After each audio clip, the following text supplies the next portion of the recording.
Will the meeting please come to order? We're going to start with the introductions and the formalities, and hopefully by the time we get to the actual articles, the people who are waiting will have signed in. But please keep in mind that there are lots of seats up here toward the front, and that people need to be seated if they're going to vote. So that's an incentive to take a seat early while we still have some, and there won't be a problem. There are, where the visitors are seated, we may have to steal some of their chairs at some point. But I hope we will be able to make it with everyone seated shortly. So we are gathered for an annual town meeting under a warrant issued by the Select Board on the 12th day of April 2024. Has the town been warned of the business before it? Yes. Will the clerk please read the return of service?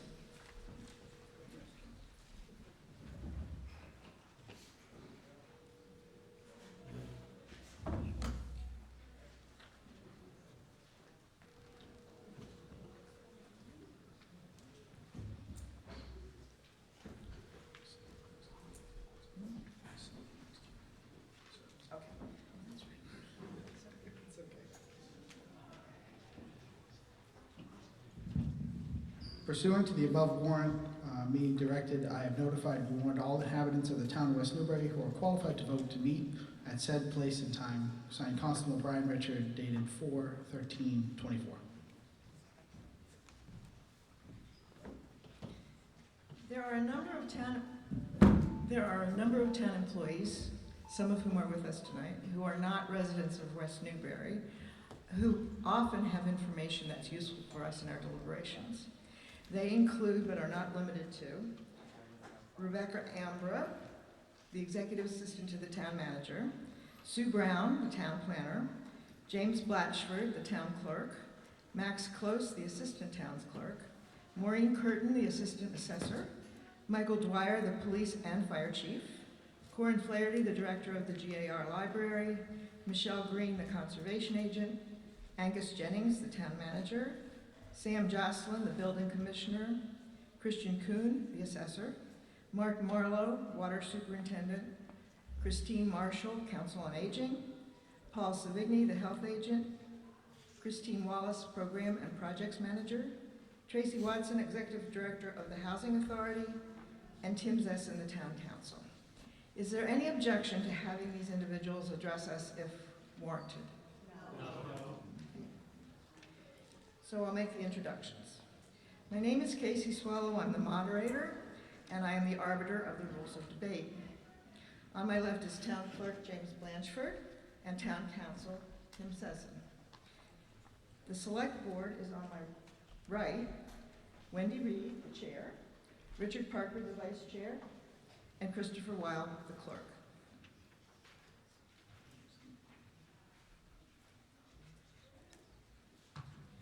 The Finance Committee is seated on the floor on my right. Rob Phillips is the chair. Rose Capalupo is the secretary. Capalupo is the secretary. Daniel Ennis, Dennis Lamalfa, and Jim Spirolakis. Angus Jennings is a member of the Finance Committee ex officio. But the most important people here at the town meeting tonight are you, the voters. Town meeting is the oldest form of local government in the United States, dating from the original colonies in the 17th century. Our open town meeting in West Newbury is the legislative branch of town government. Our actions today will provide the funding necessary for the select board and town manager to run the town, and they will set our tax rate under the restrictions of Proposition 2.5. We exercise our will in town government through the power of the purse. No money can be expended that has not been appropriated by town meeting. At town meeting, we also enact and modify bylaws. The rules of debate are as follows. Before every town meeting, the select board, with input from the various town boards and committees, prepares a warrant that reflects the needs of the town for funding of town services and for additions, deletions, or changes to the town bylaws.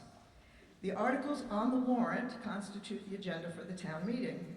No business may be brought before the town that is not covered by a warrant article. The moderator will introduce each article and recognize a voter to make a motion in the form, "I move that the town," etc. The motion must be within the purview of the article. There is an important difference between articles and motions.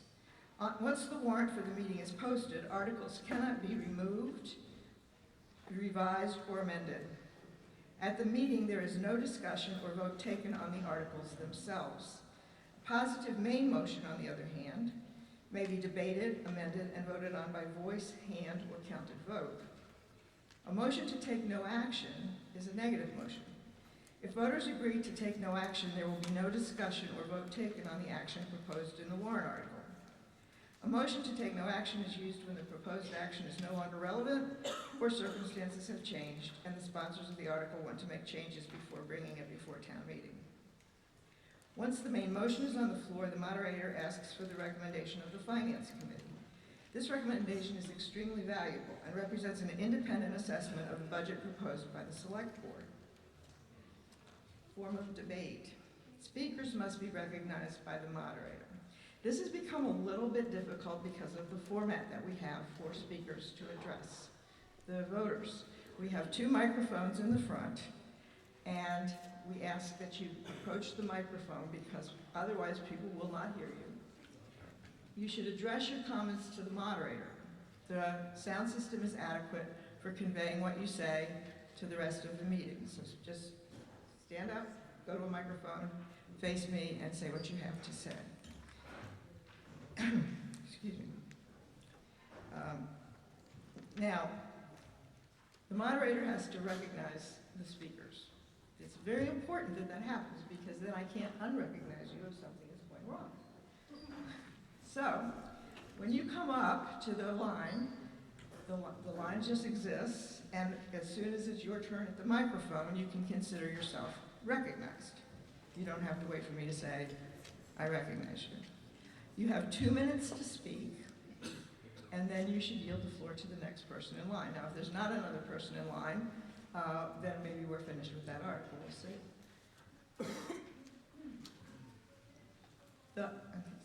After you've spoken to the motion on the floor, you should sit down. Do not stand there waiting for your next turn. You cannot be asked to be recognized to speak again until everyone who wishes to speak has had an opportunity to do so. And so just standing there is not going to fool me. You will have to wait for your next turn to come up before you can speak.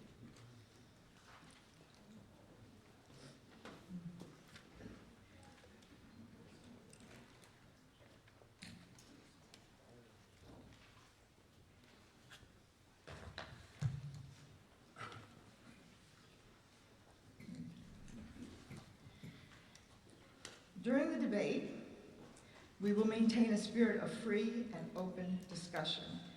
No comments can be addressed to specific individuals. There shall be no cross-examination, and all questions must be directed to the moderator and asked through the moderator. Questions should arise solely from a need for information. Rhetorical questions should be avoided and may be ruled out of order. Anyone wishing to make a point of order should rise in place with their hands raised and loudly announce point of order. When recognized by the moderator, and that's a case where I will have to recognize you independently because you'll be at your seat, they may move to the closest microphone. The speaker should yield the microphone for a point of order. Finally, it is our custom in West Newbury to discourage a motion to call a question. Now, it's our custom. It's been that way ever since I've been the moderator. But there are good reasons for discouraging call to question. Probably the most important one is that it takes a long time to get through a motion to call the question, which takes away time from what we really want to do, which is discuss the motions on the floor. It also protects the rights of the minority because if the majority calls the question without any discussion, the minority never had a chance to say anything. However, the moderator does reserve the right to move things along, and it's here that I ask you to exercise common sense. First, please do not return to the line until all others have had a chance to speak, and when the discussion becomes one-sided or repetitive, recognize that fact and refrain from asking for the floor unnecessarily. The one exception to this plan is the line item budget. When we get to the omnibus budget, which is in the annual town meeting, we have a long list, which is in your finance committee booklet, of motions to appropriate money. The moderator will read the section number from the finance committee booklet, not the whole thing. And if you want to discuss a particular line in that section, you should call loudly, "Hold." We'll go through the whole list of items on the line item budget, and then we'll go back and take out the items on which there was a hold placed in the order that they occurred. The motion is then on the floor, and it may be amended to raise, lower, or prescribe the use of the funds. So, I hope that people have had a chance to get through. All of you who are standing up are going to need to find a seat if you wish to vote.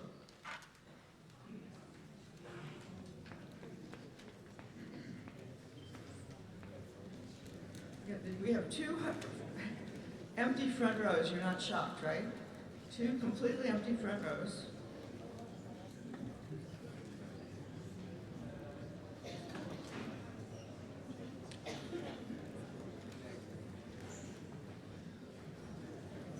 If you're sitting in a seat that's not in the forbidden front rows, would you please raise your hand so that someone can see that there's a seat next to you? If there's an empty seat next to you, would you please raise your hand? Everybody look, see? You don't have to sit in the front row. Brave man. It's not forbidden.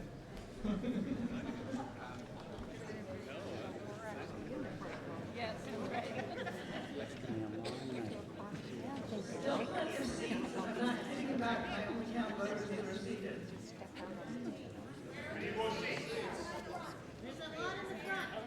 There are a whole two lines of seats in the front row, and there are still people with their hands up indicating that there's an empty seat next to them.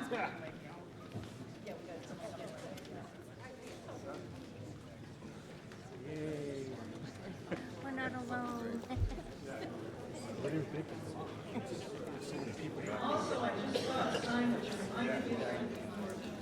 If there are non-voters sitting out there, you should take a seat with the non-voter section over here on the right, and then we're going to condense the non-voter section so we can put more people there who are voters. So all non-voters, please take seats up here in the right-hand corner.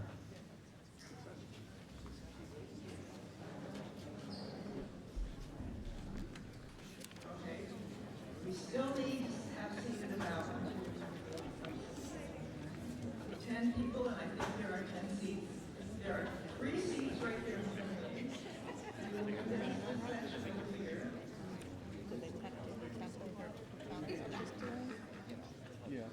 He started, I was over there. There was a phone found in the parking lot.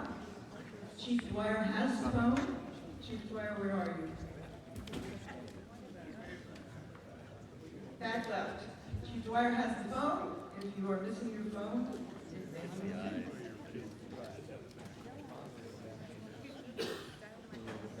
Okay, we're doing better, everybody. You're doing a good job. We still have 3 seats here, and we have an awful lot of business, so I suggest you just scurry on up here and take a seat. Okay, ladies, visitors,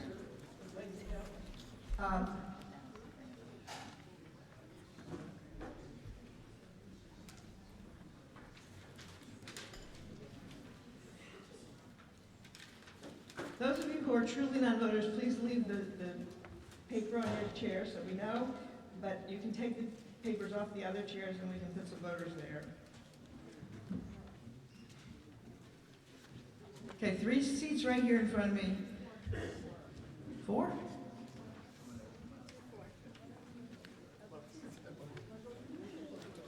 Oh, yeah, there's one right there.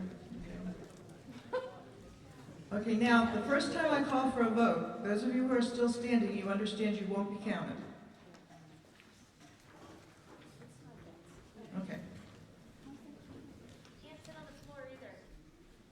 sit on the floor, you can't sit with your back against the wall, you have to sit in a chair. And we will find you a chair if there are absolutely none, but you have to be sitting in a chair to be counted.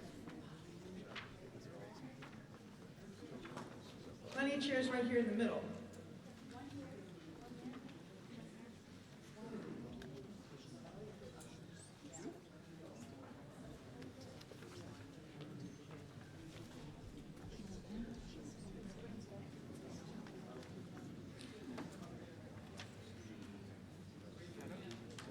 We will begin the meeting. He will be.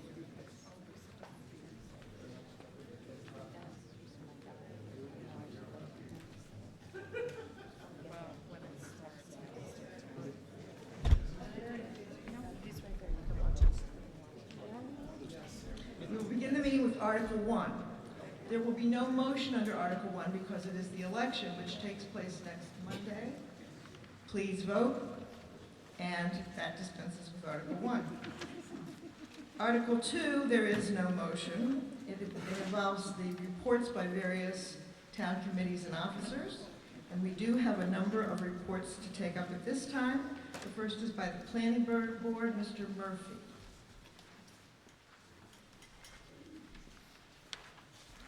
Thank you, Madam Moderator. May I address the citizens? Yes. Thank you. No, you have to speak forward. Now, you're addressing the citizens when you do Well, that. I realize. Thank Yeah. you. To not give my back, but thank you anyway. I'm Brian Murphy, Chair of the Planning Board.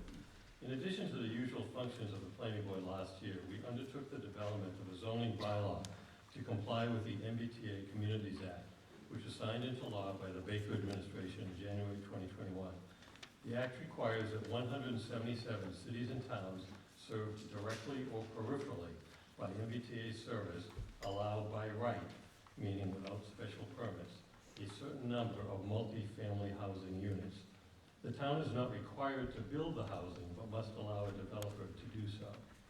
Each of the 177 communities was assigned a number of housing units they would need to allow based on the number of homes currently existing in the municipality and the municipality's MBTA designation. For West Newbury, designated as a small adjacent community, since MBTA service is in an adjacent town, that number is 87. I'll speak more to that number shortly. The deadline for West Newbury to comply with the law is December 2025. The Planning Board felt that this new zoning requirement would stimulate a lot of public interest and perhaps opposition, so an early start to create a zoning bylaw would be advisable. With the input and assistance of the Select Board and our town manager, who secured a state grant of $67,500 and the required town funds of $7,500, we retained the services of a consulting firm, Dodson and Flinker. The firm's charge was to work closely with the town to identify feasible locations, create site and design standards consistent with the community's values, draft the bylaw, and provide public outreach. This work began in March of 2023. Early in the process, a number of areas in town were explored in person to assess feasibility. After a comprehensive review, 2 parcels were identified as having potential to meet the state's district requirements. 187 Main Street, known as the Knapp parcel, and 317 Main Street, the Dunn parcel, which is opposite Church Street. While the new zoning district must allow the creation of up to 87 units at 15 units an acre, any proposed development would face challenges that may limit the number of units that could be built. Soils, topography, water pressure, wetlands, septic requirements are among the issues that will determine what ultimately could be built in that district. Title V septic regulations, for example, would limit the development to a maximum of 90 bedrooms.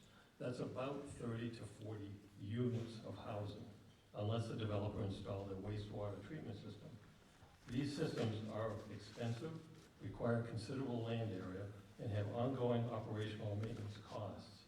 For these reasons, they're reserved for larger developments in the hundreds on large parcels. By creating a small district, the town is restricting a development to no more than 90 bedrooms, hence the 30 to 40 units. And then the town complies at that point. So how did we get here and what's next? Over the course of a year-long process, the board held 15 public meetings where MBTA community zoning was a topic, 2 in-person design forums, 4 virtual forums, and 2 well-attended public hearings in March and April this year. Input throughout the process helped guide our decisions. The draft zoning bylaw has received preliminary state approval with minor changes requested. The planning board has not determined which parcel to select as its multifamily district yet, because the board voted in April to hold off on further action pending clarity on legal challenges from the town of Milton. The hearing on that is in October, and since the town has until December 25 to comply, we feel comfortable waiting to see if this law changes. There are many details available on the planning board website. Tonight, Article 7 of the special town meeting asks for funding to research another option to comply with this act. Please consider this. Thank you. The next report is from the Energy and Sustainability Committee, Mr. Wallace.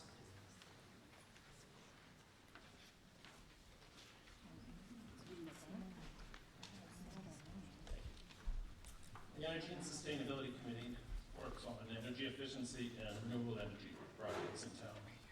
We try to help the town comply with Massachusetts policies to reduce emissions 50% by 2030 and 75% by 2040. In the past 6 months, a few things have happened. On municipal aggregation of electricity supply, the town previously developed a plan to provide new electricity supply options for residents and businesses. We took a step forward with the plan by holding a consultation meeting with the Department of Energy Resources. We participated in discussions with the Department of Public Utilities as it revised its rules to speed up aggregation plan reviews and approvals. If all goes well, the town could possibly receive approval and start implementing its plan later this year. Solar projects on town properties, town-owned properties. We are developing a proposal to install 40 kilowatts of solar panels on the roof of the Department of Public Works salt shed in Pipestave Hill. Other projects were considered at Pipestave Hill and elsewhere, but they didn't appear feasible. Decarbonization planning. We are considering participation in a pilot program with the Mass Clean Energy Center to promote decarbonization of town-owned buildings. This would analyze the carbon footprint of selected buildings, evaluate opportunities to improve efficiency and electrify building systems, and develop a multi-year roadmap based on economic and feasibility assessments.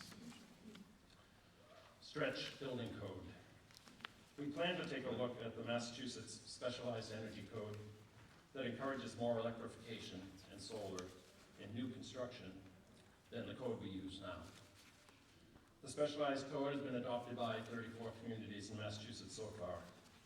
If appropriate, we will make a recommendation in the future about adopting the Specialized Energy Code in West Newbury.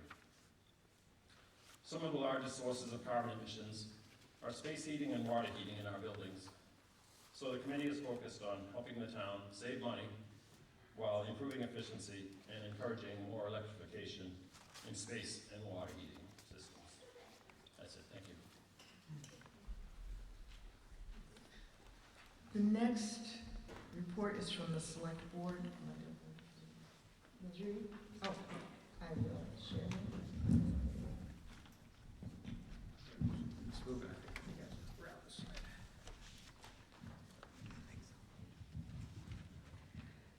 side. There are several ongoing projects that the Select Board is working on that aren't on tonight's warrant, so I just want to give you a brief update on 3 of them.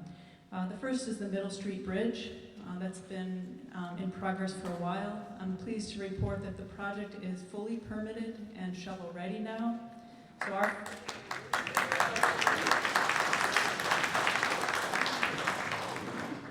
Our focus now is on the funding for it. You may recall that we approved $600,000 at this at town meeting already towards that. In addition to that, we have received in excess of $1 million in state funding towards the project. And then just this past March, we received an additional $1.5 million split between Newburyport and West Newbury towards the project. So the original intermunicipal agreement with Newburyport stipulated that once we subtracted grant funding, the remaining portion of the cost would be split equally between the city and the town. So where we are right now is that with that $600,000 and the grants, we had a balance of $400,000 around that the town owed. And 2 weeks ago, the select board voted to use ARPA funds, which is from the COVID recovery program. So the town's portion is now fully funded. We are waiting for Newburyport to come to the table, not only to provide their responsibility for the funding, but also to draft a new intermunicipal agreement that will dictate the terms of the project going forward. Because we're using ARPA funding, we need to have this project committed by the end of December of this year.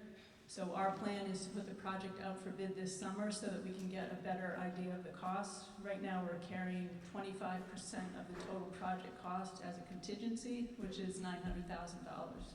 So potentially our costs will be even lower, and hopefully that will help bring Newburyport to the table.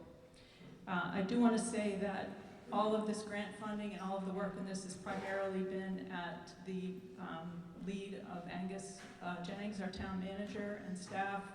He's been relentless in pursuing anybody that would listen to him about this, including Senator Tarr, our state representative, the Newburyport mayor, the city council. So really, he is behind all of the success on this project.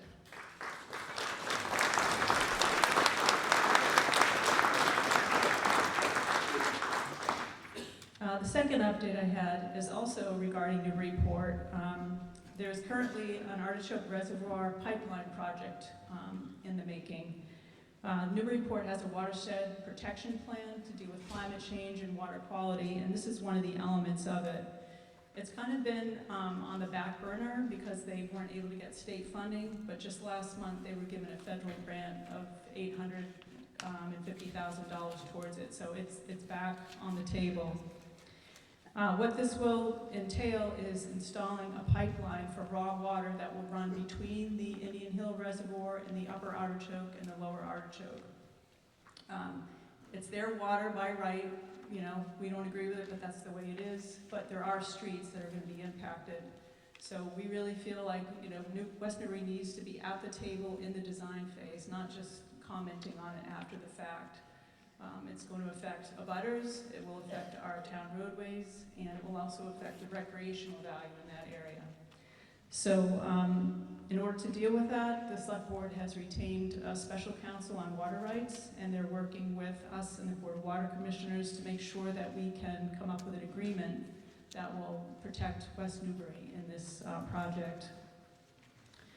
We're also attempting to include favorable water rates and a guarantee of water supply as part of this agreement. You know, we finally have something they need, which is permission to dig up our roads. So that's what our focus is going to be on going forward. We are planning to have a public information session about this project in May, so that if you're interested or your board or committee might have an interest in speaking out, that you'll have the opportunity to do that. And my final update does not have to do with Newburyport, but this is the on the hunting bylaw that was originally proposed as part of this warrant. Our current hunting bylaw does not allow hunting on town land. I think a lot of people weren't clear on that from the proposed changes. In order to hunt, you do have to get select board approval. The challenge is there's no process or criteria for what that approval is based on. And then also only 3 people in the last 6 or 7 years have ever asked for approval. So we thought it was an easy solution to people's concerns about safety and hiking in the vicinity of hunting, to just say no hunting with no approval mechanism. But as it turns out, there are people that are interested in hunting, and that's the benefit of proposing this and having public hearings. So what we decided to do was the Conservation Commission and the Open Space Committee both said that they would like to partner and come up with an approval process that might dictate what hours hunting was allowed, what town properties, what type of hunting. So they're going to be working on that. So we decided to hold off on any revisions to the hunting bylaw pending the outcome of their work. That's all I have on the select board front. Angus Jennings also would like to update you on some of the other projects that he is working on.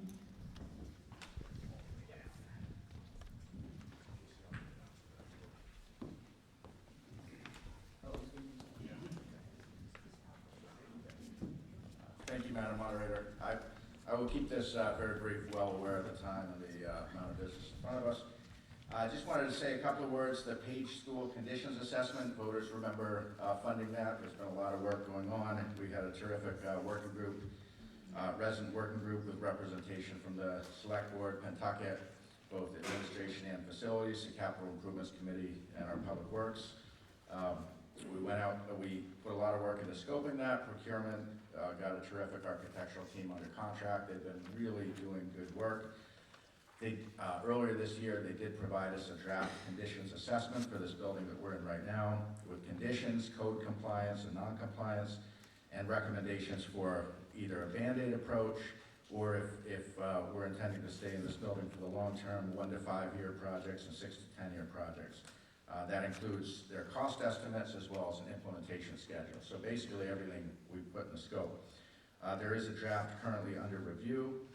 We do intend to get that into broad circulation in the community later this spring, and we do expect dedicated public workshops on that initiative. So for residents who are interested to get more hands-on with that, if you're not already subscribed, please do subscribe to news and announcements on the town website, or keep your eye on that or our Facebook. But the Page School initiative is very much underway. Very briefly, on the Rocks Village Bridge, there was an article intended for this warrant that ended up getting removed. Basically, we were looking at an electronic detection and warning system for overheight trucks approaching the Rocks Village Bridge. There's a lot of support for that as an alternative to some big sign. And what happened is Mass DOT, we looped them in, and they commended the initiative, but they did say, if that's going to happen, they're going to do it. They did not want the town to do it, because it's something they have to permit, and it's a state asset, that bridge. We have been in regular contact with Mass DOT District 4 and confirmed that is very much on their work plan. They're working with Boston on the feasibility of getting electronic detection and warning system to minimize the potential for future incidents at the bridge. Third item, River Road. People probably seen there's a tremendous amount of work going on, supported in part by local and state funding. I'll just say that there's a lot of great work, a lot of good engineering. The grant's gonna be complete by the end of this fiscal year. It is a more condensed timeline than we had proposed, but the state funding was, which was considerable, was $150,000, was conditioned on it being complete by the end of June. So anyone with any interest in that, check out the town website. And there's also, we have a lot of events coming up, and Lisa Grammer in her comments later tonight will give more detail on that. But we're also updating our town-wide hazard mitigation planning, or plan. That isn't going to be necessary to bring the town into eligibility for state or for federal grants like FEMA hazard mitigation planning grants and implementation grants. So we're very focused on that, not just in the River Road area, but climate resiliency and hazard mitigation planning townwide. And I just want to close by saying I really want to commend our staff here in West Newbury. We have a phenomenal team at every seat, every office. I hope people have an excellent experience with customer service. If they ever don't, by all means, let me know. But we have a really, really strong team, a lot of professionalism.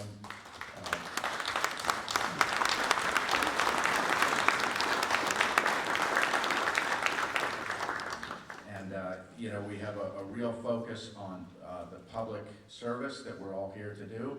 And that doesn't mean we always get it right, but we always try, and we have an excellent team. And I do want to just give special attention. In the past year, we've had a lot of changes in the public works. We restructured the department when the former director left, and in his absence, we've really, it couldn't be going better with Butch Hills as highway superintendent, Brian Richard as facilities manager, Christine Wallace as the programs and projects manager, and Caitlin Barker as the DPW business manager and the town's chief procurement officer. It's basically just a team approach, and it's really proven that the sum is actually greater than the parts. They're operating phenomenally, and so I wanted to pay special attention to that. So, for people who aren't on the town website, I do really urge you to subscribe to news and announcements. We're a small town. We don't have a press office. That is our best way to get information out. So if you're not subscribed, I would encourage that. And also subscribe to agendas. And there's active pages on a lot of town projects, including those listed tonight. Thank you.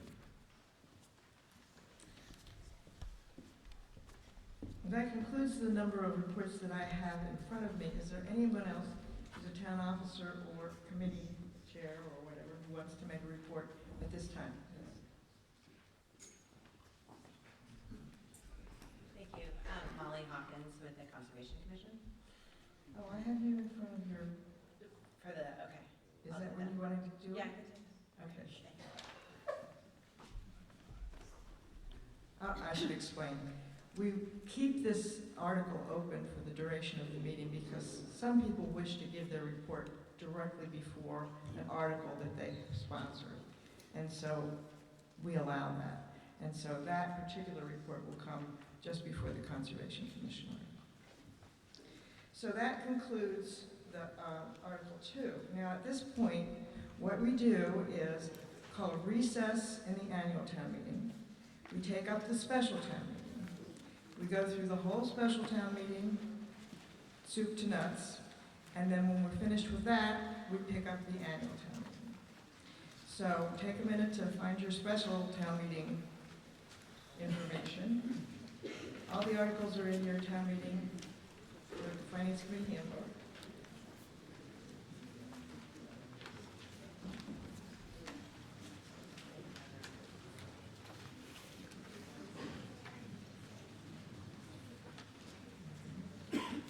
We'll start with Article 1, which involves the acceptance of the Mass General laws to allow the dedication of a percentage of fees to the opioid settlement situation. What, who's making a motion? Okay, Mr. Watt. Oh, you needed to, yes. I know, I think I'm gonna just try to talk loud. See if that works. Good luck with that. I move that the town revoke its acceptance of the fourth paragraph of Massachusetts General Laws, Chapter 40, Section 5B, which allows the dedication without further appropriation of all or a percentage not less than 25% of a particular fees, charges, or receipts to the opioid settlement stabilization fund established under Massachusetts General Laws, Chapter 40, Section 5B, to be effective for the fiscal year beginning July 1st, 2024. So this is, we're starting out with a softball, I hope. This is basically just a housekeeping. The town has benefited very slightly. We have $3,846 from some opioid settlements. And originally that money went into a stabilization fund. In December of 2023, the state allows you to put into a special revenue fund, which is a lot easier to deal with. And the transfer of those funds will actually happen a little bit later in Article 22. But that's the gist of what we're looking at here. What is the recommendation of the Finance Committee? The Finance Committee recommends approval of this article. If I simply speak as loudly as I can you more or less hear me?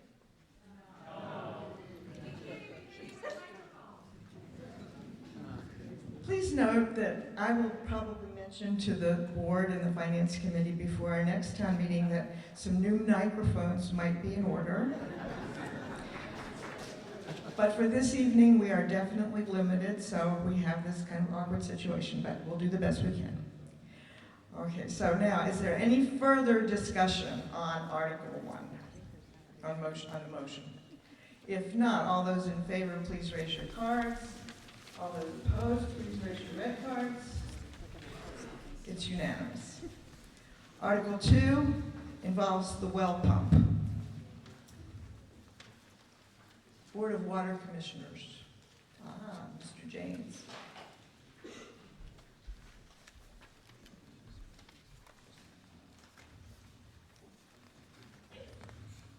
Madam Moderator, I move that the town vote to transfer from the Water Department, from the Water Enterprise Stabilization Fund, the sum of $44,000 to fund the replacement of well pump number 1, including distribution lines, valves, all incidental and related expenses, and related equipment to produce water at the well field.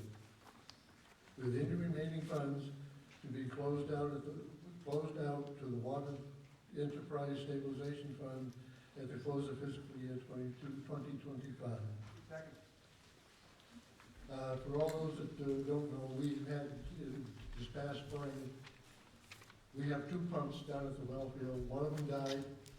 We had to replace it. They were both of them were put in back in about 92 when the thing was put online. This well pump has now reached the end of its life. So it needs to be replaced, along with any of the other telemetry and everything else that goes along with it. So, What is the recommendation of the Finance Committee? The Finance Committee recommends approval. Is there any further discussion? If not, all those in favor, please raise your green card. All opposed, please raise your red cards. It's unanimous. Article 3.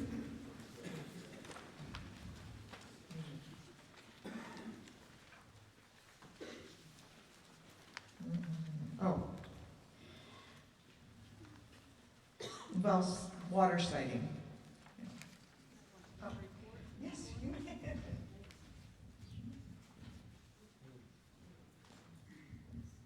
Madam Moderator, I intend to make a report. Is that before this article? Remember that you're not doing it again. So, Reed has a report on this particular. So at the last, in the fall town meeting, we appropriated $50,000 to fund the costs associated with identification and valuation of sites to support development of a public water supply. So I wanted to update you on the status of that because it leads into this Article 3. That study was a desktop study. The consultant that we hired used computer databases and GIS layers to evaluate potential sources of water within the town of West Newbury. They paid particular attention to climate change modeling, proximity to potential contamination sources, legal considerations like the zone of influence, and then in addition to the hydrogeologic, the depth to groundwater, the size of the proposed size of the bedrock layer. So that's all well and good. They identified 15 sites that they thought were viable for further evaluation, and they provided a report to the Select Board and the Board of Water Commissioners in an executive session meeting about those 15 sites. What their proposal is to move forward with an actual physical evaluation at each of those sites. So that would start with a seismic analysis to use electrical and radio frequencies to see how far down the bedrock layer might be. And then if it looked promising, if the results of the desktop, computer evaluation bore out, then they would actually install a well. So they're proposing that we should take kind of a sequential approach, start with the number 1 site, and then do the seismic refraction analysis. If that's good, then go to drilling and proceed that way. There will likely be some money left over from that article, and that would roll into the article that we're proposing as Article 3. And I will say that both the Board of Water Commissioners and Select Board agreed to focus on town-owned properties, and that was actually the number 1 site. At this time, we're not disclosing where those sites are, just to kind of preserve our options as we go through this sequential analysis of all the sites. So having said that, I'll move the article. I move that the... Yeah, I will make the motion. I move that the town vote to transfer from free cash the sum of $60,000 to fund all costs associated with the identification and evaluation of potential sites to be used for the development of public well fields, with any remaining funds to be closed out to free cash at the close of fiscal year 2026. The Finance Committee recommends approval of this article.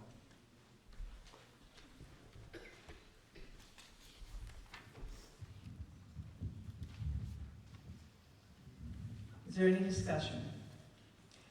If not, all those please, in favor, please raise your green cards. All those opposed, please raise your red cards. It's unanimous. Wait, okay. When you raise your red cards, please raise them high. I have a really bad tendency to not see you. The ayes have it. Madam Moderator, Mr. Phillips? for the duration of the special town meeting, could we perhaps rely only on one floor mic and maybe return a surplus floor mic? Yes. Thank you.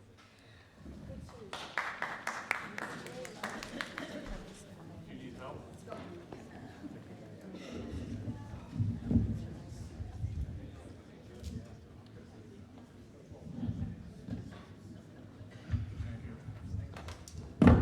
So now, if you wish to speak as a voter, make sure you use the mic that has a mic in it.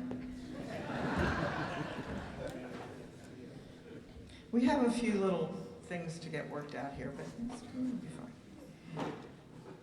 Article 4 concerns pickleball. Thank you, Jim. Mr. Mead?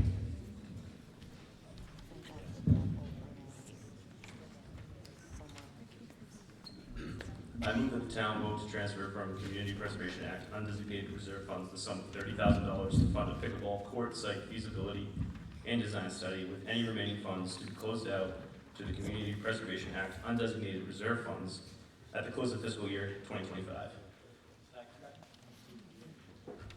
Do you want to speak to the article? Sure. Or when do you want to? It's optional. I can give some context for it. Okay. So, this is a very popular sport. You may not know this, but the Council on Aging, has been very interested in pursuing this in town, and the Park and Rec Commission meetings that featured this topic were among the most well-attended meetings of any I've ever been to. Like 35 people were there to talk about pickleball.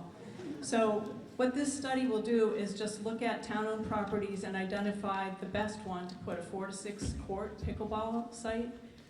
This is a well-documented use of CPA funds. There's lots of sample scopes of work for the feasibility study as well as the construction piece.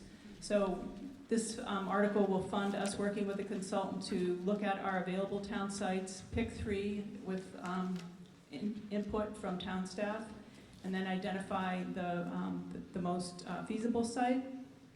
And then they will also do a preliminary design that can be used for permitting and procurement purposes. Hopefully in the fall we'll be before you asking for the money to actually construct these courts. What is the recommendation of the Finance Committee? Finance Committee recommends approval. Is there any further discussion? If not, all those in favor, please raise your green cards. All those opposed, please really raise your green cards. The ayes have it. Article 5 involves Sawmill Brook. Ms. Batchelor?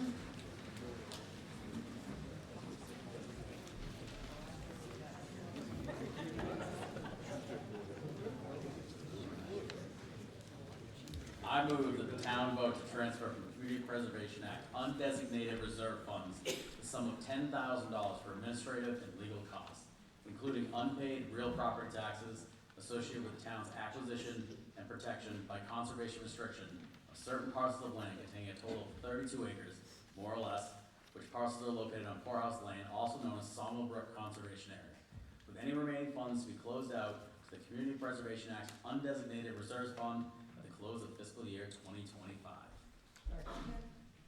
Discussion? Wendy's got this one. Please read. So typically, when we use CPA funds to purchase a conservation restriction or an open space piece of property, Greenbelt does all the legwork.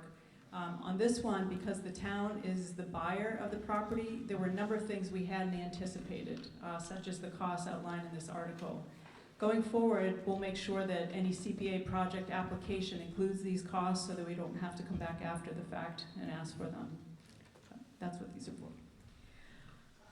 May I ask you a question? I had a question from a voter today, and I didn't know the answer.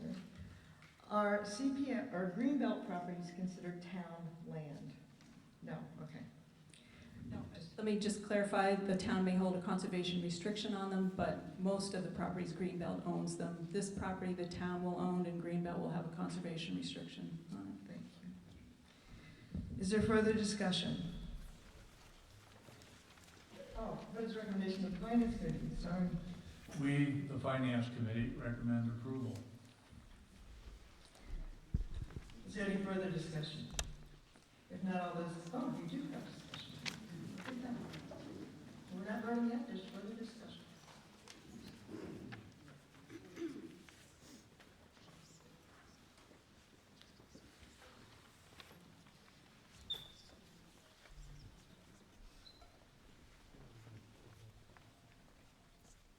Madam Moderator, since this is a town-owned land and it's 32 acres, can my dog run on it? I'm serious. We have not taken up the dog bylaw yet, and so why don't you wait until that discussion takes place? All right, so, but I won't vote any more conservation land unless my dog can run on it. Fine. Thank you. Is there any further discussion? If not, all those in favor, please raise your green cards. All those opposed, please raise your red cards. Aye. I don't see any red cards. There's one. Oh, I'm sorry. It's the ayes have it. Article 5. No, that's the one we just did. Sorry.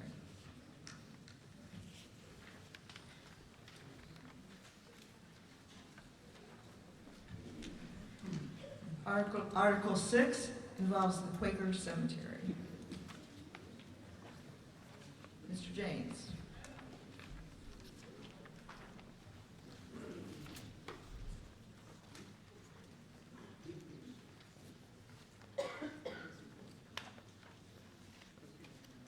Madam Moderator, I move that the town vote to transfer from Community Preservation Act Historical Preservation Funds the sum of $4,000 for the removal of trees and brush from the Quaker Cemetery and any related expenses, with any remaining funds to be closed to the Community Preservation Act Historical Preservation Fund at the close of 2025.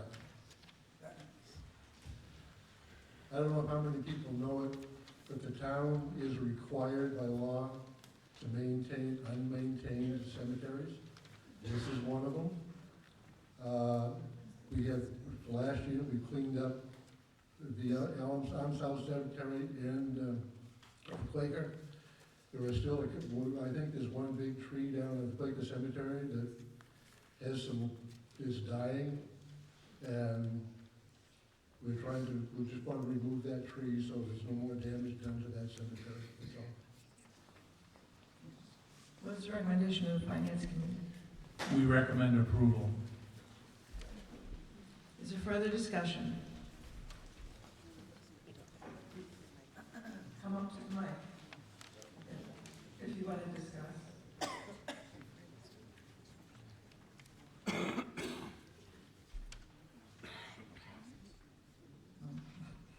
Did you want to speak? No? Okay. Is there any further discussion? Okay. If not, please, all those in favor, please raise your green card. All those opposed, please raise your red card. It's unanimous.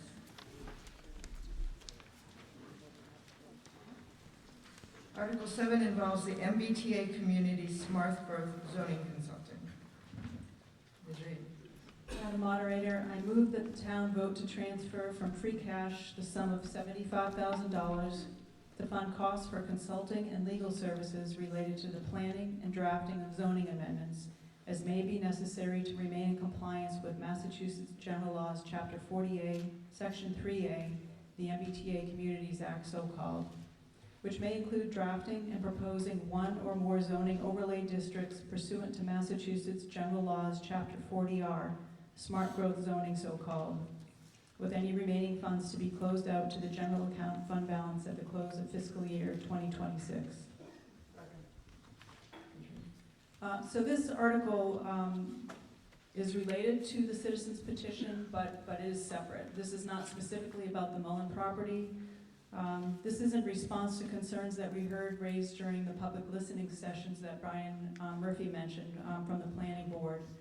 Primarily that this MBTA Communities Act is the state imposing their will on us, that infrastructure impacts on the town are not considered as part of it, and the economic impact on the town would be considered, and that it's really just a one-size-fits-all approach. 40R is a kind of a complementary zoning program. It's been in existence for 5 to 10 years, and it offers some advantages that we thought might be worth looking into. Those are that the state pays you to adopt this zoning. First, if you adopt it, and then for each unit that you construct under it. It's not a ton of money, but it's something. Secondly, they require an infrastructure analysis from somebody at the town, a town official, as part of the adoption of the zoning. There are higher increased affordability requirements as part of this program, so 20 to 25% must be affordable, which will help us get towards our goal. And it also focuses on sub-districts, so you could have one district for elderly housing, another for first-time homeowners, and you could spread the density requirements throughout those districts. So the purpose of this article is to look at this 40R program and first of all determine, will it satisfy the MBTA compliance requirements? If it will, then should it supplement what the planning board has proposed, or perhaps could it be an alternative to what the MBTA current proposal is? If neither of those happen, or in addition to that, the money could also be used by the planning board to look at some of the concerns raised during their listening sessions. So this is really to make use of the next 6 months and make sure that we come up with some options or the best possible solution to our MBTA compliance requirements. What is the recommendation of the Finance Committee? We recommend approval. Is there any further discussion? Yes.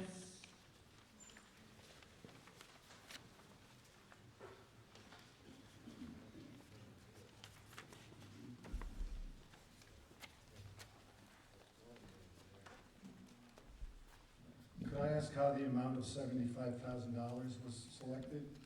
If this is for legal fees and planning, even assuming $150 an hour, that's 500 hours. It seems like a lot of money, given what you described and given the fact that there are other groups like the planning board prepared to assist. So my view would be it's too much money for what's being described.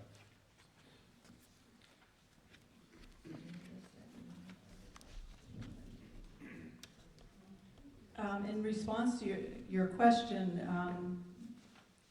it's not just what the planning board has done. We need to hire a consultant that specializes in 40R planning. They need to do the evaluation of whether it will fit our requirements, and then they need to actually draft the zoning, the district overlay. So for example, the current consultant that's working with the planning board, we spent about $70,000 on that project. This would be a comparable project in a much shorter time frame, so maybe not quite that high, but this would account for the additional legal costs that may be associated with it. Any further discussion? Thank you, Madam Moderator.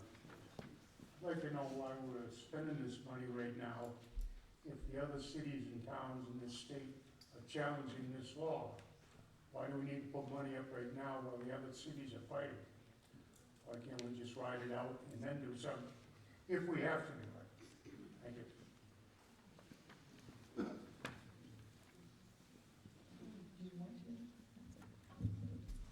Yeah, our thinking on this is there's a hard deadline of December 25 to have this implemented if we don't want to face losing grant funding and that kind of thing. So if we wait too long, we're not going to have enough time to do anything. The idea of this was to check out if this other program is an option, and then we can go forward at the next Springtown meeting and make a decision so that we can remain in compliance. And I will just say that the Milton case that's currently under consideration, it's highly unlikely that the resolution of that will have any impact on whether West Newbury has to comply. It's mostly about whether the Milton designation of the type of community under the MBTA is appropriate, so it wouldn't really affect us. Further discussion?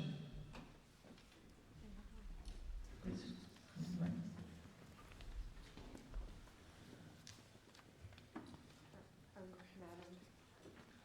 My question is similar to theirs, because the wording inside here says may happen.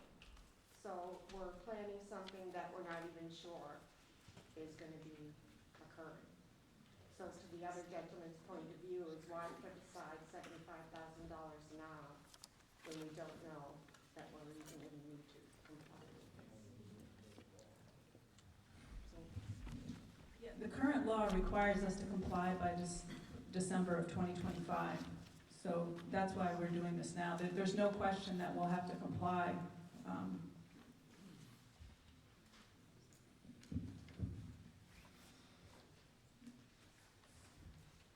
Yes, please approach the mic if you wish to speak.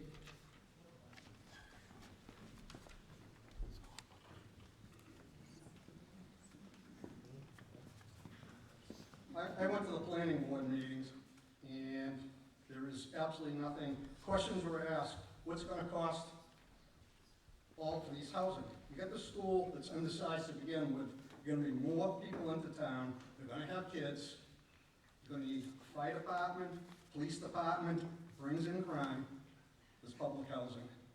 And I don't think we should vote anything. It might be cheaper for the town all the way not to have anything done and lose the little bit of money that the grants are gonna be.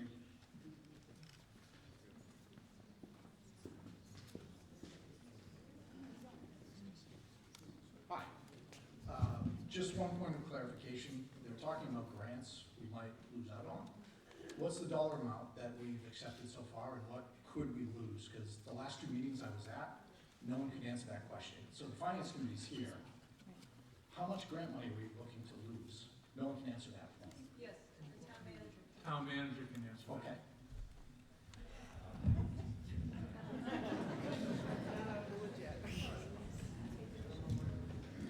Thank you for the question, Angus Jennings, Town Manager. I was at the initial planning board hearing and had offered to prepare a report on behalf of the, so I sent a report to the planning board dated April 2nd, and it's a 2-page memo.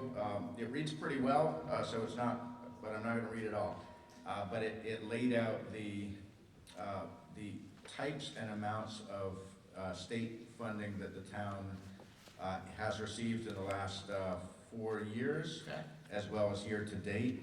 And some of the variables are the statute, the MBTA community statute specifies certain grants like the MassWorks grant. Sure.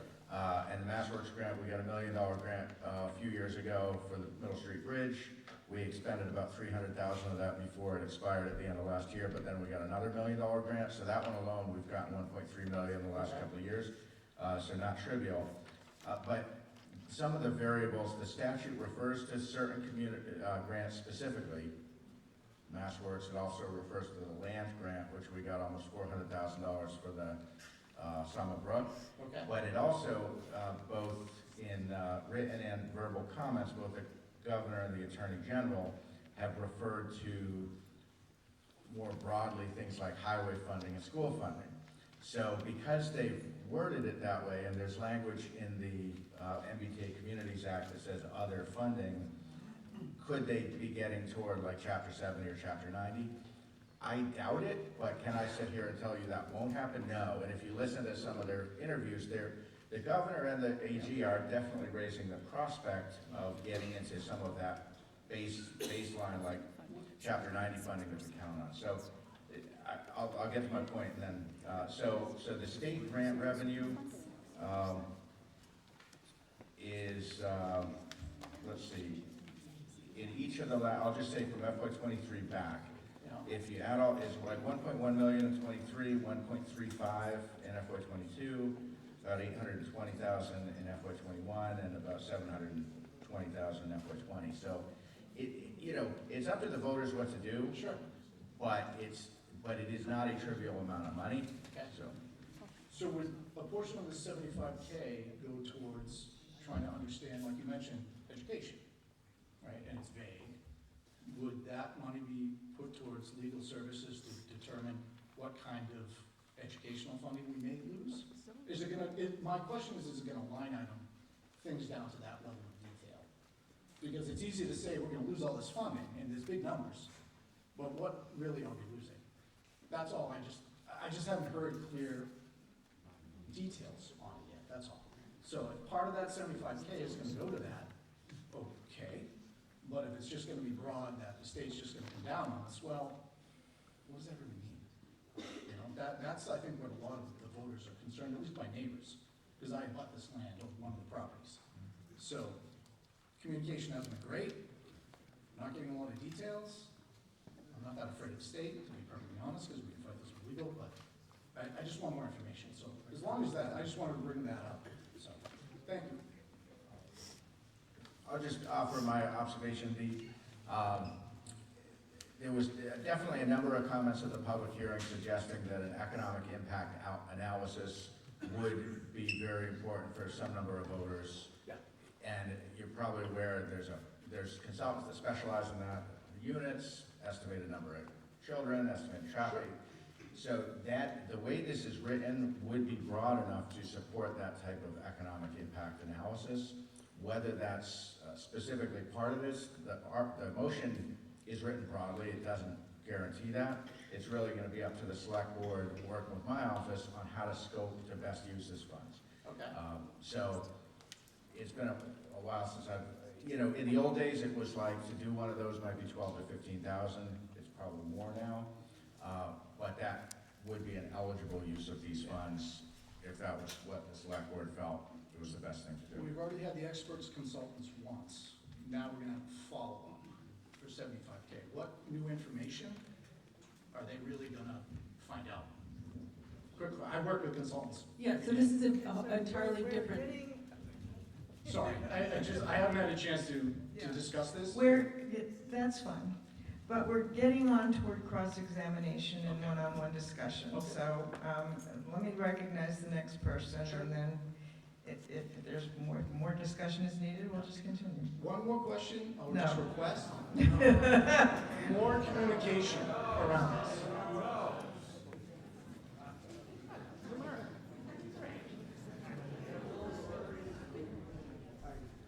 Hi. So the select board, there was a 2-1, one opposed. Why was there an opposition to that? I was opposed previously to this because the original article was written significantly different than the motion he has made tonight. Can you elaborate a little bit more on that, so we can educate us? Actually, there's a citizen's petition on one, and they were looking for $100,000 to fund that. I didn't like the sequencing of the events because I was told the $100,000 was gonna go away. So I didn't wanna fund it twice with the $75,000 and the $100,000. But the $100,000 has been removed from the next, whatever article we get to. I'm very comfortable with this, and if it had been presented that way, I would have voted for it. Well, then I'm gonna recommend that we amend this, and for $30,000, again, we get started on it. So there's a lot of consultant fees going around. We don't know what the future holds. So I would say that we amend it for $30,000. If you want to make a motion. Yeah, I want to make a motion to amend for You have to $30,000. make a proper, you have to make a proper motion on that. I don't know Okay. how do I? You would say, Madam Moderator, Madam I Moderator. move to amend the motion under Article, where are we? 7, to change the amount of $75,000 to $30,000. Madam Moderator, recommend that we amend Article 7 from 75,000 to 30,000. Okay, just humor me. You do not recommend, you move I move, I'm sorry. to amend. Okay. I move to amend Article 7 from 75,000 to 30,000. Okay, now, the motion on the floor right now is the motion to amend, not the main motion that was first introduced. So we have to vote on the motion to amend, and then we have to go back to pick up the main motion, amended or not amended, as the case may be. So, is there any discussion on the amendment? Point of order? Yes? Was there a second?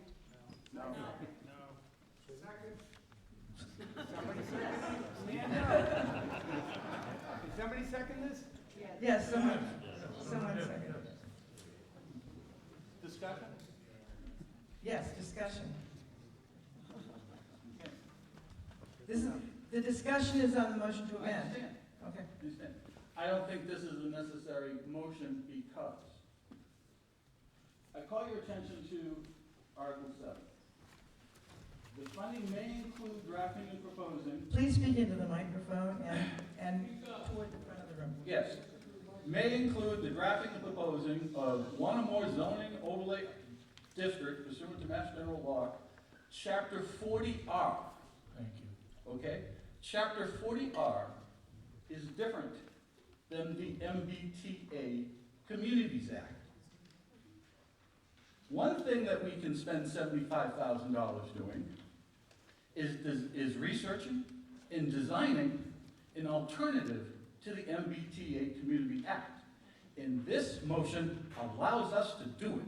So I don't know why, this article allows us to do it. So I don't know why we would consider a motion of $30,000 that would prohibit us to look at a viable Plan B. Okay? This is what we're voting on, is a viable Plan B to the MBTA Communities Act. And it's going to cost $75,000. Thank you. Thank you. We're still discussing the motion to amend. Is there no more discussion on that? All those in favor of the amendment, please raise your green cards. All those opposed to the amendment, please raise your red cards. Motion fails. Now we're back to the main motion on the floor, which was to appropriate $75,000. Do we have any more discussion on that? If not, all those in favor of that motion, please raise your green cards. All those opposed, please raise your red cards. The ayes have it.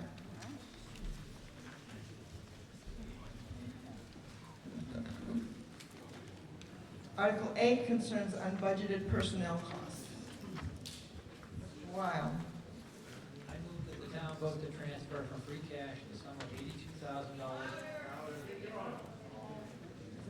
I move that the town vote to transfer from free cash the sum of $82,000 to fund unbudgeted personnel costs, with the remaining funds to be closed out to the general account fund balance at the close of fiscal year 2025. Is there a second? This is basically to cover police and dispatch. There was a lot of overtime required to fill shifts, and we've got to come up with the money to pay it. What is the recommendation of the Finance Committee? We recommend approval. Is there any discussion? Seeing none, all those in favor? I'm sorry. Go up to my. If you wish to discuss, would you just please come up to the microphone, and you're recognized. But with this many people in here, this is 3 I've missed now, so, you know. And I'm short. Yeah. Madam Moderator, I am just curious, why was there so much overtime this year? Because I did notice that on the budget, it was something around 67% overtime for the police. I don't think that that's really germane to the issue on the floor. These, regardless of why there was overtime, they did it and they've been paid for it, and they need to be paid. So that's an issue, a question for another day. Is there any further discussion? If not, all those in favor, please raise your green cards. All those opposed, please raise your red cards. The ayes have it.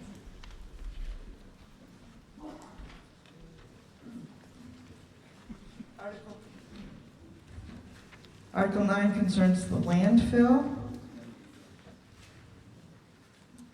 Mr. James.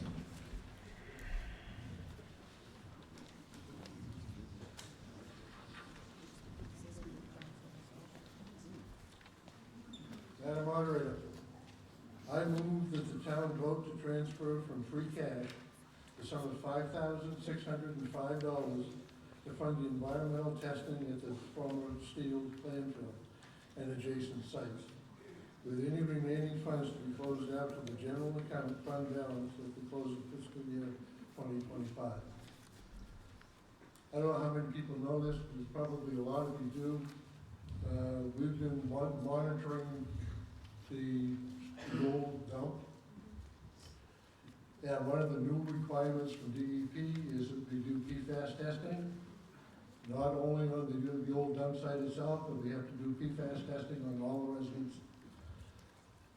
It came out that we needed to do less testing or less tests than we had planned, so therefore a reduction in the amount of money we were looking for. What is the recommendation of the Finance Committee?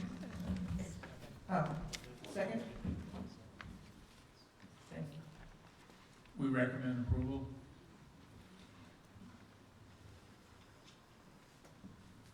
Is there any discussion? If not, all those in favor, please raise your green cards. If all those opposed, please raise your red cards. It's unanimous. Article 10 involves high hazard trees. Mr. Hills.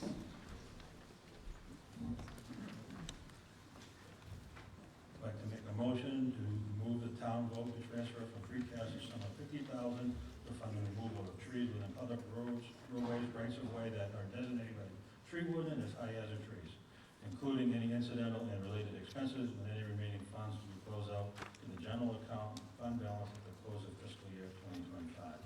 Second. Anybody who rides around town, you can see the amount of dead trees. It's going to go mainly towards the ash tree issue we have. And then it's just kind of like a start of a program, and where we're going to need much more, but we got like 370-something trees, and it's just a start. What is the recommendation of the Finance Committee? We recommend approval. Is there any discussion? If not, all those in favor, please raise your green cards. All those opposed, please raise your red cards. The ayes have it. Article 11 involves the Page School crosswalk. Madam Moderator, I move that the town vote to transfer from free cash the sum of $18,000 to fund engineering and surveying services and any incidental or related expenses for the permitting of the Page School /Pipe Stage /Route 113 intersection and crosswalk, with any remaining funds to be closed out to the general account fund balance at the close of the fiscal year 2026. So the reason for this article is you may already be familiar with some funds we budgeted sometime back, a year or two back, to try to improve the safety of the crosswalk between Page School and Pipe Save. And Mass DOT has come up with some requirements that were not anticipated. It's gotten a little bit more complicated than was expected, and so this will fund a study to present multiple options, and we'll then take a look at those options and decide what we think is the best. Is there further discussion? What is the recommendation of the Finance Committee? Thank you. We recommend approval. Is there further discussion? If not, all those in favor, please raise your green cards. All those opposed, please raise your red cards. The ayes have it. Article 12 involves the Coffin Street culverts. Mr. Hill.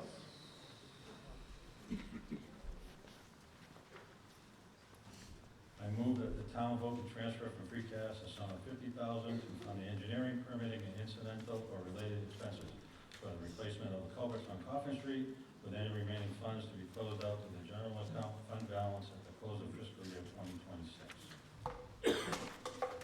Back last fall, we had the heavy rains, and one of the heavy rains took out the big culvert at about a quarter of the way down Coffin Street. It's been patched up, and it needs to be replaced. And there's one further down that overflowed, that the same thing, it needs to be looked at and sized up and needs to be replaced. Is there a recommendation from Finance Committee? We recommend approval. May I say one thing? Yes. Just so everybody will know, you're being presented with a lot of activity. I'd like to assure you that not everything that comes before us gets approved. There's stuff that hasn't come to you, or there's stuff that was presented and in discussion, it got adjusted. So,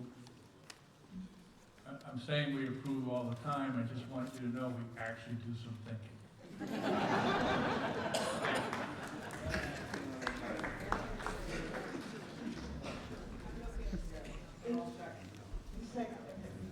Is there any further discussion on the Common Street culverts?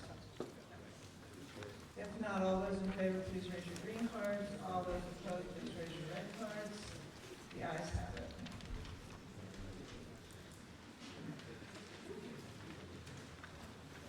Article 13 involves the Page School elevators. I move that the town vote to transfer from free cash the sum of $50,000 to fund the engineering, permitting, and any incidental or related expenses for the replacement of, sorry, reading the wrong article. Stand down. To fund expenses related to the assessment and repairs of the Page School elevators, including all incidental and related expenses, with any remaining funds to be closed out to the general account fund balance at the close of fiscal year 2025. No discussion. What is the recommendation of the Finance Committee? We recommend approval. Is there any discussion? Yes, please approach the microphone.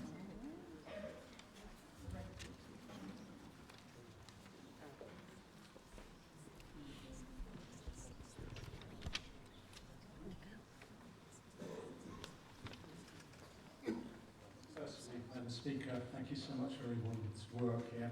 I'm fully supportive. The question I have is, all of the expenses seem to be engineering works and surveillance work.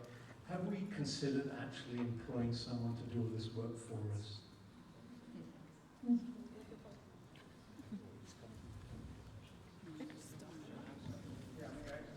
I guess we could give a comment on that. That's an interesting idea. Frequently, the engineering that we're doing they require specific expertise. We do have somebody on staff who is an engineer, who is our projects and programs manager, and who is managing a number of different projects right now. There's a lot in play.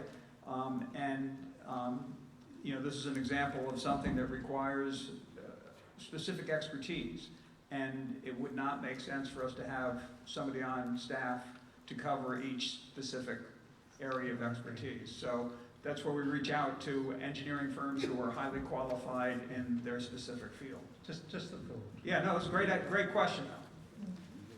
Is there any further discussion? If not, all those in favor, please raise your green cards. All those opposed, please raise your red cards. It's unanimous. Article 14 involves the annex flooring.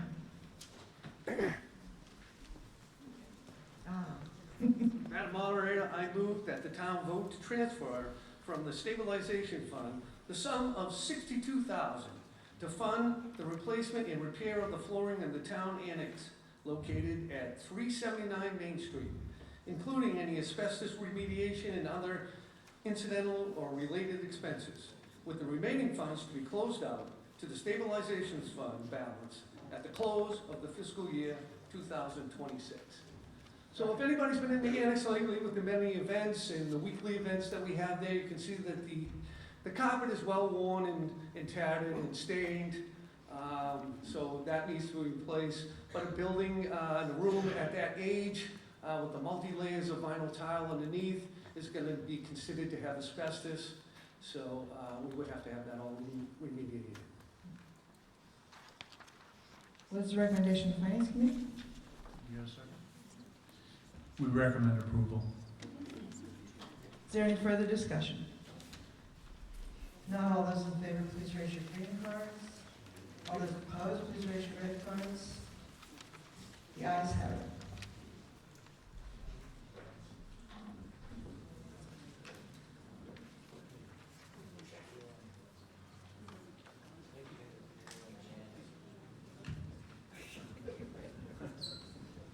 I'm sorry, but this is a removal of money from a stabilization fund, from the stabilization. That's going to be important. This involves removal of money from the town stabilization fund, which does require a 2/3 vote. And please don't get confused. Later on, we're going to have stabilization fund, and they don't always require a 2/3 vote, but this one does. So I have to take the vote again, and I have to count it. So all those opposed to this, please stand and raise your card. Okay, there are 3 opposed. All those in favor of this, please raise your green cards. There are 285 in favor. The motion passes.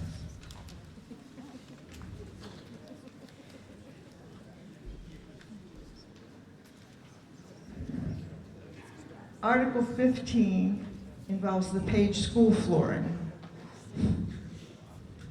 Uh-oh, we don't.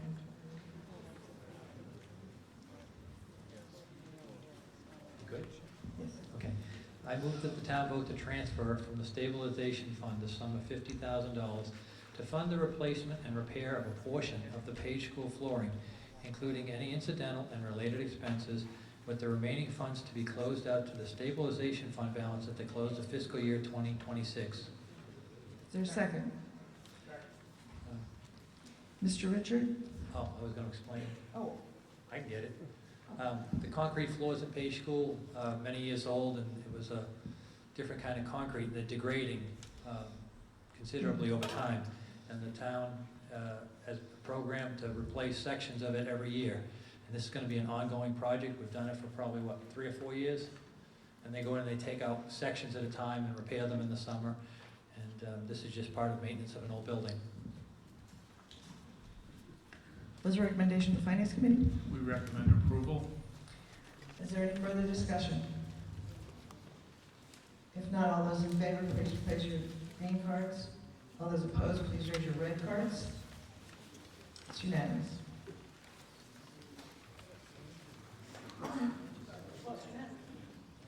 It was 2/3 again, but you saved me.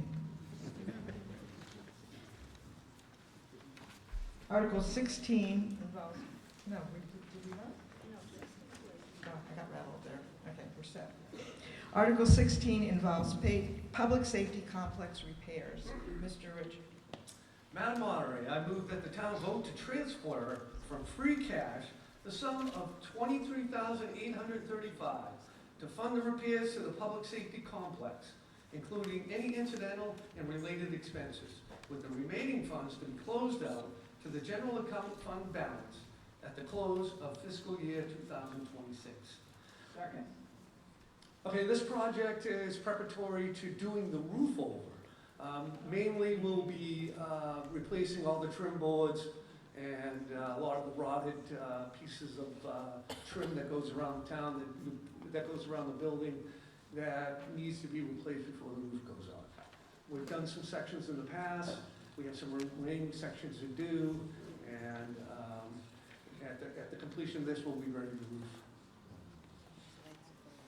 What is the recommendation of the Finance Committee? We recommend approval. Is there any discussion?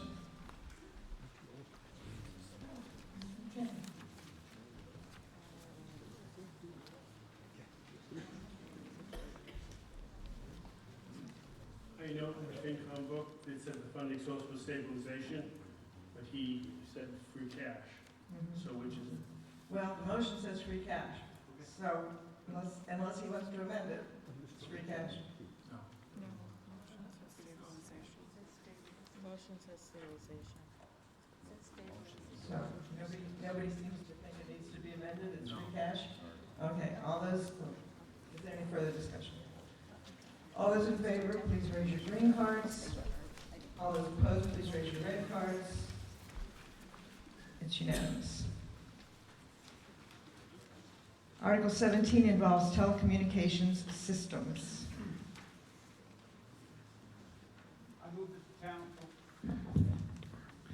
I move that the town vote to transfer from the stabilization fund the sum of $42,000 to fund the replacement of telecommunication systems in the town offices, public safety complex, and the GAR Memorial Library, including any incidental and related expenses, with any remaining funds to be closed out to the stabilization fund balance at the close of fiscal year 2026.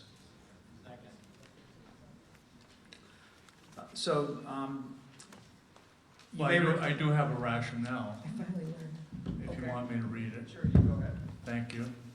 So we recommend approval, and I apologize. Typically, in years past, we used to read the rationales for every article, so I would do more than just say we approve, we disapprove, but we dropped that. But this particular article went the longest of any of the articles we took up. In fact, we were waiting on information from bidders. So the rationale that's in the book is not quite complete or accurate, or however you want to look at it. So I'd like to just bear with me, read one rationale this evening. This is for the $42,000. This article for an additional $42,000 would complete the funding necessary to update our telecommunications, including both voice and data, at the town office building, the public safety building, and the library. A prior town meeting had approved an amount of $65,000, of which $61,400 remains, toward this project, with the anticipation that the town would undergo a request for proposal process to secure appropriate bids for the telephone system and the necessary upgrade to the current cabling. The town office's phone system was bought in used condition about 15 years ago and is failing. The eventual failure of this system would most likely be catastrophic, that is, no fix would be possible. No lives will be lost, but no fix will be possible. This phone system, besides not working properly and relying on support service from a single vendor, is not current in its technology and lacks many features now standard in modern systems. The current cabling, which predominantly goes back to the last century, also does not meet current standards and would preclude both voice and data from functioning properly and fully. Proposals are in from the RFP process. If this article is approved, funds would be sufficient to accomplish the project. A review of the proposals will take place over the next 30 to 60 days, with the town selecting the proposal or proposals which meet our criteria as laid out in the RFP. The amount proposed is a budget amount, not the contracted amount. It is hoped that the total cost will be lower, but the proposed amount keeps the option open to accept the high bid if that is in fact found to be the best option. Please note that this is a competitive bidding process operating under the requirements for procurement as mandated by the state. Thank you.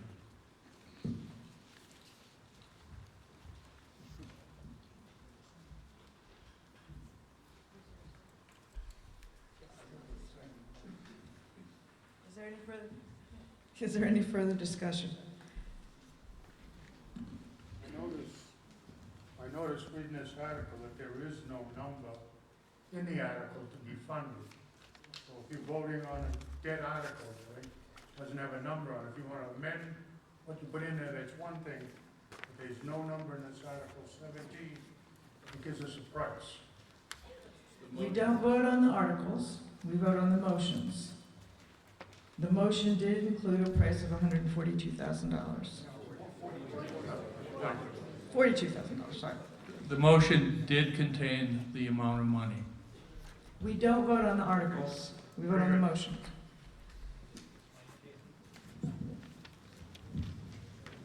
The FinCom puts this booklet together, and it's out on the street about a couple of weeks before.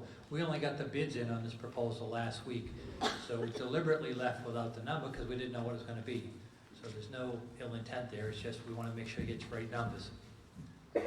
It's absolutely appropriate to bring an article without a number because we aren't going to vote on the article anyway. We're going to vote on the motion. And so as long as the motion has the proper information in it, we're fine. Okay? Any other discussion? If not, all those in favor, please raise your green cards. All those opposed, please raise your red cards. Is that a red card back there? No? It's unanimous.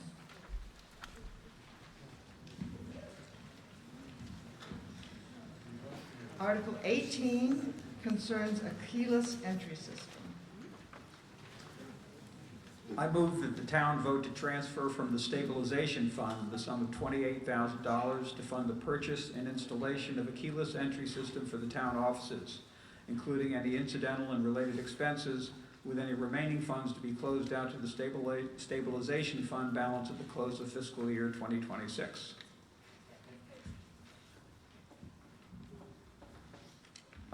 This is really to address security and safety for town staff and to allow the town to have a better idea of goings to and from, or mainly to, actually not from, but into the town office building.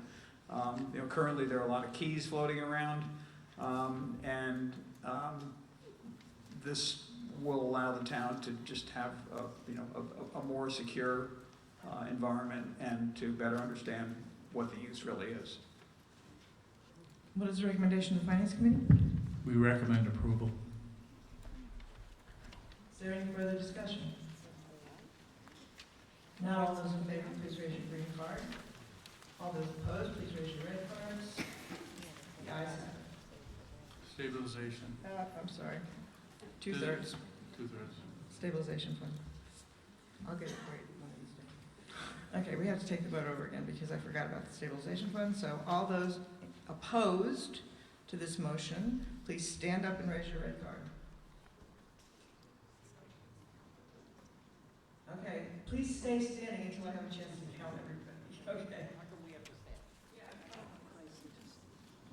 Okay, there's 7 opposed. Oh, I'm sorry, what? Well, if we make people have to stand up, a lot of people won't stand up. So it's not fair to make the red people have to be the ones that stand up. You can preview. All those in favor, please raise your green cards.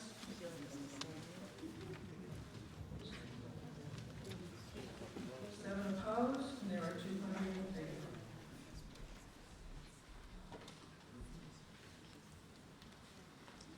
Article 19 involves the fire pumper truck.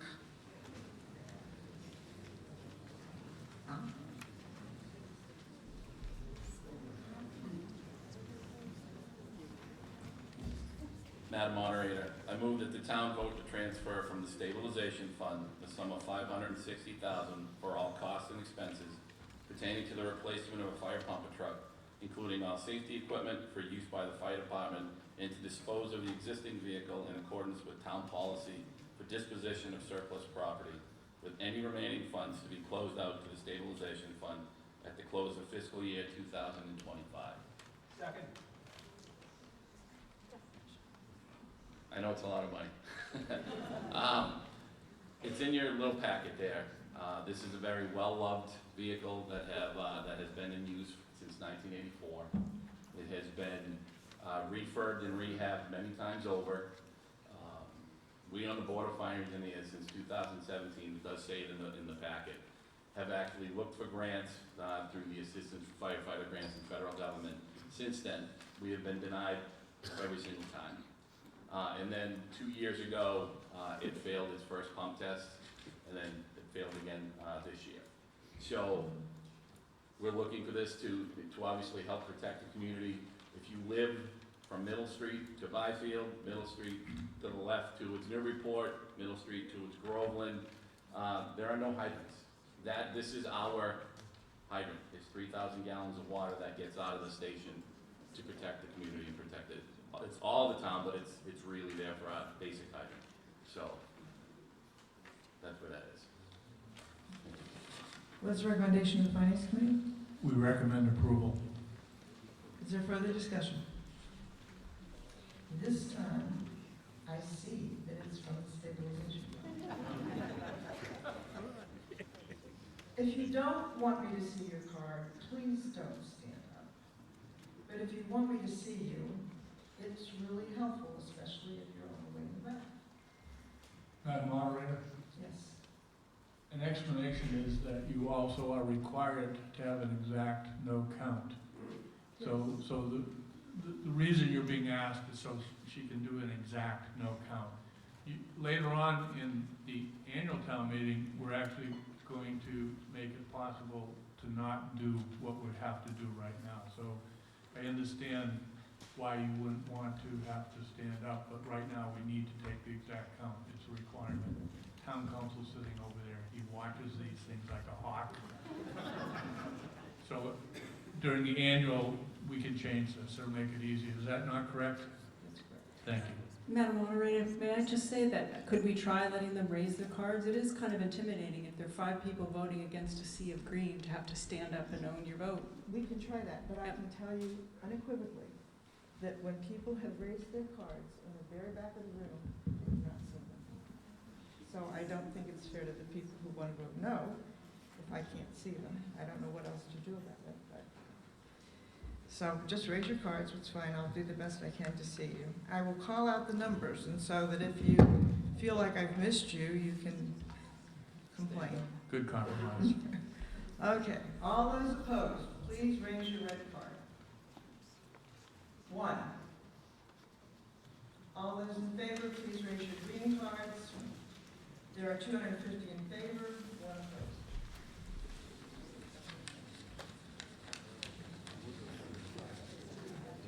Article 20 involves the plow truck.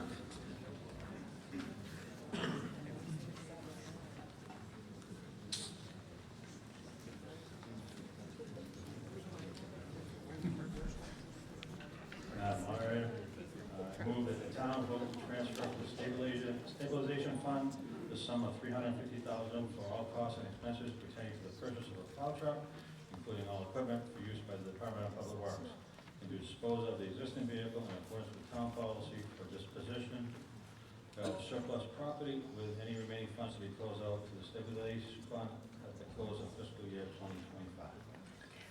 The current vehicle is, I believe, 13 years old. It's having rust issues, body and frame. And it's one of our 3 main trucks in the winter, involved with plowing and sanding.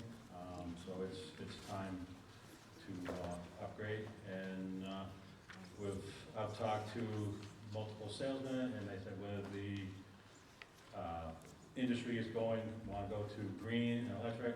It's way in the future, and right now, if you're going to do something with a purchase, now's the time to do it. What is the recommendation of the Finance Committee? We recommend approval. Is there further discussion?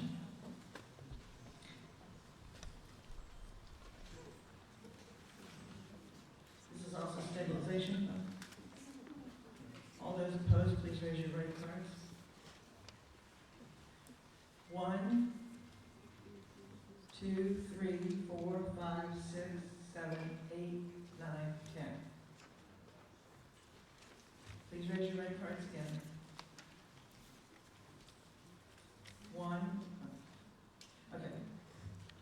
You're going to have to just let me do this because it's the law.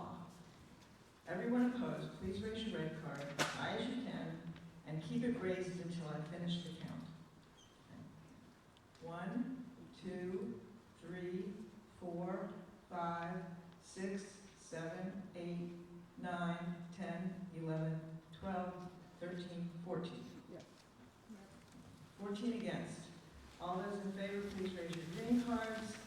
There are 196 for.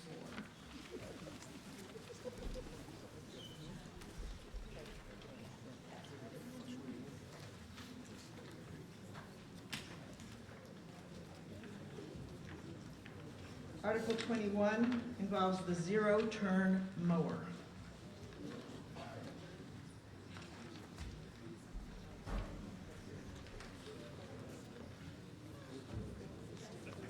Madam Moderator, I make a motion and move that the town vote to transfer from the stabilization fund the sum of $33,500 for all costs and expenses pertaining to the purchase of a zero-turn mower, including all equipment for use by the Department of Public Works, and to dispose of the existing equipment in accordance with the town policy for the disposition of surplus property, with any remaining funds to be closed out to the stabilization fund, balance at the close of fiscal year 2025. The current mower that we are looking to replace is 22 years old. It is getting where every season it's more costly to maintain and upkeep. And we're looking for a more reliable piece of equipment. What is the recommendation of the Finance Committee? We recommend approval. Is there any discussion? Once again, it's a stabilization fund. All those opposed, please raise your right cards and keep them raised until I finish.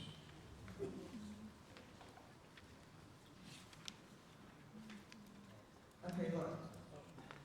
Since I started counting, 3 more people have raised your hand. This is a moving target.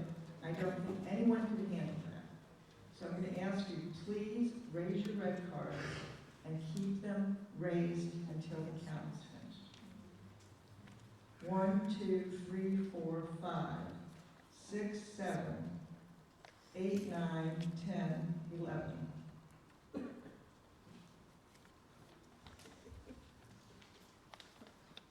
Please raise them again. 1, 2, 3, 4, 5, 6, 7, 8, 9, 10.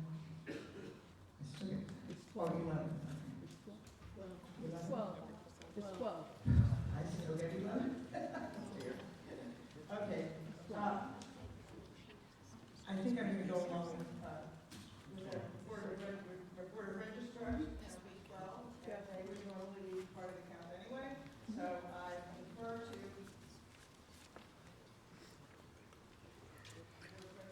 and then there were 12 members. All those in favor, please raise your green cards. And there were 232 in favor.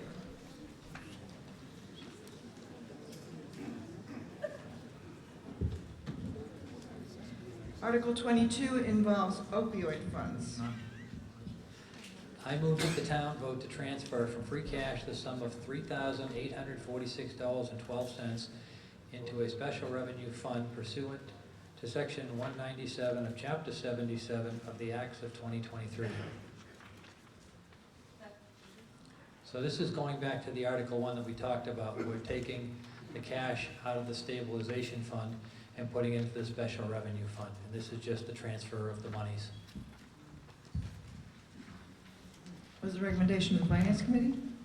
We recommend approval. Is there any further discussion? Any further discussion? This one is not stabilization fund. All those in favor, please raise your green cards. All those opposed, please raise your red cards. It's unanimous. Article 23, this will be a fun one. Oh, yeah. Unpaid bills.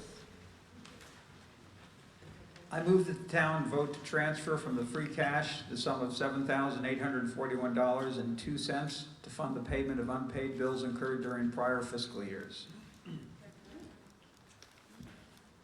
This is pretty self-explanatory. There's a few small bills, or mostly small bills, although the largest, I think, is related to an error on the part of National Grid with a failed meter. But in any event, other than that, it's pretty self-explanatory. We owe the money, and it happened in the prior fiscal years, so we have to approve it now separately. What is the recommendation of Finance Committee? We recommend approval. Is there any discussion on this? Now, this requires a 9/10 vote. That is the law. All those opposed, please raise your red card. Thank green cards, it's unanimous. Article 24, snow and ice.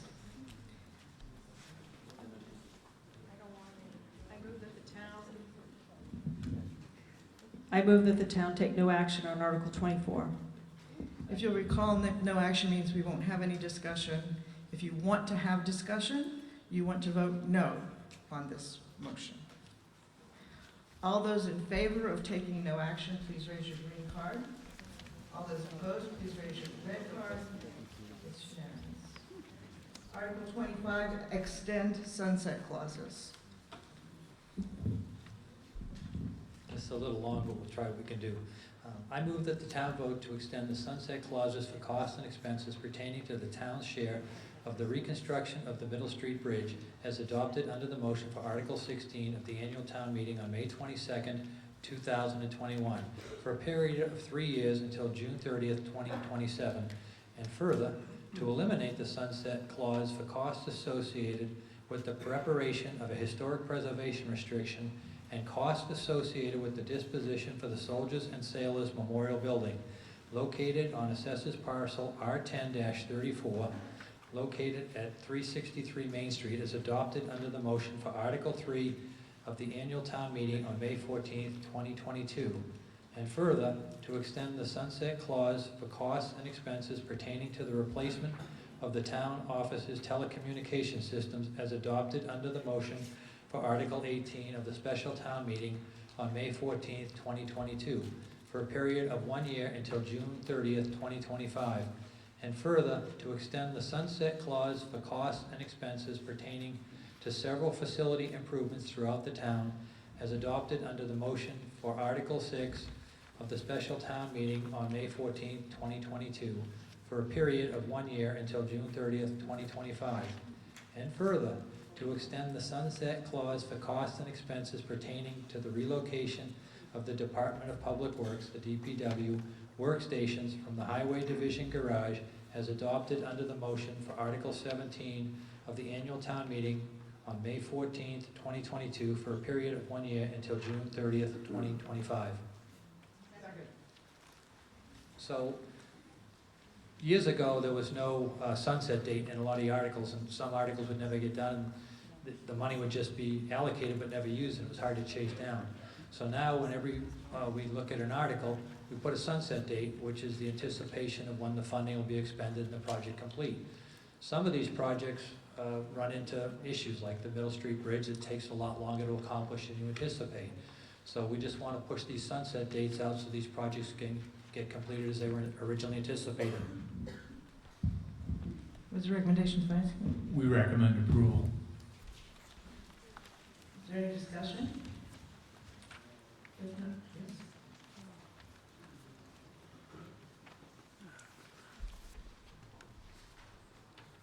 Brad Busher, can somebody please give a little bit more of an explanation about what's going on with the car post? Do we not need a preservation easement? Are we not disposing of it?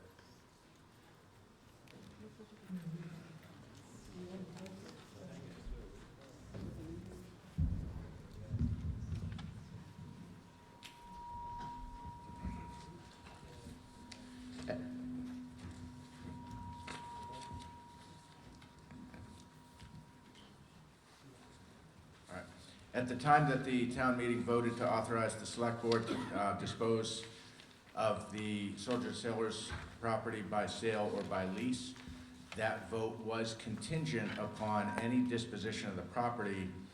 It has to be subject to a historic preservation restriction. So that's not something, there's no building in town right now that's subject to a historic preservation restriction. It's similar to a conservation restriction that you put on land to permanently protect it. The same kind of restriction has to be put on this building prior to the board's disposition of it.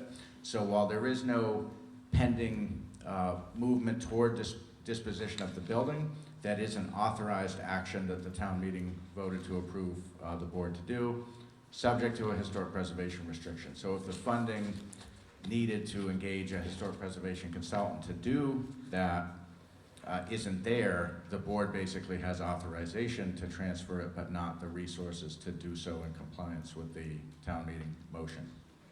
is that?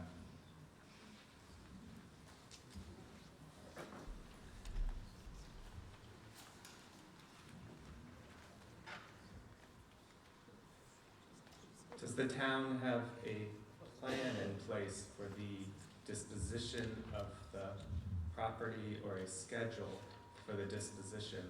Why are we accruing properties along Main Street?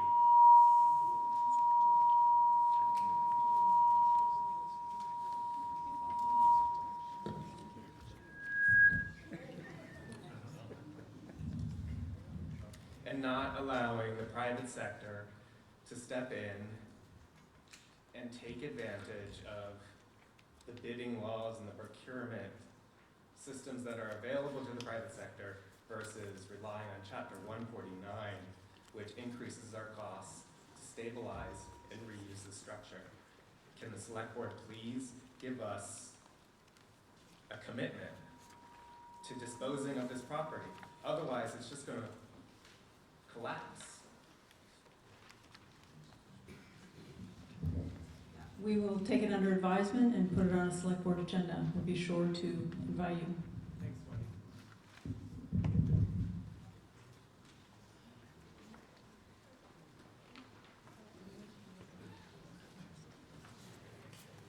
Can I ask for recognition? Yes, I did. Any further discussion? If not, all those in favor, please raise your green card. All those opposed, please raise your red card. It's unanimous. Oh, I'm sorry. There's, this is the stabilization. There's one, no, the ayes have it. Okay. Yeah. Who's gonna make a motion to adjourn? We have to adjourn the special before it's over. Oh, one.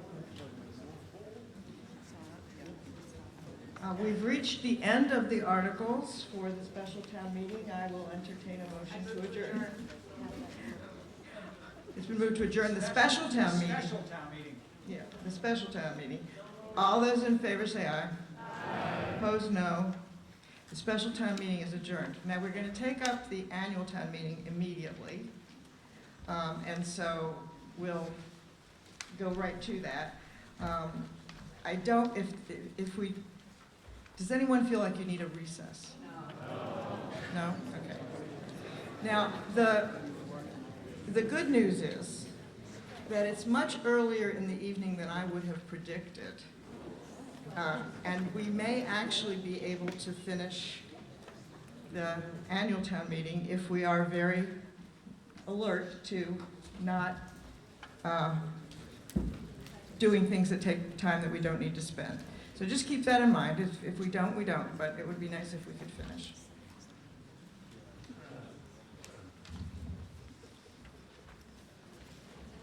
So we're back to the annual town meeting, and we're on to Article 3, which concerns the school stabilization fund.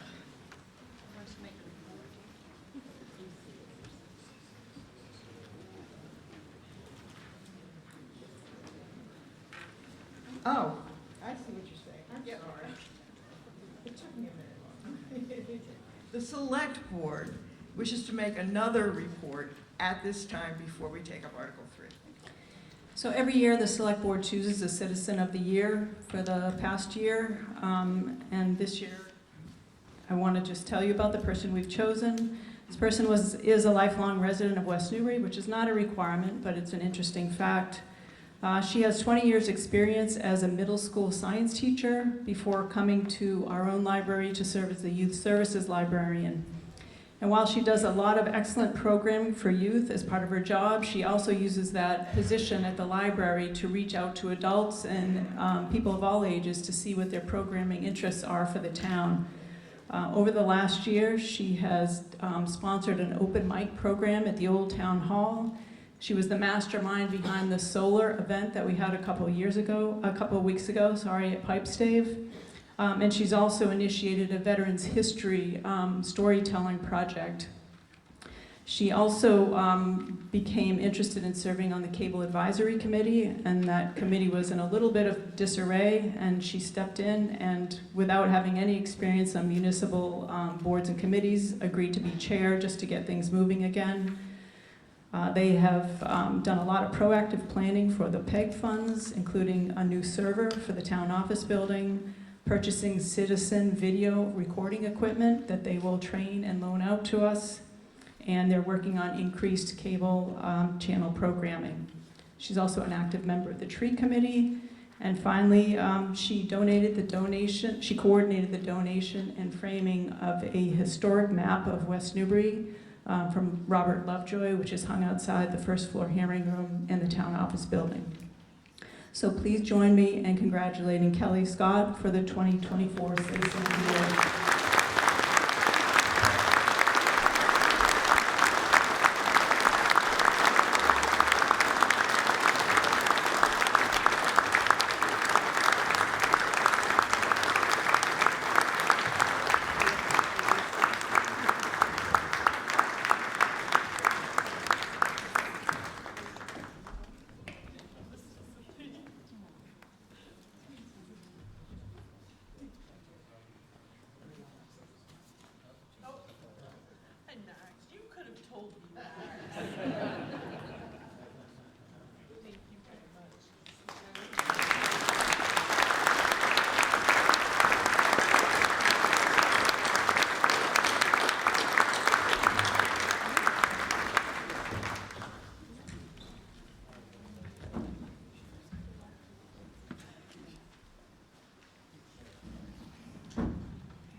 Our next item of business under Article 4 is the line item budget. Great. Didn't we just do 3? Oh, shoot. We do 3 before 4. Article 3 involves the school stabilization fund.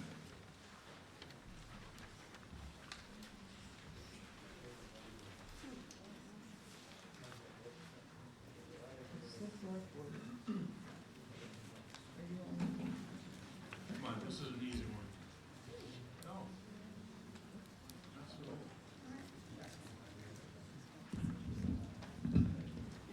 I move that the town vote to transfer the sum of $200,000 from the school stabilization fund to pay a portion of the town's share of the debt service associated with the building of the new middle/high school. So just quick background on this. A number of years ago, it occurred to the select board at that time that we had debt that was being retired, and but the capacity to continue to collect funds, tax funds, based on that debt still existed. And knowing that there was a major school construction project over the horizon, took advantage of that and continued to sequester money that had been used for that previous debt and put it into a stabilization fund specifically intended to try to reduce the tax burden for the first few years after construction of a new school, which happened. And so for the last few years, we've been drawing from that stabilization fund a certain amount each year. I believe there are either 2 or 3 more years that we'll enjoy this in helping to reduce our tax bills each year. So, this is, a one in a sequence of withdrawals from the stabilization fund or transfers from the stabilization fund that we've done. Now, my understanding is that this is a school stabilization fund. I should be talking to the voters here. This stabilization fund is not the town stabilization fund, which is what we've just had done all those wonderful we've sort of tried to do those wonderful 2/3 votes from. This stabilization fund does not require a 2/3 vote. It requires a simple majority to remove money from it. And there will be other stabilization funds coming up later on that will have the same thing. So the only stabilization fund that requires a 2/3 vote to remove money is the town stabilization fund. So this is a school stabilization fund. What is the recommendation of the Finance Committee?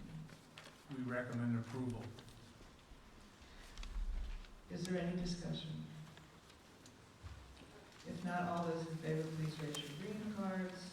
All those opposed, please raise your red cards. It's unanimous. Now we do Article 4, which is the line item budget. And so what we will do is take up every line in order, and I will simply read it. Please look at the columns on the top of the page. This is on page 3 of the Finance Committee booklet. And you'll notice that the second to the last one in has recommendations from the Select Board and the Finance Committee. Madam Moderator, should I make a motion?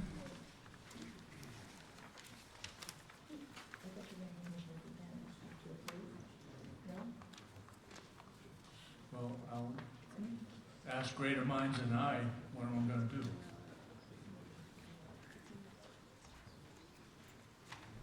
All right.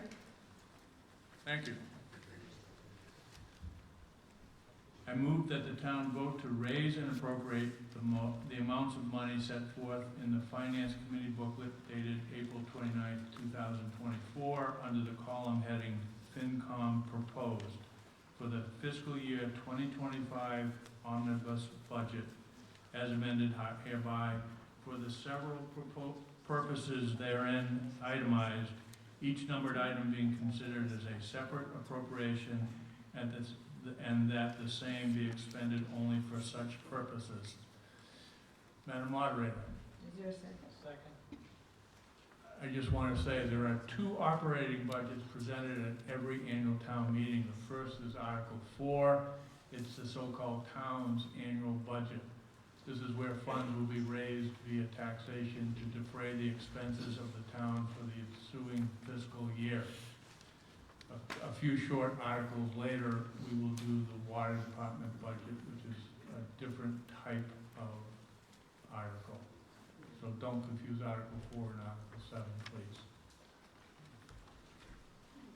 So now, if you look at the headings, in the penultimate column on the page 3 of the Finance Committee booklet, the heading is fiscal year 2025, and on the left it says Select Board, on the right it says FinCom Proposed. When I read the line, I'm placing the FinCom proposed amount on the table as the motion. The FinCom. It can be amended up or down, and you can prescribe the use of funds under the line item budget. But we won't do that immediately. What we will do is, if there's something that you wish to discuss further or amend, when I read the line, simply say very loudly, because there are a lot of people in here, hold. We'll go through the entire list, and then we'll go back and pick up only those items on which there was a hold placed, so that we can expedite the discussion of the budget. Okay, so I'm going to actually use my school for a few minutes here. Hoping. Well, maybe I'm not going to use my school. Here, just hold on. Don't fall over, Casey. No. Want me to drop it a little bit? Yeah.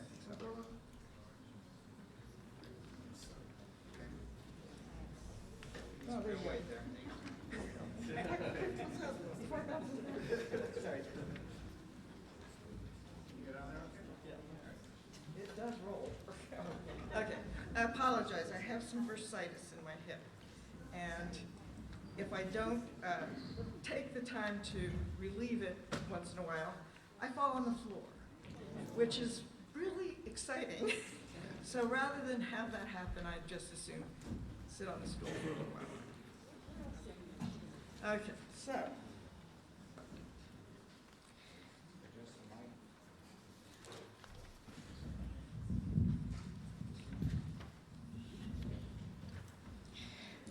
Line number 1, moderator. The salary proposed is $200. Expenses, $60. Line 2, select board.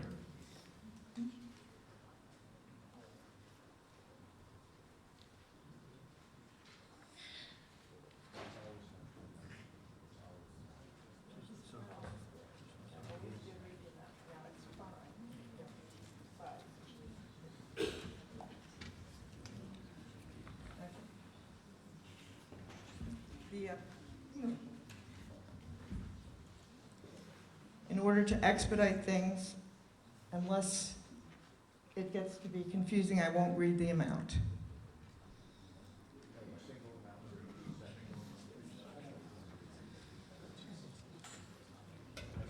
We've always put holds under this.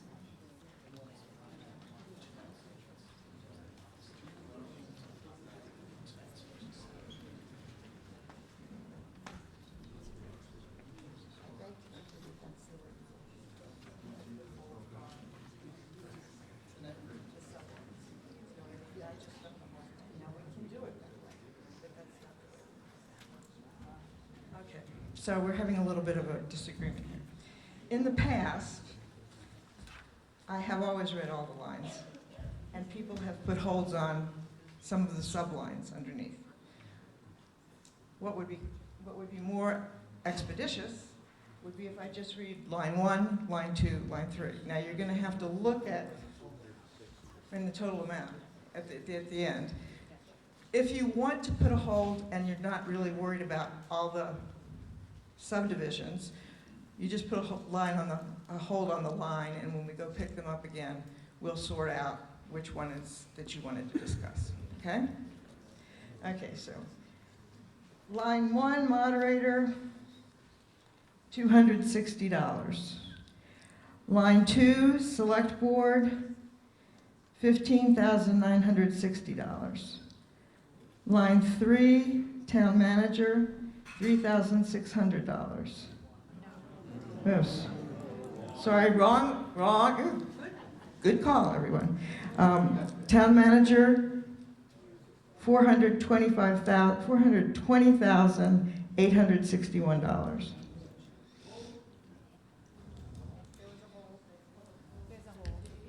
Yes, there's a hold.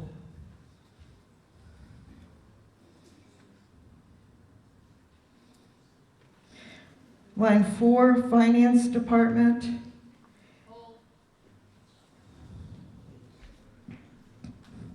Line 5, finance committee, $52,000.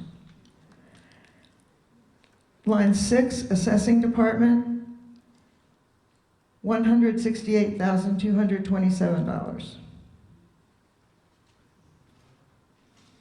Line 7, special counsel, $82,127.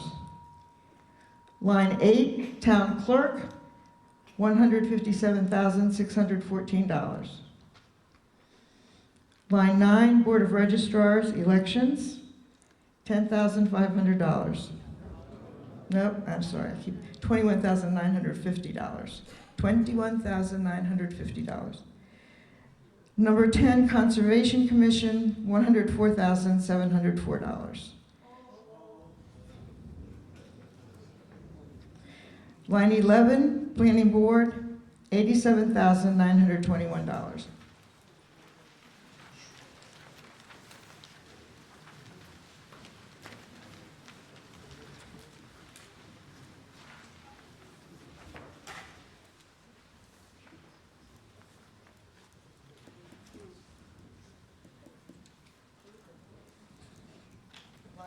Line 12, Board of Appeals.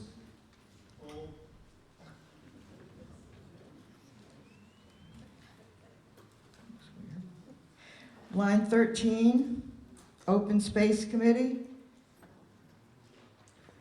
$1,475,000. Wait.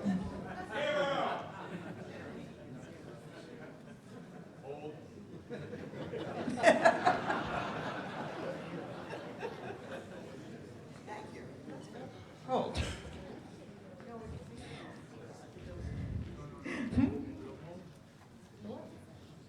Excuse me, are you saying that we're holding that line?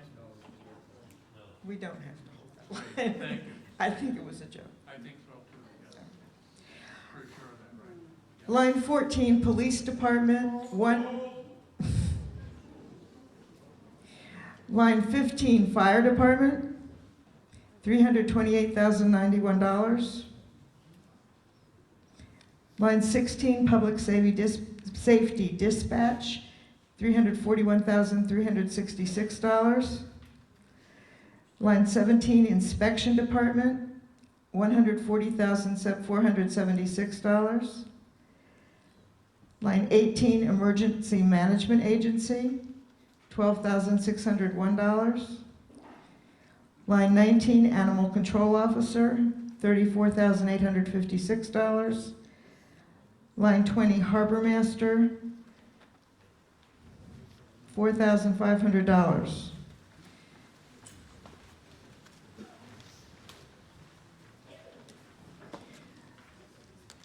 Line 21, Pentucket, $9,624,791. Line 22, Whittier, $300,687. Line 23, Essex North Shore Ag and Tech, $101,686. Line 24, Department of Public Works, $1,639,609. Board of Health, line 25, $689,530. Line 26, Council on Aging, $129,338. Line 27, Veterans, $29,598.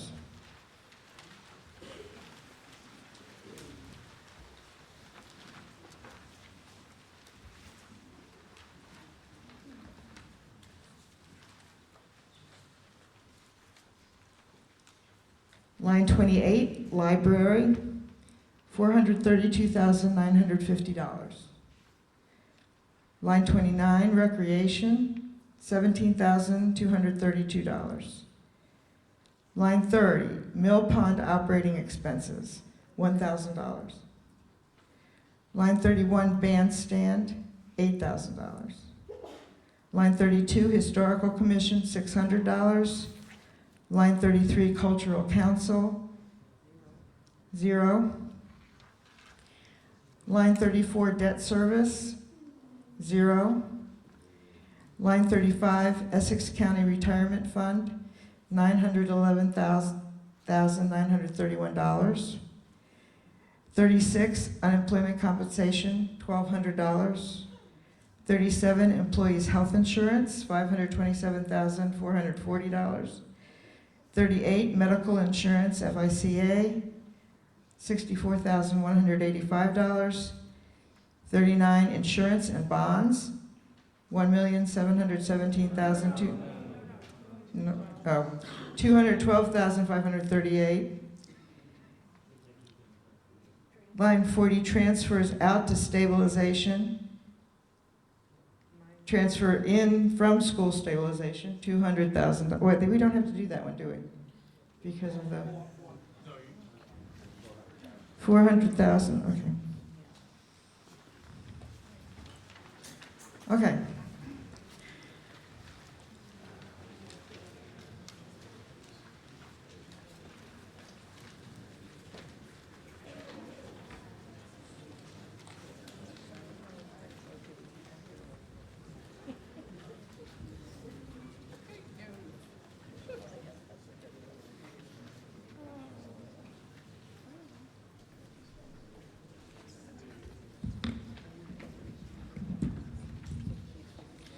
The first hold is on line 3, Town Manager.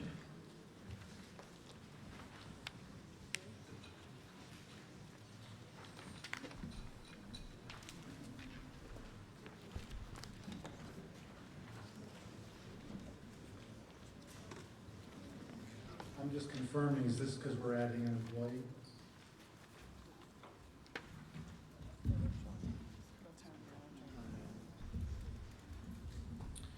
That's a great question, and the answer is yes, but not where you'd think. So part of the DPW restructure was actually to transfer the Programs and Projects Manager position, which is held by Christine Wallace, from the Public Works into the Town Manager department. So in the new budget, that position would report to me and not be in DPW. So that accounts for the increase. The reason you don't see an offsetting decrease in the DPW budget, we are proposing a new position. It's actually an experienced operator position, which is a union position. Over the last 5 or 6 years, people have seen we've made adjustments on staffing, primarily on, or really solely on administration, finance, so forth, and we are properly staffed in those areas. Where the town has not made an increase in staffing in many, many years is on the labor and operations side. The DPW had 4 full-time operators about 15 years ago, and during the recession, there was a vacancy that was not filled, and they've been with 3 full-time since. That's really, they do an awesome job, but that's been a real pinch point, and with all the tree work and just everything you see Public Works doing, the proposal to add a full-time experienced operator is if anything, it's overdue. So while the increase appears in the town manager section, the sole position added by this budget is actually on the Public Works side.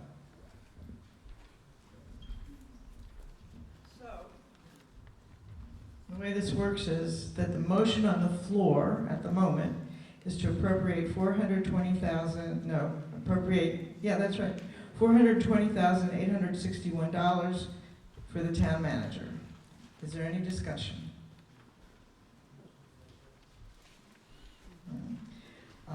If not, all those in favor, please raise your green cards. All those opposed, please raise your red cards.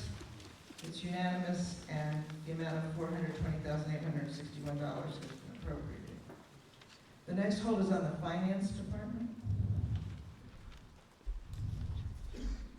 My question is about the line Finance Department expenses, which has a near doubling. Just wondered what that was for.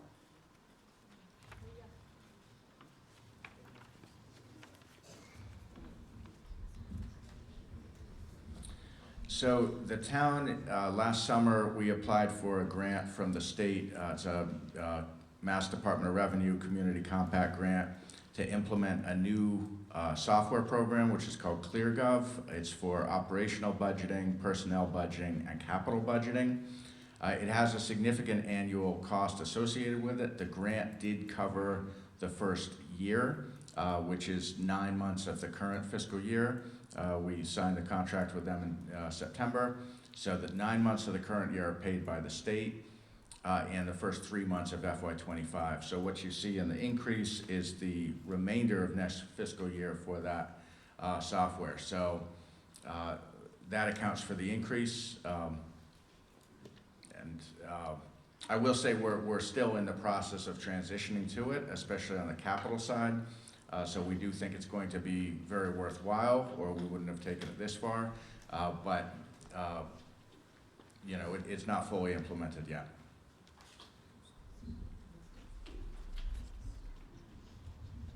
Is there further discussion? If not, the motion on the floor is to appropriate $363,055 for the Finance Department. All those in favor, please raise your green cards. All those opposed, please raise your red cards. The ayes have it.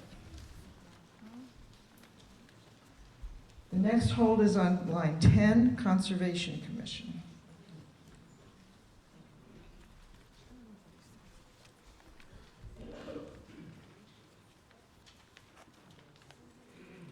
Someone placed a hold on Conservation Commission.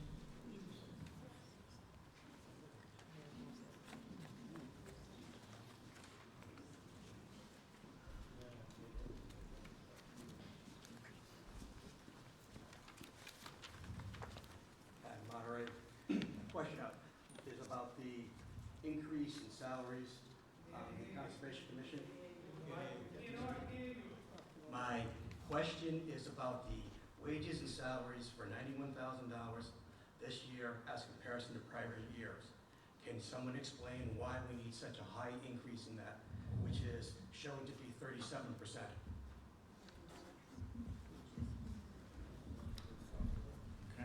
There's another great question. There are two drivers to that increase. One is the separately budgeted $7,500 for land steward internship wages. People will recall in the past, town meeting has funded seasonal interns to support with invasive species management. And it was stated at the fall town meeting that that would be built into the operating budget starting in FY25. So that seasonal program of hiring 2 typically college students to come in and work for the summer, which has worked out really, really well, is now in the operating budget rather than a separate article. So that's part of the increase, that's $7,500. The other part of that is partly cost of living adjustment for the agent, but most of it is not that. And so right now in the Land and Building Services Department, so that's conservation, planning, inspectional services, and community preservation. There is combined total of 26 staffing hours that are budgeted in FY24. In the new FY25 budget, we're proposing a 40-hour-a-week position that will support planning, conservation, inspectional services, and community preservation. So rather than a 2 part-time, the proposal is a single full-time that will be 5 days a week, much better customer service, much better support, particularly to planning, which right now only has 6 hours a week of admin, and conservation, which has 0 admin. So in the proposal, both planning, conservation, and inspectional services will all enjoy the same level of administrative support. So to reflect the intent of the position as a shared position, we took the budgeted wages for inspectional services and divided it 30%, 30%, 30% between Concom, planning, and inspection, with 10% carried by community preservation. So if you look in the inspectional services line, you'll see a reduction in that by not as much as the increase here, because it's also in the planning budget, but it's a decrease in inspectional services about $11,300. That's driven by that reorganization. So I guess what I'm hearing is that the new proposed bylaw is, because it's highly regulated, is going to require additional wages for support and all the costs associated with it? It really is not related to the bylaw. I just want to understand what it's from. No, this actually, the genesis of this goes back, it actually goes back to 2018 in some respects. We've been looking at the fact that some departments had 20 to 28 hours a week of support, some departments had 0 support. So I've been looking at that over the course of years, and this has been a long building proposal to get a shared support, which we do really think is going to improve customer service significantly.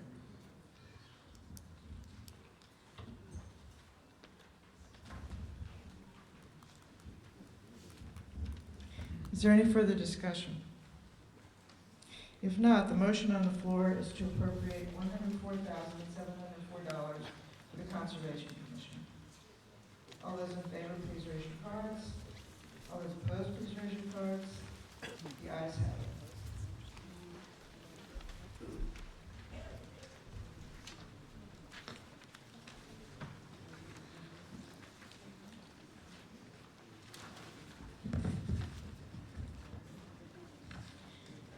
The next hold is on the Board of Appeals.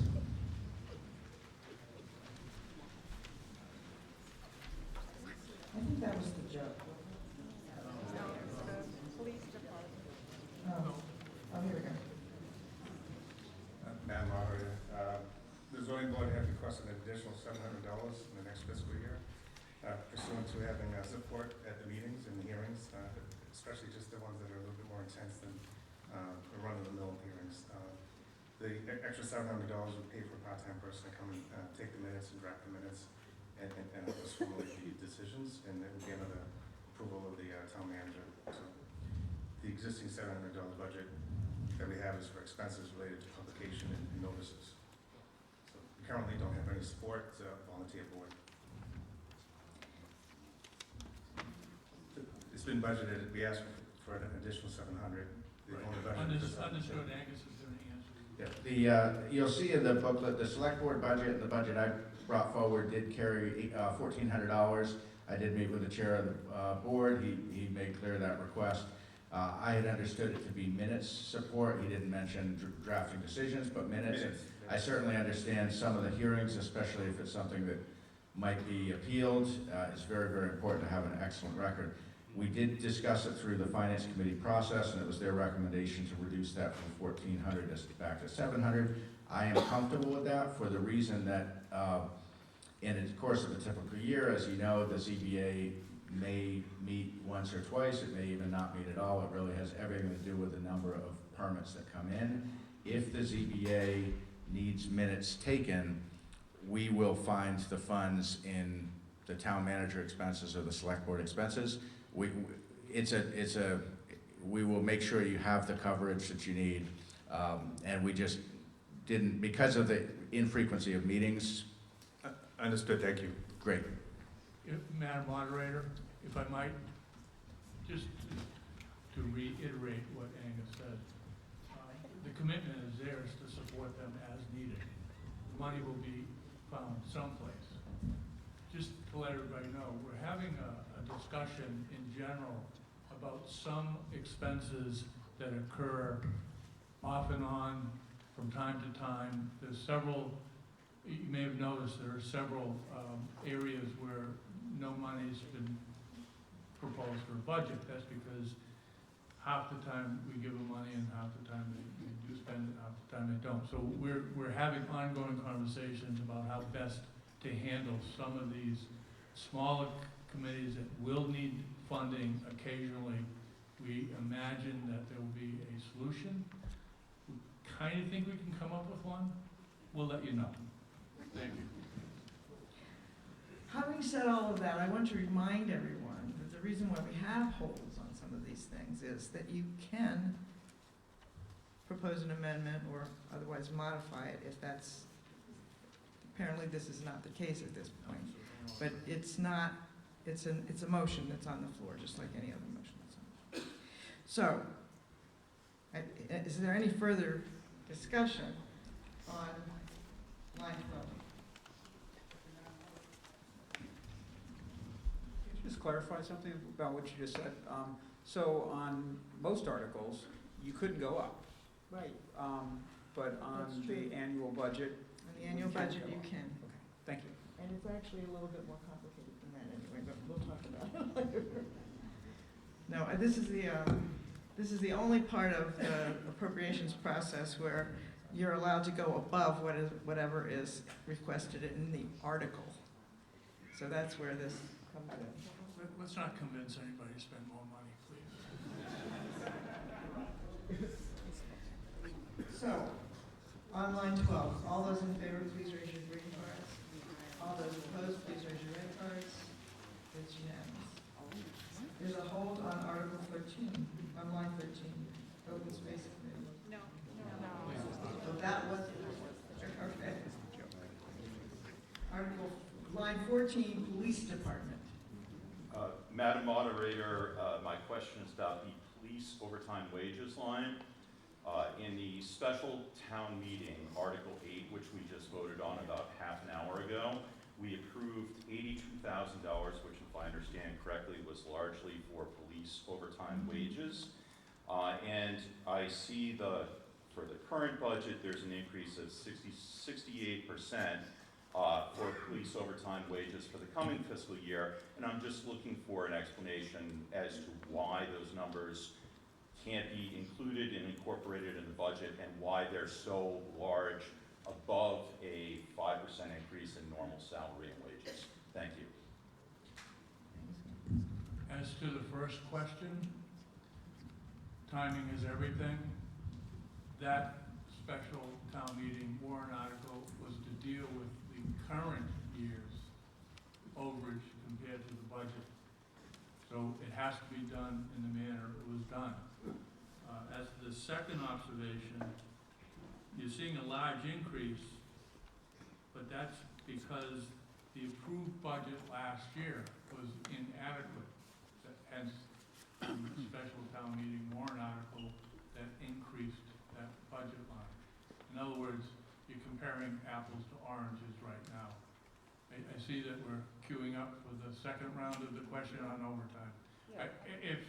If that answer doesn't suffice, obviously, the town manager's up there and he knows more than I do.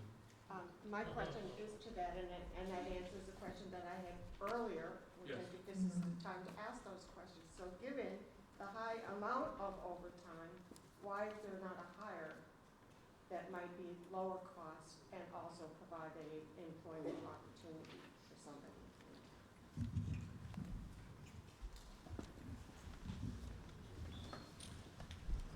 There are a couple of significant factors that have driven overtime much farther above what we would like to see. I speak for certainly the board.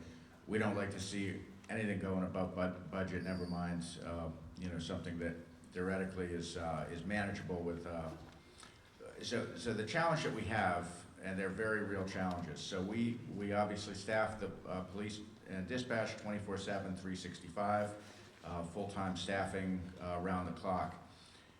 There have been a couple of these, so everyone's probably familiar with police reform, the so-called Post Commission. This was signed into law by Governor Baker a couple of years ago and is the law of the land. And what it has done is it's created a requirement that every officer is a certified police officer. So smaller towns like West Newbury that over the many years have had a mix of full-time officers and part-time reserve officers. The part-time reserve officers aren't there because they cannot be working as a police officer unless they're certified, which takes attendance at police academy. It's 20 weeks, full-time. So people are basically not available unless they're certified. They're not certified unless they're basically in a career of law enforcement. So the old days of reserve officers who frankly were paid at a lower rate, and we're not working more than 40 hours a week, so we're not paid at overtime rates. The staffing costs have gone up significantly in every small community in Western Mass and more rural areas. The police reform, well, it's very commendable, and there's a lot of very, very good things about it in terms of officer training and all kinds of things. It is very expensive. Related to police reform, when we send a new hire to academy, which we can do, we can hire someone conditional upon going to academy. We then send them to academy for those 20 weeks. We're paying them full time for their time at academy. We also still have to fill their shifts back here. So that's been a significant cost. Those two items alone account for a lot of this. On top of all of that, we've also had 3 officers affecting the current fiscal year that have been out for significant periods of time for injury leave, and that's just bad luck, primarily for the officers who were injured, secondarily for the town who then still has to cover those shifts while they're out. So it has been a kind of a combination of factors. We have every confidence in Chief Dwyer. He's doing an awesome job. And he and his senior staff pay very close attention to shift assignments and trying to, if there's someone who can work at a non-overtime rate, that's who's going to get the shift. But there is a headcount issue of needing to fill the shifts and a finite labor pool to draw from.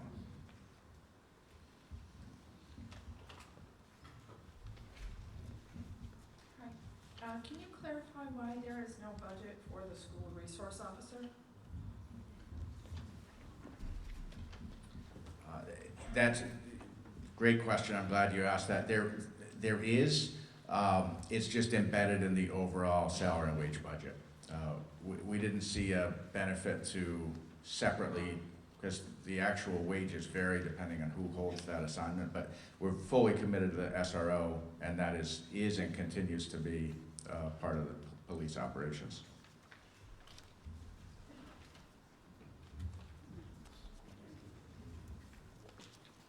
Did you ever think of hiring a consulting company to do shift optimization, to see if what's the best schedule, maybe a rotating schedule, a hybrid schedule? Is it 3x8? You have 3 8-hour shifts, you do 2x12s.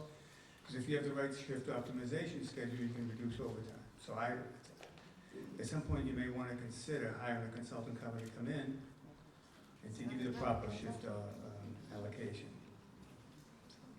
started to shift. Any further discussion under police? If not, all those in favor, please raise your card.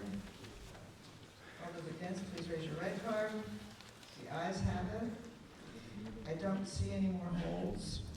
Now, my understanding, and I defer to the Finance Committee on this, is if there had been changes, which there weren't, we would now need a motion to accept as amended. Well, I'll defer to town council or Angus or whatever. Right, but if there were changes, we would have to, so. why do we do it in the beginning?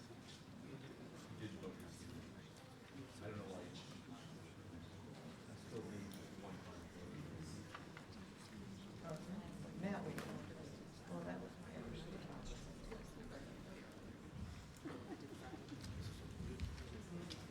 Does someone have to? Okay, all right. So now we have to vote on the motion which was presented at the beginning to adopt the budget as presented by the Finance Committee. Is there any further discussion on that? No. Oh, yes, there is.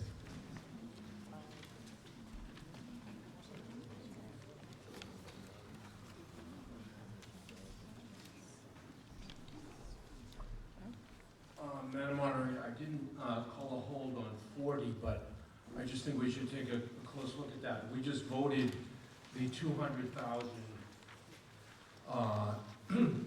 to be taken out of the stabilization. So if we pass this line item 40 as 400,000, we'll actually be taking 400,000 out of there. Actually, we don't have to take up that particular line because we did pass in the, to take it out of the stabilization.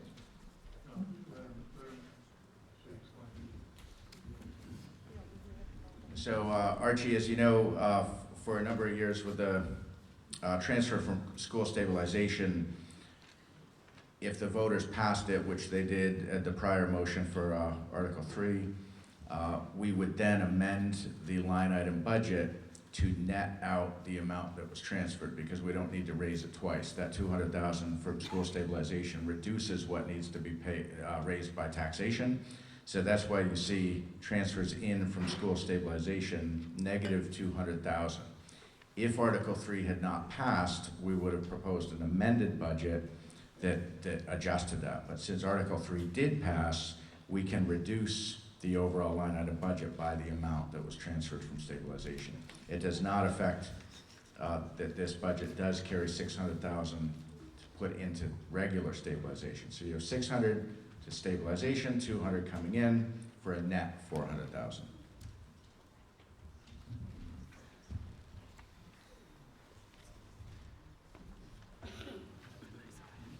The motion on the floor is to accept the budget. All those in favor, please raise your green cards. All those opposed, please raise your red cards. It's unanimous.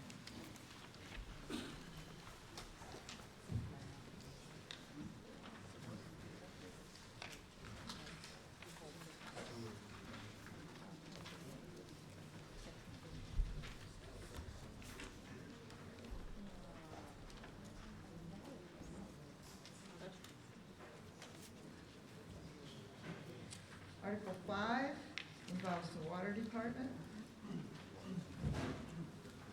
Madam Moderator, I move to direct the Board of Water Commissioners pursuant to Chapter 38 of their Acts of 1936 to enact a rule prohibiting stipends from being paid to commissioners effective July 1, 2025.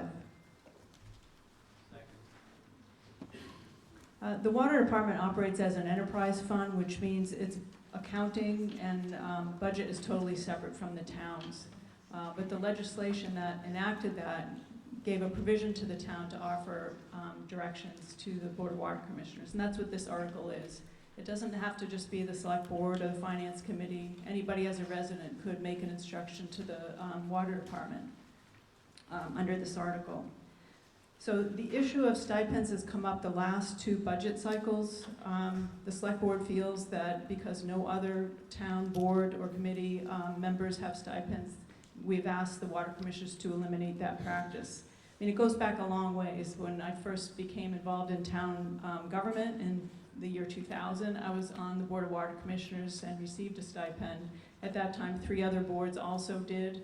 I felt as a ratepayer that that wasn't an appropriate use of money to be paying somebody that volunteered to be on a board.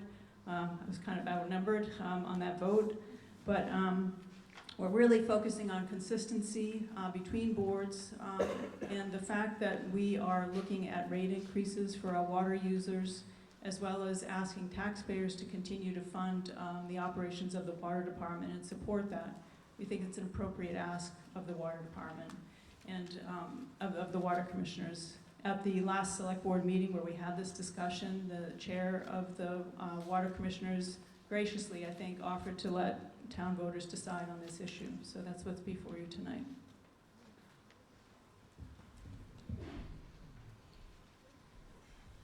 Recommendation of Finance Committee? We did take a vote on this, and we voted unanimously to support the motion, the instruction that Wendy has just described. Is there any further discussion? Not all those in favor, please raise your green cards. All those opposed, please raise your red cards. It's unanimous. Article 6 involves the fiscal year 25 water budget. Mr. Jennings.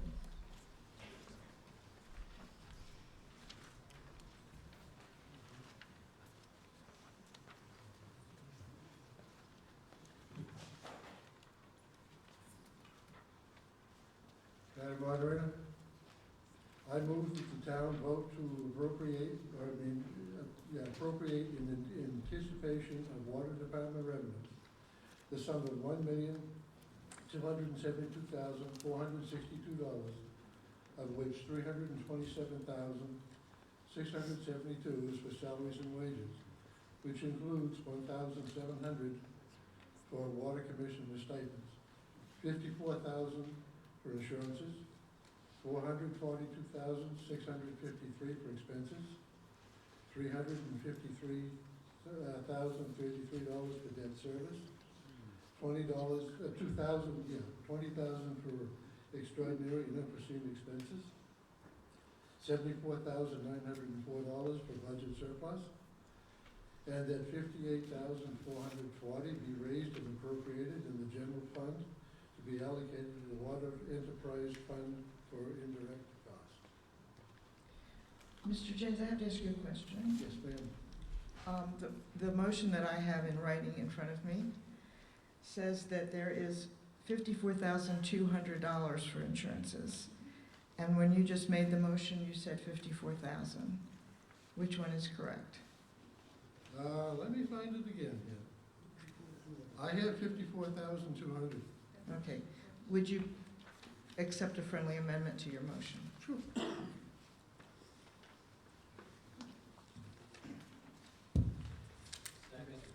Second.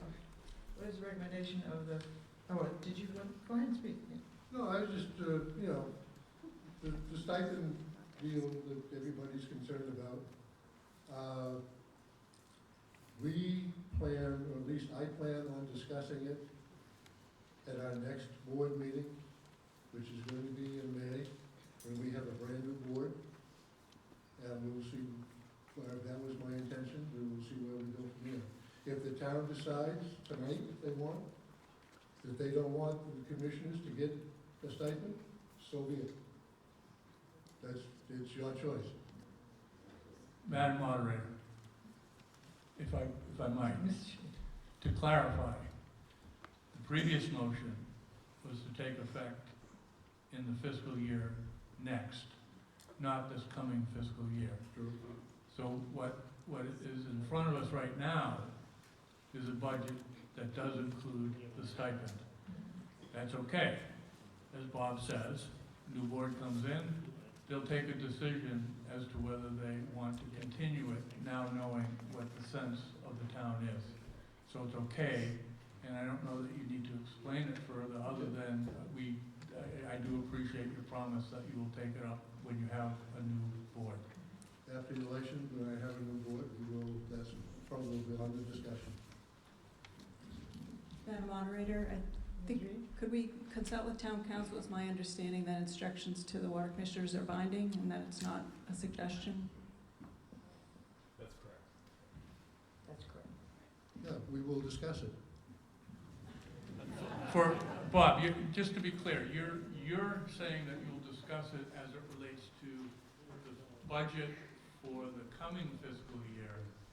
Your motion affects the budget thereafter. So I think we're in violent agreement here. We'll work on it. Yeah. Is there any, We needed to spice things up a little bit, so there you go. is there any further discussion?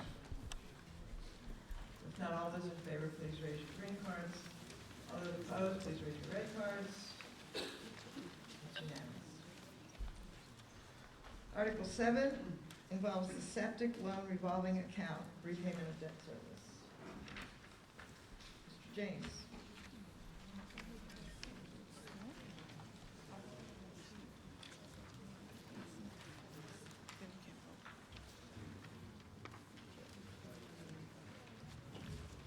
This should be the last time you see me tonight.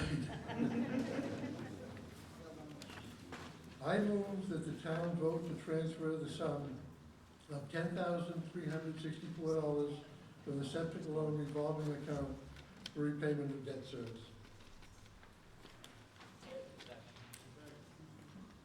And if anybody's counting, this is the last loan payment we have for the septic system contract.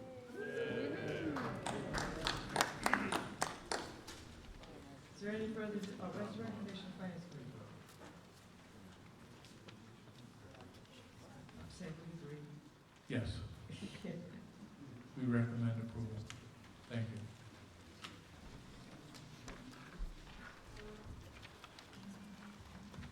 Is there any further discussion? If not, all those in favor, please raise your green card. All those opposed, please raise your red card. It's unanimous. Oh, is there discussion? Yeah. Town moderator, I'd like to make a motion. Thank you.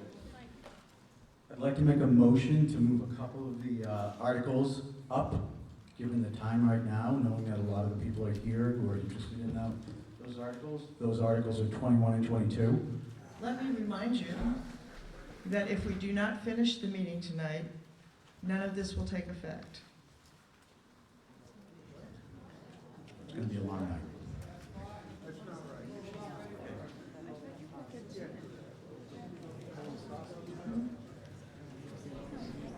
Isn't that right? No, but they won't get the numbers until.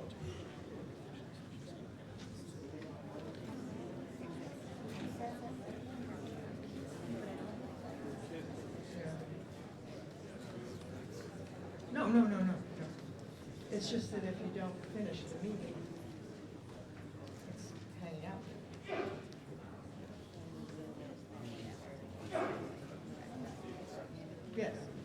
Yes. I didn't mean for the rest of the time. I meant for tonight. And we can have this happen.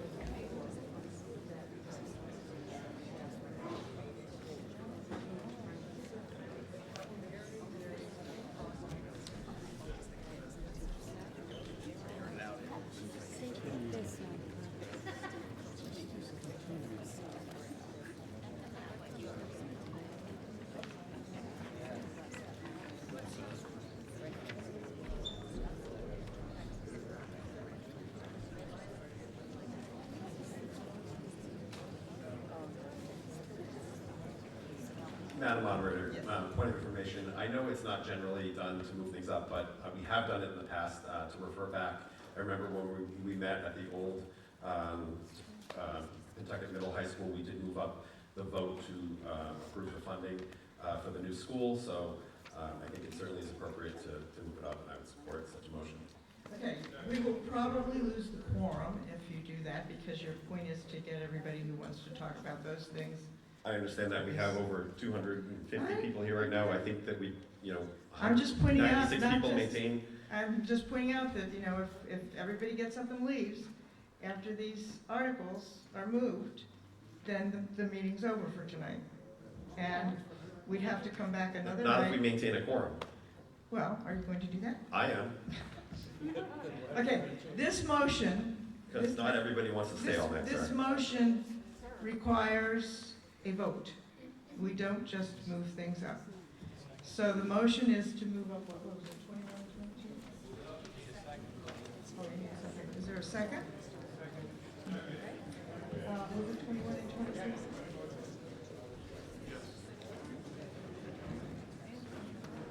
May I speak to the motion?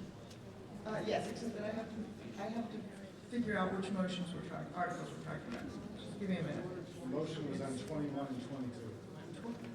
Wetlands bylaw and animal bylaw. That's what they said. Okay, that's, I'm just I checking. would just suggest that everybody would probably not vote to do that if we could go faster on these smaller items. $5,000, $10,000, if we could just move those more quickly, people will probably stay.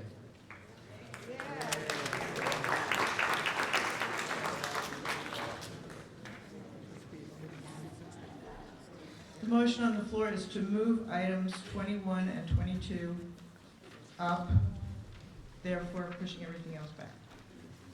Is there discussion? I have not asked for the vote yet. I asked, is there any discussion? No. If not, all those in favor, please raise your green cards.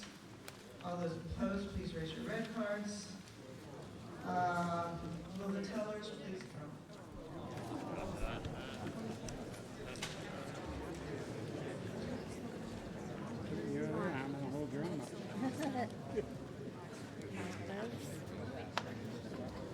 All right.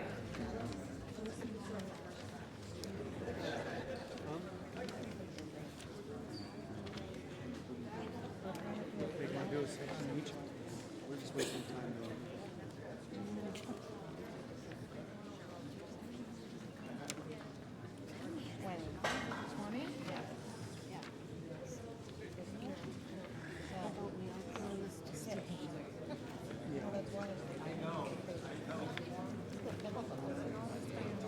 Withdraw the motion, let's move on.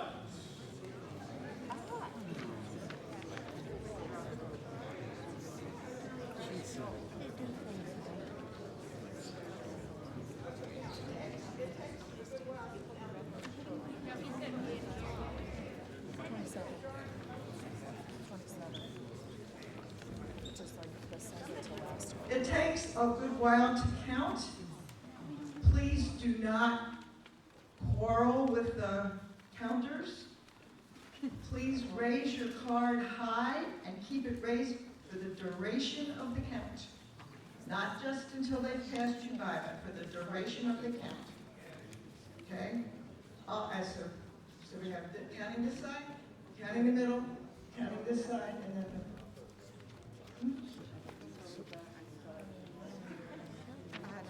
yes, you must be seated. Okay, all those in favor of the motion to move those articles, please raise your green cards.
The motion passes 156 to 128.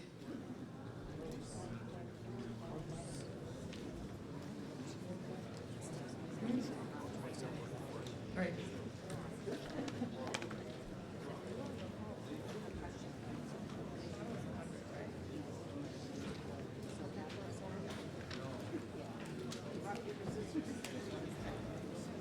No.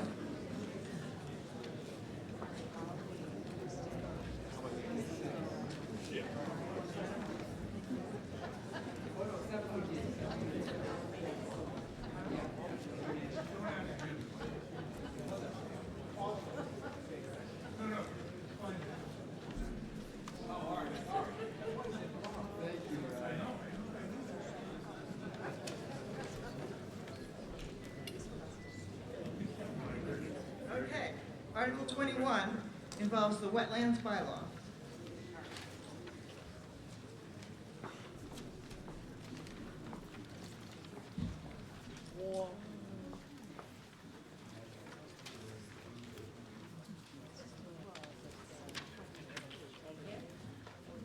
Molly Hawkins, I'm the Chair of the Conservation Commission.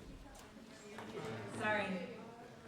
I move the town vote to amend the West Newbury Town bylaws by repealing Title 25, West Newbury Wetlands Protection Bylaw in its entirety, and inserting in its place a new Title 25 Wetlands Protection Bylaw, as printed in Appendix B of the Finance Committee booklet for the annual and special town meeting dated April 29th, 2024. And further, to authorize the town clerk to make any non-substantive ministerial changes to numbering and formatting so as to ensure consistency with the remainder of the bylaws as necessary. What is the recommendation of the Finance Committee? Oh. Okay. This is an awkward thing because this isn't the way we've always done it, so if you wish to make a brief description, and then I'll ask the representative. And that doesn't mean you can't ever speak again, but, okay. Oh, that's right. Okay. Pause. I knew this and I forgot. Molly wishes to give a report before we take up the motion. So we'll just lay the motion aside for a minute, and we'll have the report, and then we'll pick it up again. So the need for a local wetlands protection bylaw in West Newbury was recognized after a large-scale development was proposed in 2020 that many feared would permanently change the character of the town. 4 years later, the town must consider how it responds to the need to build more housing while ensuring that this development happens in a sustainable and resilient way. A key advantage that a wetlands bylaw presents to residents of West Newbury is recognizing the already regulated 100-foot buffer zone as a resource area, which allows for 25-foot no disturb and 50-foot no build zones around wetland resource areas to be encoded in regulations. If you look at your information sheet, this is standard in other surrounding towns. These zones ensure that the undisturbed wetland buffers retain mature trees and robust vegetation, cooling the waters and reducing evaporation, protecting drinking water sources for both people and animals, as well as increasing the infiltration capacity for runoff, protecting housing and infrastructure from flooding. The Commission has required these zones as an unwritten policy for decades. Having these buffer zones codified with performance standards and regulations prevents confusion about what is allowed and prevents the loopholes and exceptions that exist today without a transparent waiver process to the unwritten policy. It also clarifies for planning purposes what is expected, saving applicants from the expense of a plan change. The Wetlands Bylaw also protects smaller resource areas that are overlooked by the State Wetlands Protection Act that have become more important with the noticeably more frequent and severe storm events that we have experienced in the last few years. These smaller ponds and isolated wetlands provide flood storage and are a natural way to prevent damage to infrastructure such as flooded basements and washed out roads. The commission has also added a means to address flagrant violations by including a provision for fines. This is a last resort in cases where there's a documented ongoing damage to the public interest with no response or action from the party in violation. In my tenure on the commission since 2018, out of 38 notices of violation, this is in the last 6 years, there have been only 3 circumstances that would have warranted fines. The bottom line is that having a way to curtail damage to public resources saves taxpayers from undue administrative costs, as well as the costs associated with rectifying impacts to wetlands. The Wetlands Protection Bylaw recognizes that wetlands are the basis of a healthy environment.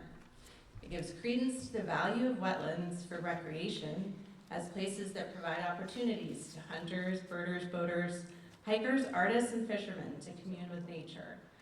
It recognizes the importance of agriculture as a compatible and important activity to the health of our community. And it is another step West Newbury can take to adapt to the 21st century, much like the other good faith efforts the town has put forth of late to protect current and future residents from costly and damaging natural events, such as protecting Sawmill Brook and Artichoke River Woods properties, adopting the Stormwater Bylaw, and participating in the Municipal Vulnerability and Preparedness Program. I know there's a passionate response to this proposal. West Newbury will continue to face more development and more severe storms, and wetlands play an important role in mitigating impacts. That's the end of your report. Okay, so now we'll put the motion back on the floor. Do you wish to address the motion? Well, I mean, you practically did, so. Okay. All right, what is the recommendation of the Finance Committee? The Finance Committee voted to disapprove this article, therefore we recommend a no vote. Is there further discussion? Now, I expect that there's going to be quite a bit of further discussion. So I would suggest you go ahead and form lines at the microphones, and we'll move a microphone down to the other position if we need it, so we can go, so people have an opportunity to speak. Okay,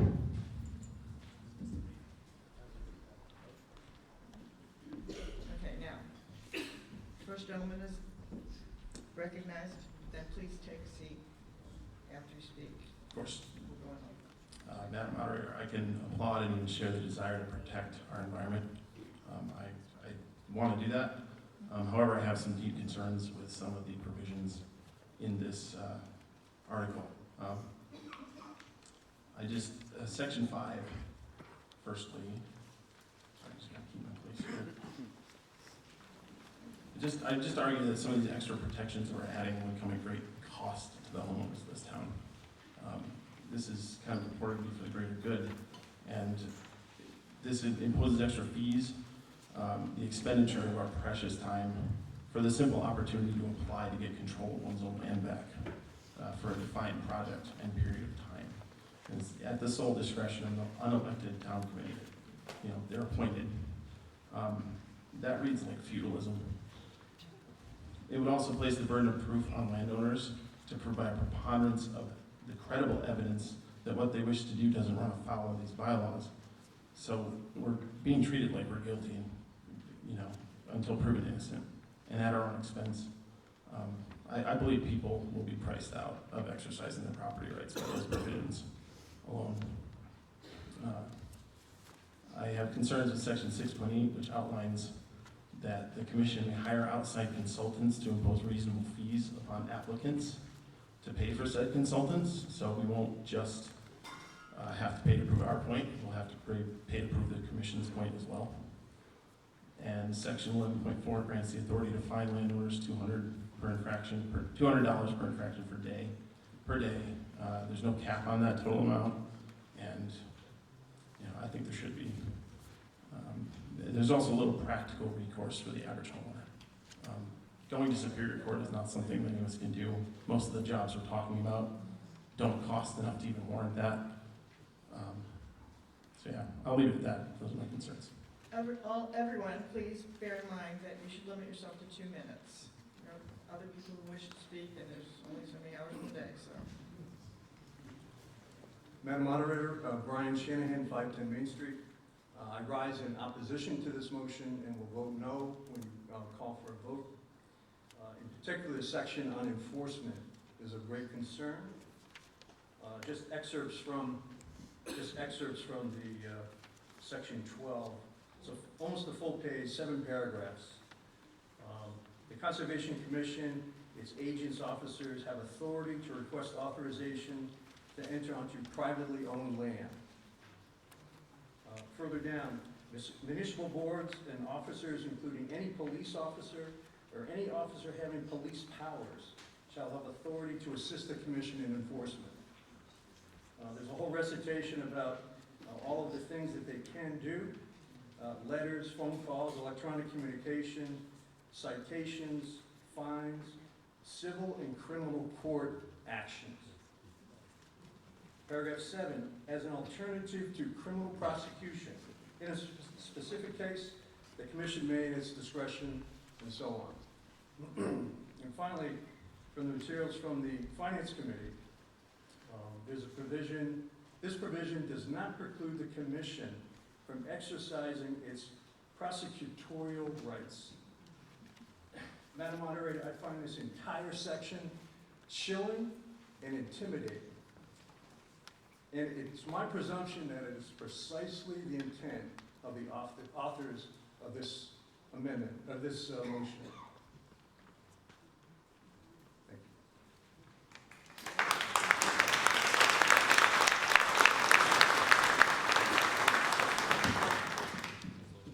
Madam Moderator, Barry Fogel from Upland Lane. I speak as someone who has experience in the area of wetlands protection for 40 years, including working at the Massachusetts Department of Environmental Protection when the regulations that Mass DEP has were first adopted. Those regulations have been amended several times in the last 40 years, adding protections, adding standards, and they are in fact in the middle, DEP is in the middle of amending those regulations as we speak, proposing amendments to expand significantly the standards for stormwater management.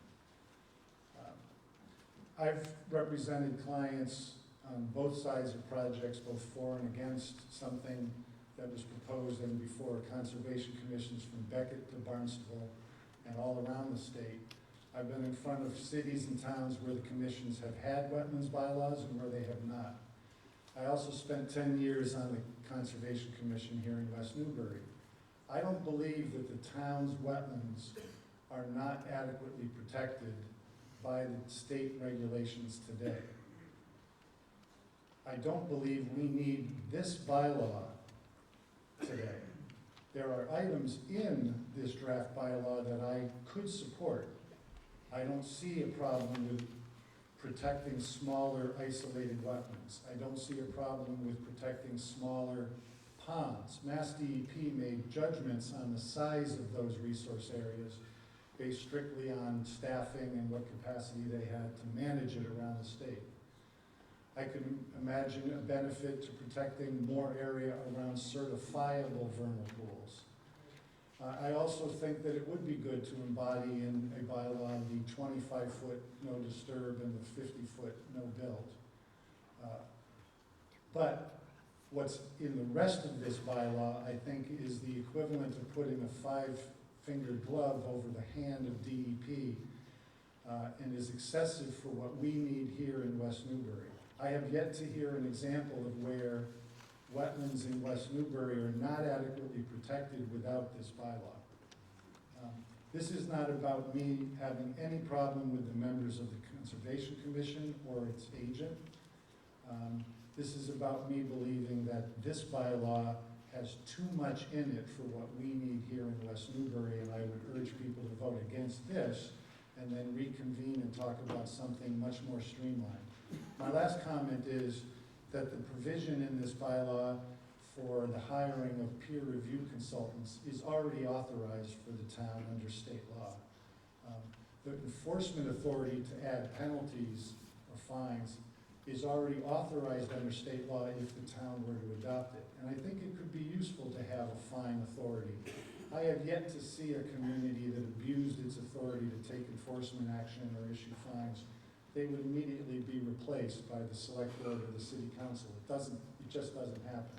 So for those of you who are voting against this based on fear of a commission run amok, I don't believe that's the reason to do it. I just think this is too much additional regulation for what we need here in West Newbury.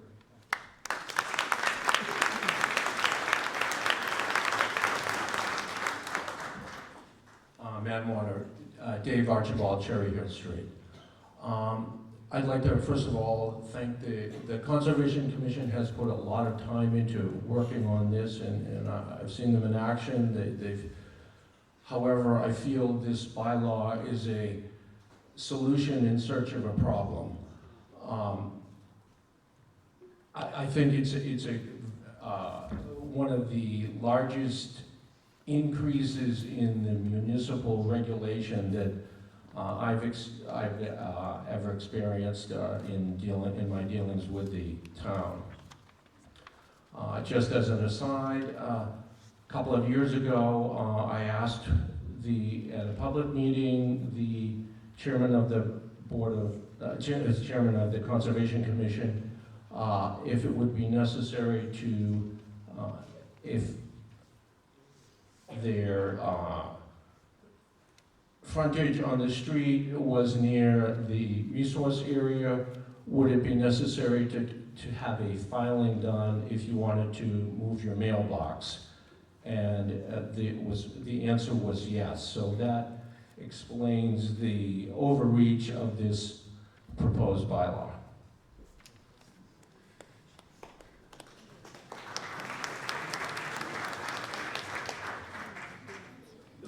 Madam Moderator, my name is Ross Capiloubo. I'm at 9 Kent's Court. I wanted to speak about this because I think that there's sometimes a pressure to feel like you have to go along with the bylaw like this in order to appear or feel, pro-wetland, pro-environment. I don't think that, or let me put it this way, I think that you can be pro-environment and pro-wetlands and pro-conservation and be opposed to this bylaw.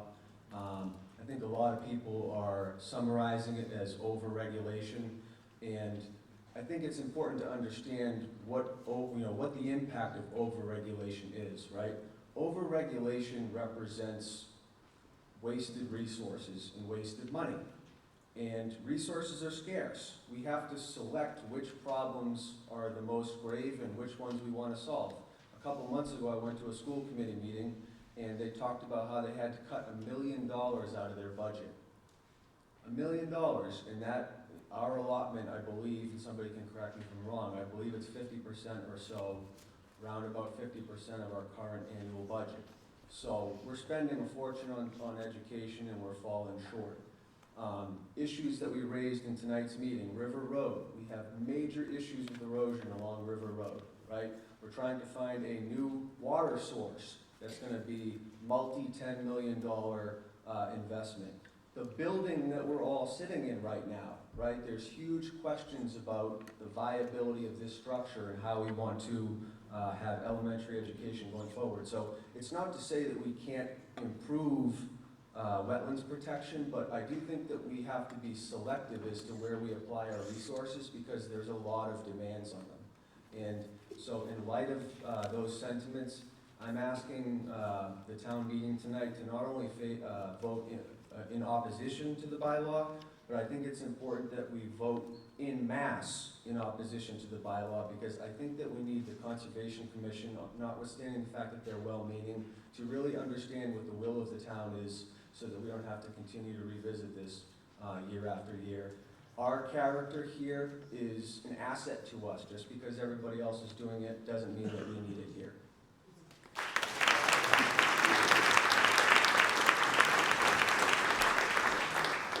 Hi, my name is Matt Schwam. I live at 563 Main Street, and I think this bylaw comes with a lot of big feelings. A lot of good points were made, but I just want to say one more point that other people might not notice is that both Merrimack and Groveland, our neighboring towns, both already have a bylaw very linear to this. This is not that big of a change. Those communities are not struggling because of it. They didn't have an epidemic in their housing market.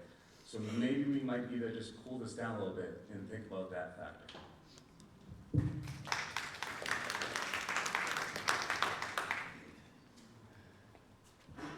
Still alive, man, there we go. I'm Brian Batchelor, I'm the chair of the Open Space Committee, and I wanted to share the Open Space Committee's thoughts and views on this. So at our most recent meeting, we voted to support this. And when it comes to conservation of land, we have a handful of tools in our toolbox. We can purchase the property, we can use a conservation restriction, we can create a hybrid partnership where we will work with a landowner to continue to allow that to be farmland, and we also have land use laws, which this would fall under. We've all seen the close calls we've had with the 40B a couple of years ago. Now we're dealing with the MBTA communities rule. And from that first MBTA communities meeting, the March one, the number one thing you kept hearing from people, especially people over on Merrill Street, was flood, runoff, how are we gonna handle all of this? This is how you can help to handle these situations right here. What this bylaw will allow us to do is retain better control of development in town without having to purchase every piece of land that comes along.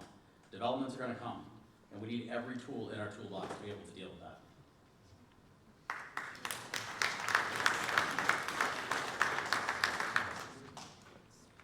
2 years ago, I came out expressly to town meeting to vote against the proposed wetlands bylaw. Tonight I'll vote for it. This is not the bylaw of 2 years ago. It's not the Conservation Commission of 2 years ago. And the way I feel about the state has changed too. It's a baseline. At that point, I felt like we were doing too much. Why do we need to do more? But it's not a matter, yes, we're all concerned about property rights and doing what with our property, it's the biggest investment we have. But when our neighbor or somebody else decides to fill a wetland or do something, that has repercussions for us. I've been living on River Road for 42 years. I've seen stuff happen with stormwater in the last 2 years that I've never seen in those 42 years. Water rushing down off that hill, ripping out the side of that road. A lot of it has to do with what we haven't done with wetlands over the years, is protect them. There's no place for the water to go. We have to think about that. So I know this is a really loaded subject for a lot of people. But I'm just, it's not the bylaw I came out in opposition to 2 years ago. It's, and the fines, there has to be a way to hold people accountable who repeatedly say, I didn't know.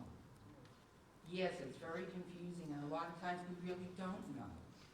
But there are people who repeatedly do this. And there has to be a way to protect us. Do I have to go get a lawyer if, somebody else, my neighbor or somebody else is doing something that the town can't in some way help to protect me? I think that's all that we're trying to do here. I don't think that we're trying to over-regulate. So,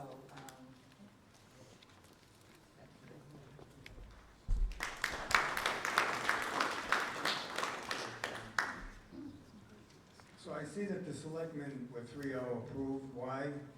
Why do you favor this? And then I'm going to ask why you don't favor it. So why do you favor this? Selectmen, why does it favor? Oh, I'm sorry, the selectmen, why do you favor it? Madam Moderator, interrogations of it? I'm not sure what the question. Well, I saw in the vote here, the financial committee disapproved and the select board approved. I just want to know why they're not in agreement. Well, No? Okay, we don't have to go there. Well, okay, we'll go here then. So I just did 2 lots in Groveland. I had wetlands.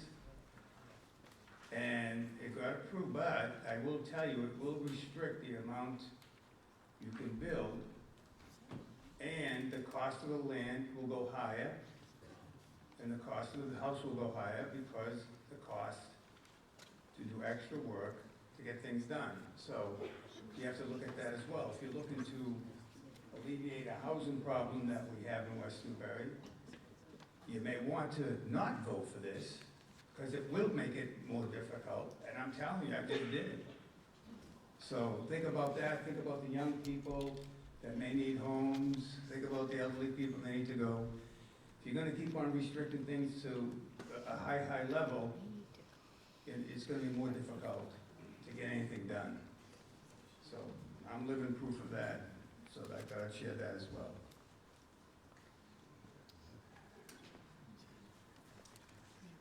Madam Moderator, Selectmen, and also the Commission, I really do appreciate what you do. I'm totally in favour of environmental law. I have questions for you, so I'd like to pose them if that's okay. There's probably about 8 of them. So the first one, and it's really an iteration of what I heard before, which is, what is it we need that we don't already have? The second one is, also around the weather patterns.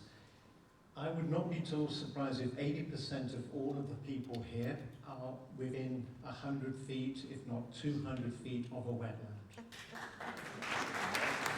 And I would also not at all be surprised if they're going to be impacted by the really erratic storms.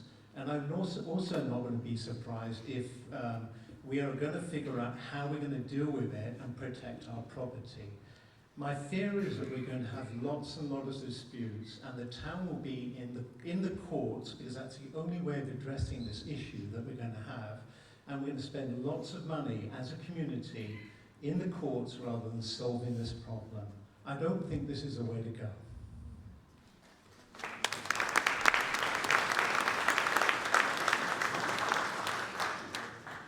Harry Conrad from Merrill Street. I have concerns on this as well. If, based on what I read, as the previous individual mentioned, a lot of the property is all within 200 feet of any type of water, so wetland of any sort in West Newbury. If you're trying to do redo your septic in your backyard, currently we have ample amount of space to redo our septic. If we were to pass this, that impedes the point where we don't have that room any longer, and that becomes a constraint. So it ends up being in your patio in your backyard, because if you have anything like a 3/4 acre lot, which many of us do, you're in that same situation. So this really impacts many of the homeowners, the existing homeowners, in a negative way. Thank you.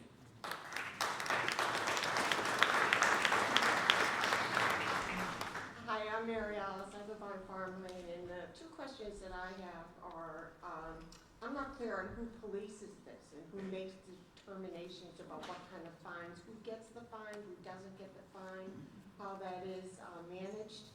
And secondly, there doesn't seem to be any grandfathering in here in terms of existing property or seniors having property that are near wetlands. Those are my questions. If there's anyone who can address the enforcement issue, please feel free. I know that this is a very complicated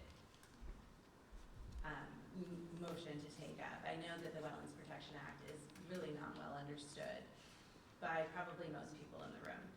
And through no fault of their own, it's very complicated. And one thing I do want to clarify is that if you live within 100 feet of a wetland, you are living in a regulated area, as it is now. Most people who come before us are coming before us because they're getting their septic systems replaced or fixed, and those septic systems sometimes come within 50 feet of a wetland, and that's part of the permitting process. We're not telling you need to have your septic system in your patio.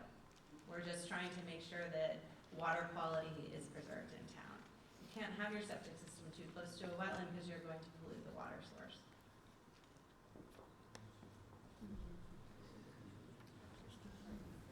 How are the fines delegated? Who's policing those fines? So the fine question, as I said, fines are for repeated flagrant violations. They're not for people who cut some trees and didn't understand what was regulated and what wasn't regulated. We have had very few cases where people have not responded to a notice. They've come in, they've talked to the commission, we've been able to work something out with most people. The things that we worry about with fines is the amount of administrative time and energy that it takes to follow up with people who are not responsive. And the reason why the fine is daily is because if that violation continues, it continues to degrade the wetland. There's going to be costs to the town to fix whatever is happening. There's going to be, and there's costs to the taxpayers by taking up the agent's time and trying to track down the people who are doing something that they could probably fix quite easily if they just put up more erosion control, say. But, so as I'm saying, I don't think the fines are a big piece of this Wetlands Protection Act or bylaw, but I do feel like they would keep our business more efficient. So that's really what we're trying to do. We're trying to be more efficient, we're trying to be more transparent, and we're trying to improve the resiliency of West Newbury.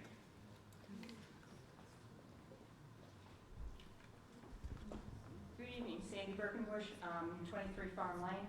I have a couple of problems. One is the fine says, when we were at the meeting a couple weeks ago, it said $300 a day. It didn't say up to $300 a day. It said $300 a day. Now it says $200 a day in this one reading tonight. So that's been changed a little bit. But I have an issue with a bylaw that somebody says, don't worry, this is just for repeat offenders. A bylaw is a bylaw, and it should be done to everybody the same way. So if you like me, I should get the same fine as if you don't like me. And I also have a problem with, we're talking about 40Bs. 40Bs are going to buzz by any bylaw that goes on. They're going to supersede it by the state.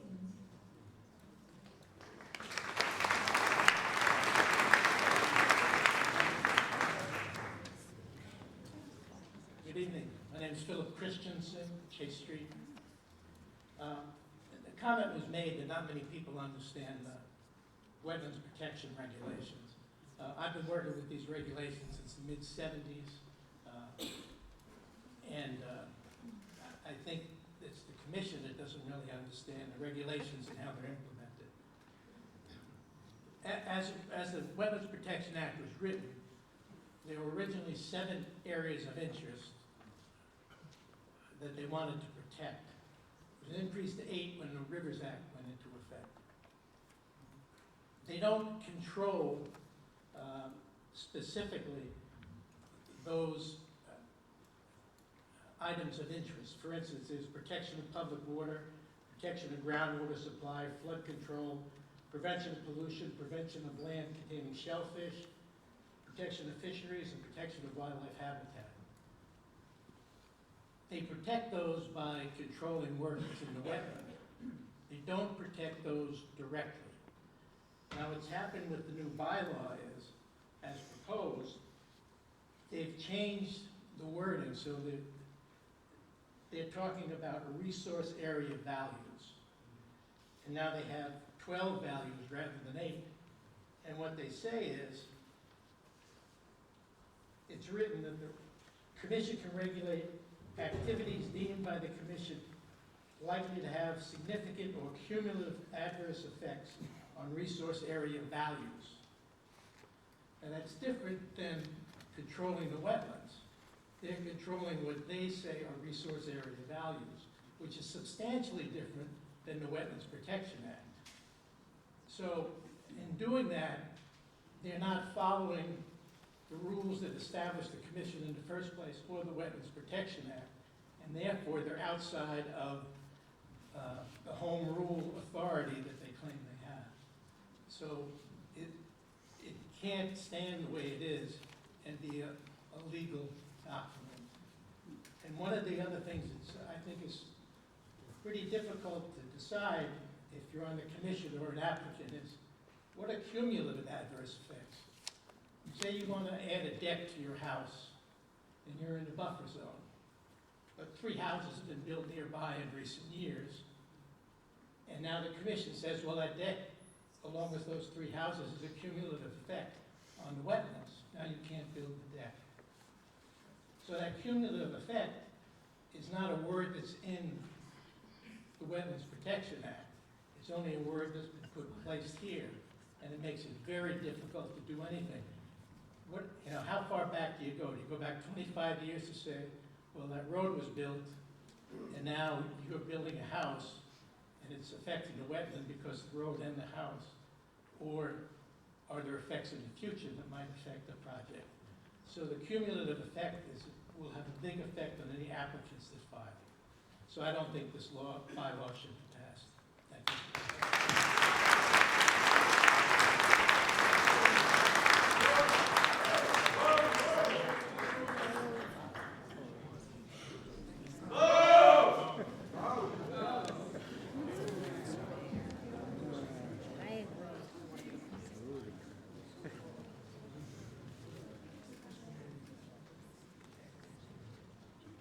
Madam Moderator, I was wondering if you could address the legal issues that Mr. Christensen brought up, or ask town council. I don't know that, if town council wishes to do so, that's fine. But I don't know that that's really in order. Mr. Christensen brought up legal issues and he just made statements. And Mr. Christensen brought up issues and he just made statements without any particular reference to anything. And that's a slippery slope to go down. Because if no one has the authority to really say that this is true, then we're all just subjected to he said, she said, they said, whatever. Okay, I would just refer folks to the information packet where there's Yeah. case law noted. Would you like to say anything? I think you said. Okay. Is there any further discussion? No. If not, all those in favor of this bylaw, please raise your green cards. All those opposed, please raise your red cards. Motion fails.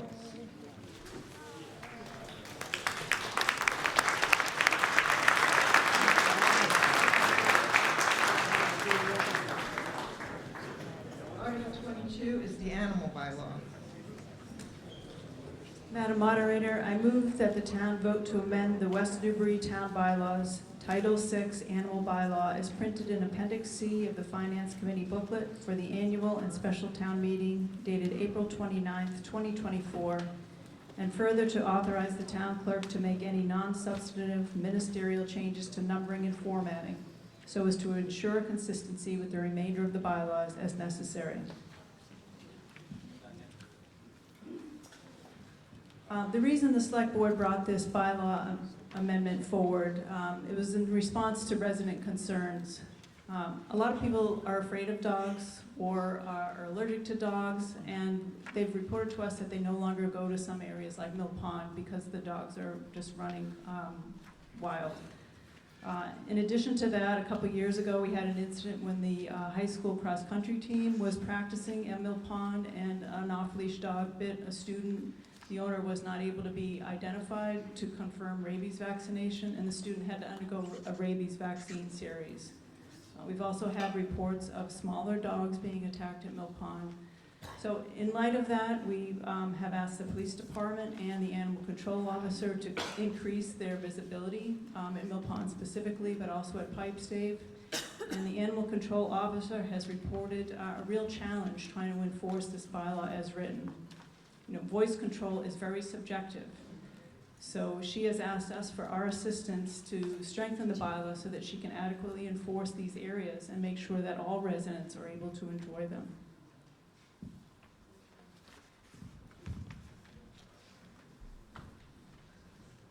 What is the recommendation of the Finance Committee? No, Mike. Oh. We made no recommendation on this article. Oh, thank you, appreciate it. Jim was doing. Is there any discussion?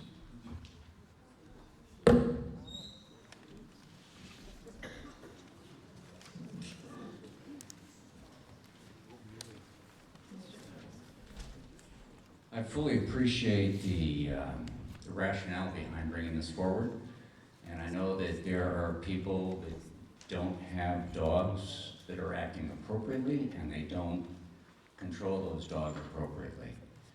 We also have people that drive on roads in town that don't drive appropriately. But we don't restrict all the drivers because we have people that can't handle a car properly. If this goes into effect, there'll be a lot of people who can't let their dogs run, and there are a lot of dogs that need to run. There are a lot of people in town that don't have a yard where they can have their dogs run. We wouldn't be able to let dogs swim in Mill Pond, and there would be a lot fewer people that would go to Mill Pond. And dog walkers keep the trails open. Dog walkers establish the beach. I remember years ago we moved the beach because of a similar concern. And the nice beach that was near the cabin disappeared because people weren't swimming their dogs there. And a nice beach appeared in a place that's distant from the cabin. I don't know if that fixed anything, but I think it's an important resource in town to have dogs, a place where dogs can run free, well, relatively free, chase a ball, chase a frisbee, swim in the pond, where dog owners can interact that way. And I hate to see the leash law go into effect. So, there you go.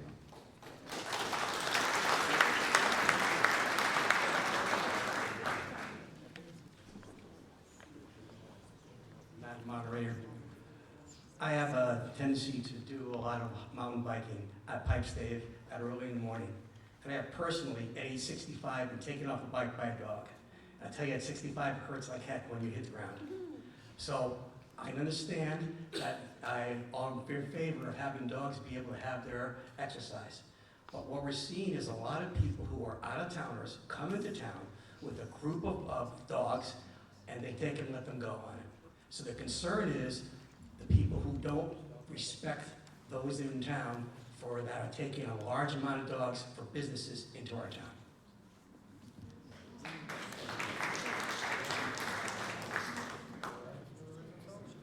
Madam Moderator, I am very much in favor of Article 22. I, like my husband Ralph, spend a lot of time out on the trails in town, as well as over at Pipestave and Mill Pond. I have been attacked by dogs on a number of occasions. The idea that people have their dogs under voice control, I'm sorry to say, in some cases is just not possible. I am also a horseback rider. Horses are prey animals. Dogs eat meat. This is genetic. There's nothing we can do about it. My horse has been grabbed by the tail by a dog. I've had a little teacup Pekingese yapping and biting at my horse's legs. And when my horse kicks out at this dog, the people yell at me. I ask them to please get their dogs under voice control. There is no control. I'm not saying that that's the case for every dog that I encounter out in the woods. I also encounter plenty of people who immediately put their dogs on leashes and I thank them profusely every single time.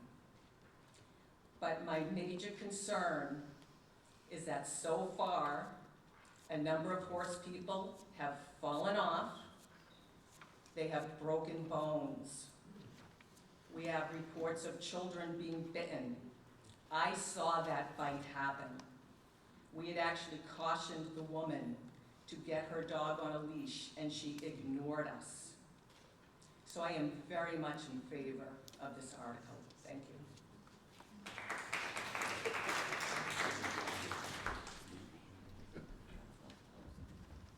Madam Moderator, I'm Deb Hamilton. I serve on the Mill Pond Committee. I'm also an equestrian, and I was with Catherine when we saw the cross-country runner get bitten. And it's an unfortunate situation. But I come down on both sides of this. Having ridden my horse at Mill Pond for 40 years and enjoying the company of a loose dog by my side, there's nothing more fun. We also have a pack of hounds who like to come through West Newbury about 8 times a year. We have a lot of people who train their dogs and use parts of the Mill Pond area to do that. I'm hoping there's somehow a compromise in here, that either certain areas can be used by off-leash dogs, or certain times of the day, certain days of the week. I think we could administer. I know because of the conservation restriction on Mill Pond and Pipestave, we can't build a dog park. It's a structure that we can't put there. And I'm glad of that. But I think that there must be another way that we can allow, and I was one of the people who got dumped by somebody, a dog walker walking an inordinate number of dogs. Dogs in a pack are different than dogs individually, you know, they take on a different personality. I hope we can find some way to meet in the middle. Thank you.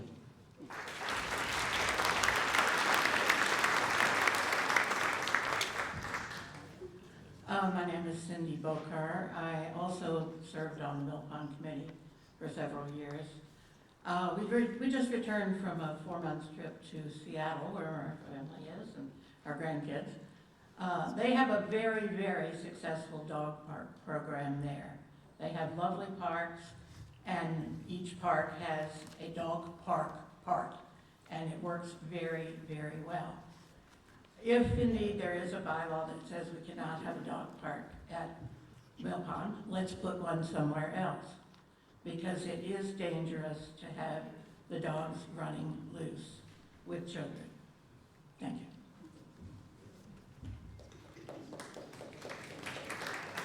I'm moderator Dan Finbury, Crane Neck Street. Obviously, owners of dogs have responsibilities. My 3 dogs in West Newbury have all been brought up with electronic collars which vibrate and buzz. I'm told I'm a bad trainer by my wife, but the dog does what I want it to do. She is not a robot, but she is with me. She's been with the horses. I've seen Deb Hamilton there with her horses. My dog just ignores them and goes off swimming at Mill Pond. Running through the woods, dancing and prancing with other dogs, on the scent of animals in Mill Pond on a Tuesday afternoon, which I'm lucky to be able to take her to, would seem counterindicated if you have to have her on a leash. It just doesn't do the animal any favors. I don't minimize accidents that do happen, dog fights that happen. The supporting evidence I've heard, and I'm sorry to hear these stories, but a friend of ours was hurt by a dog on a leash at Mill Pond that the owner either let go or just was letting the dog run around. I think this proposal is obviously an outright ban on dogs acting free and discovering themselves in their environment. And I think that's bad for their physical health. I think that's bad for our related mental health. I think with electronic collars, leashes, obviously using our discretion when it's appropriate, parking lots, lots of people who say, would you please leash your dog? I always carry it. I mean, so fine, I'll do that. But I think this law could be finely crafted, better tailored. Maybe certain parcels of town property should be off limits if it has to be. Maybe certain parts of certain parcels can be off limits. maybe certain seasons, like they do at Plum Island, maybe certain times of day, but an outright ban just seems to be an overreaction, overbroad, dramatic response to what I don't see to be. I see it as a solution in search of a problem, to borrow someone else's phrase earlier this day. I'm all in favor of regulation when appropriate, but I think you have to rely on the discretion and adulthood and accountability of people to do the right thing, and this regulation seems overprotective and quite paternalistic to me, and I don't think it's appropriate. Thank you.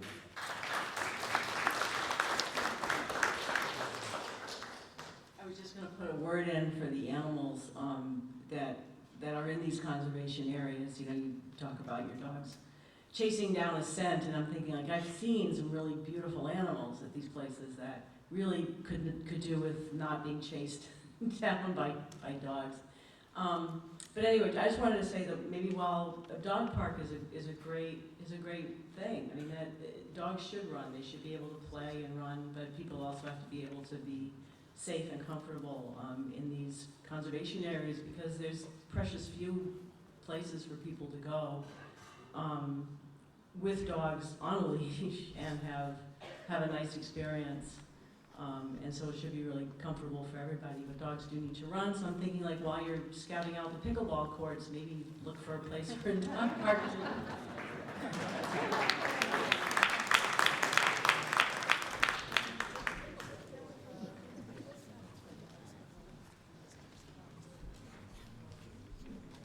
There's no microphone there.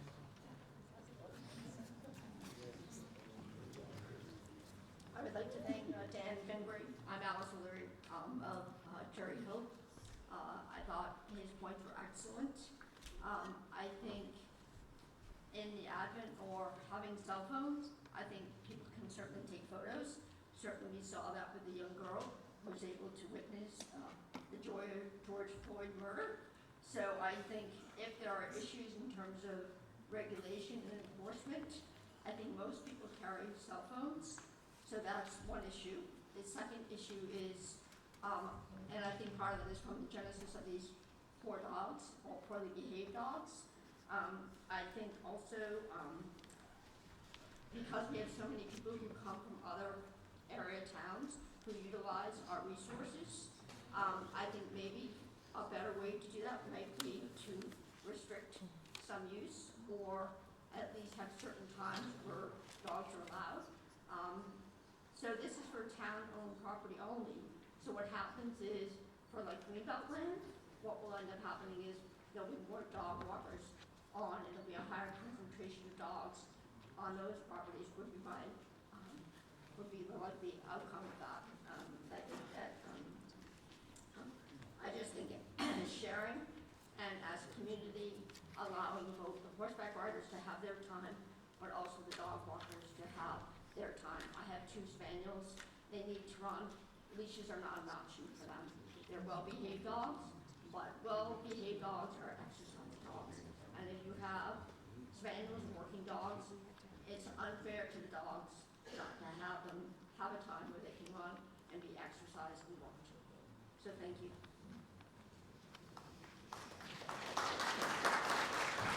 So, is there any further discussion? No. Okay. If not, all those in favor of this bylaw, please raise your green card.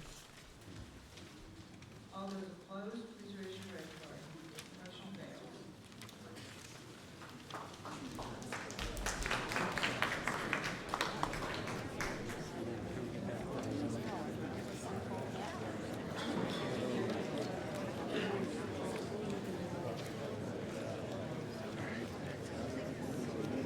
Madam Moderator, Casey.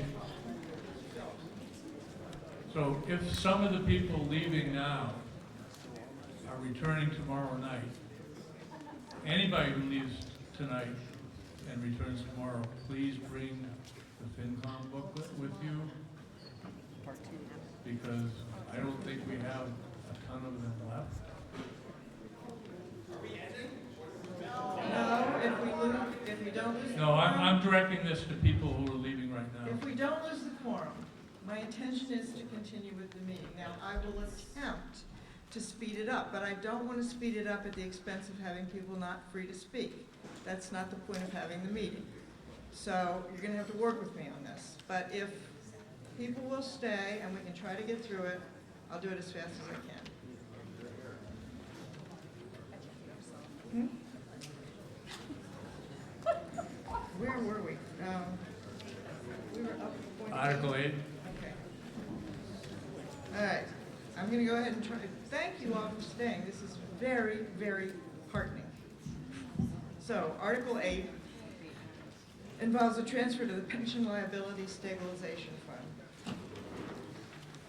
Madam Moderator, Mr. Phillips. I move that the town transfer from free cash the sum of $113,673 into the Pension Liability Stabilization Fund. Please keep in mind that this is not the town fund, straight majority. Is there any discussion? If not, all those in favor, please raise your green card. All those opposed, please raise your red card. It's unanimous. Article 9 involves a transfer to the OPEB Stabilization Fund. Once again, not the town stabilization fund. I move that the town vote to transfer from free cash the sum of $25,500 into the other post-employment benefits OPEB stabilization fund. Second. What was the recommendation of the Finance Committee? Well, we actually recommend both this article and the preceding article as well. Okay, sorry about that. That's okay. They went for it anyways. Is there any discussion? If not, all those in favor, please raise your green card. All those opposed, please raise your red card. Thank you. It's unanimous.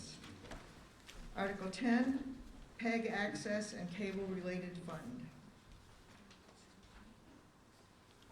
Who's the person from the cable related? Read it. I move that the town vote to authorize expenditures from the PEG Access and Cable Related Fund pursuant to Chapter 44, Section 53F3/4 of the Massachusetts General Laws, an amount not to exceed $40,000 in fiscal year 2025 by the Cable Advisory Committee for the payment of program-related wages, expenses, and equipment and such other purposes as permitted by the statute. What's the recommendation of the Finance Committee? We recommend approval.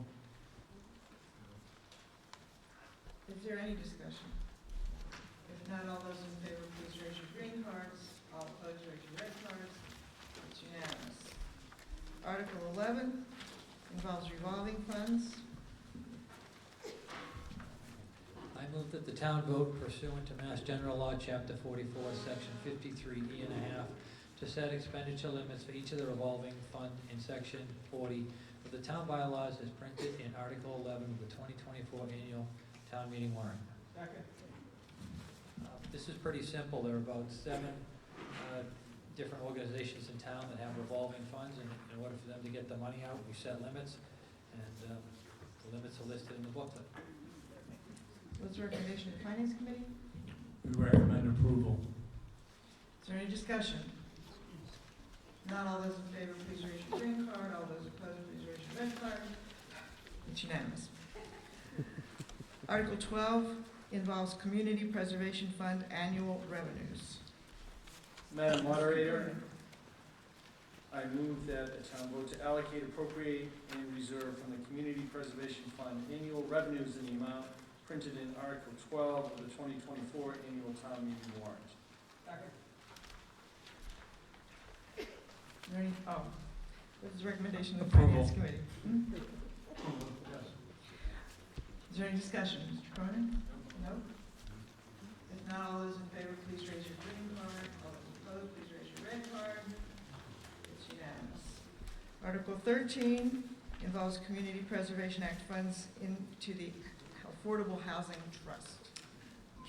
Madam Moderator, I move that the town vote to transfer from the Community Housing Fund balance of the Community Preservation Act funds the sum of $60,000 $904 in conformity with the application submitted to the Community Preservation Committee. What is the recommendation of Finance Committee? We recommend approval. Is there any discussion? If not, all those in favor, please raise your green cards. All those opposed, please raise your red cards. It's unanimous. Article 14, transfer free cash to the stabilization fund. Madam Moderator, I move that the town vote to transfer from free cash the sum of $200,000 to the stabilization fund prior to the close of fiscal year 2025. What is the recommendation of the Finance Committee? Oh, We have a second, and we recommend approval. this is a transfer into the stabilization fund. It requires a simple majority. So just a quick explanation. The reason why there's an extra $200,000 going in this year as opposed, there is earlier in the line item budget, there was $600,000 being transferred in, and because of the upcoming variety of capital expenses that we see on the horizon, the Capital Improvements Committee recommended that an additional $200,000 be moved to stabilization. Any further discussion? Not all those in favor, please raise your green cards. All those opposed, please raise your red cards. It's unanimous. Article 15 involves police cruiser. I move that the town vote to transfer from the stabilization fund the sum of $57,000 for all costs and expenses pertaining to the replacement of a police cruiser, including all safety equipment for use by the police department, and to dispose of the existing vehicle in accordance with the town policy for disposition of surplus property, with any remaining funds to be closed out of the stabilization fund at the close of fiscal year 2025. This is pretty simple. They need a new police car. They passed on it last year, and I think going forward, it's going to be pretty much every year we're going to be looking at one. They just run through them fairly quick because of the demands they put on them. Recommendation of Finance Committee? We recommend approval. Discussion. If not, all those in favor, please raise your green cards. All those opposed, please raise your red. Oh, sorry, this is stabilization. Those opposed, please raise your red card. 1, 2. All those in favor, please raise your green cards. There's 2 against, and there are 150 in favor. Article 16, the annex generator. Mr. Richard.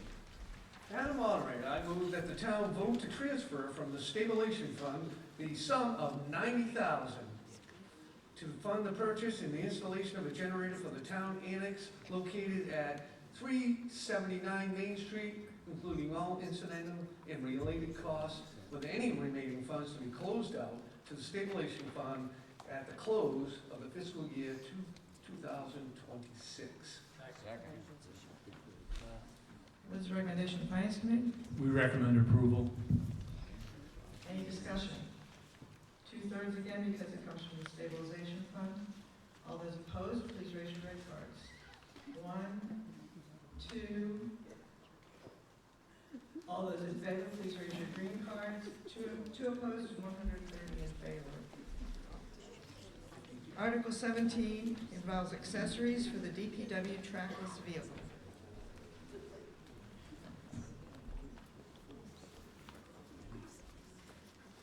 Moderator, I move that the town vote to transfer from the stabilization fund the sum of $41,540 for all costs and expenses pertaining to the purchase of a boom mower, accessories for the DBW MT7 trackless vehicle, included all incidental and related costs, with any remaining funds to be closed out to the stabilization fund at the close of fiscal year 2025.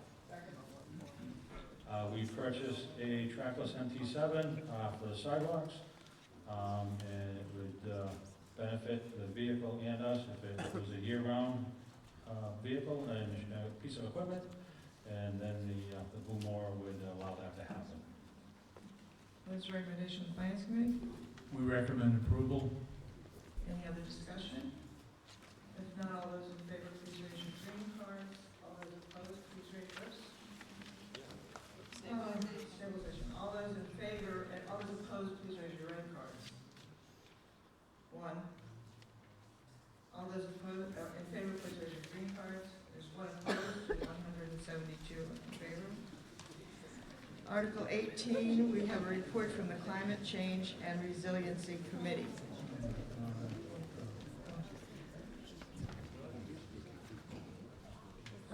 Madam Moderator, I'm Liz Callahan. I'm a member of the Climate Change Resiliency Committee.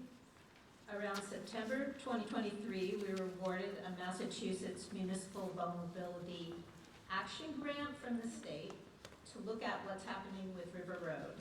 And it's been very busy, good and bad. Our consultants have been providing a number of reports about shoreline conditions, culverts, and flood risks. Since we've received the grants, we've had numerous flooding events, almost every month in 2024 alone, and the erosion has become a significant worry. I urge you to look at the Climate Change Resiliency Committee webpage, particularly the slideshow that has pictures of flooding and erosion, which has picked up quite a bit recently. The MVP grant process has been about identifying and studying the problem. What flooding should we expect with sea level rise? What are the hot spots for erosion? What are the issues that need to be addressed? It's no secret that there are problems. We haven't yet identified solutions, if any. One thing we do know that it isn't simple or easy. One of the first questions would be what kind of permitting is needed for whatever the town, which includes all of us, decides upon to address River Road. And your participation in this counts. There are a number of events coming up, including one on Wednesday night at the high school, a Planning Forward event that will include a presentation about the impacts and some discussion about community values and that process. There will also be several other guided tours, a kayaking event, culminating June 20th with a final public meeting and presentation.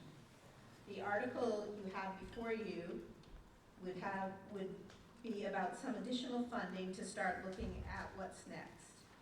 With this, we can begin to have professional guidance to think about the next steps and to look for more grant funding. Madam Moderator, I move that the town vote to transfer from free cash the sum of $40,000 to fund the costs associated with the study of River Road, with any remaining funds to be closed out to the general account fund balance at the close of the fiscal year 2025. Second. What is the recommendation of the Finance Committee? We recommend approval. Is there any further discussion? If not, all those in favor, please raise your green cards. All those opposed, please raise your red cards. The ayes have it. Article 19 establishes a capital stabilization fund. I move that the town vote to accept the provisions of Massachusetts General Laws, Chapter 40, Section 5B, to establish a capital stabilization fund for the purpose of funding future capital expenditures. This merely allows us to move free cash into a specific fund for capital expenses. Right now, we're mixing it into the general fund, which confuses all of us. And beyond that, it's easier to take money out of this specific capital stabilization fund, and we don't need a 2/3 vote. Is there any further discussion? Mr. Armstrong? Madam Moderator, I'd like to know the rationale behind creating this. Now, when we have a large capital purchase, it requires a 2/3 majority to take the money out of the stabilization account for a large capital purchase. And the write-up on the rationale for this is this special purpose fund is more easily accessed by a simple majority vote at town meeting. I don't necessarily know if that's what we want to do. We want to really think carefully about a large purchase. So I want to know why we want to make it easier.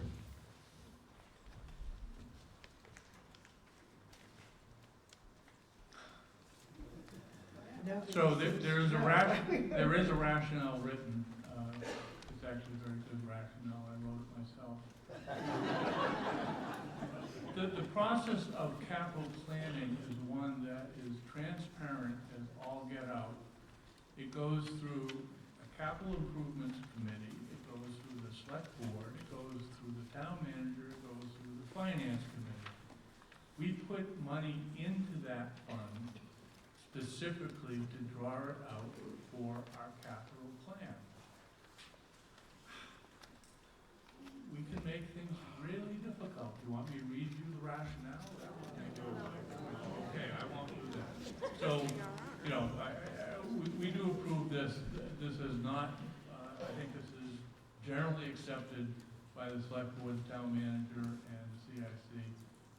In any case, it'll be up to you anyways. Thank you. Is there further discussion?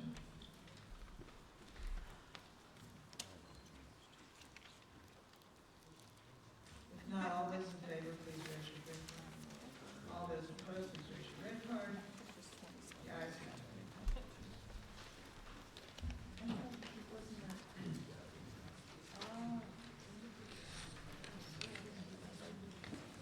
I got the wrong information. This was not my fault. Okay, I have to take that back. Apparently, I was wrong. To establish a capital stabilization fund does require a two-thirds vote. I really don't know why, but I've just been advised that that's the case. So, That's to establish, not to use it. yes. So, all those opposed, please raise your red cards. 1, 2, 3, 4, 5, 6, 7, 8. Yes? 8 opposed. All those in favor, please raise your green cards. There are 113 in favor. Article 20, to establish a water pension liability stabilization fund. Is this another?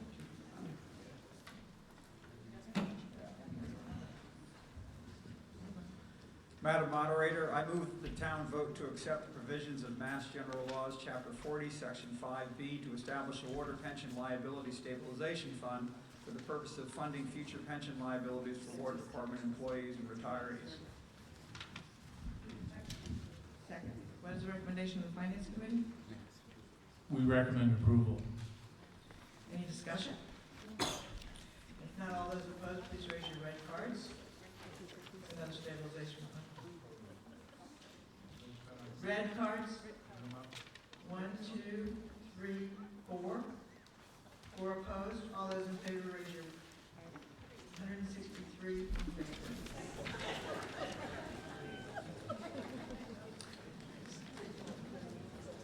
Article 23, Finance Committee bylaws.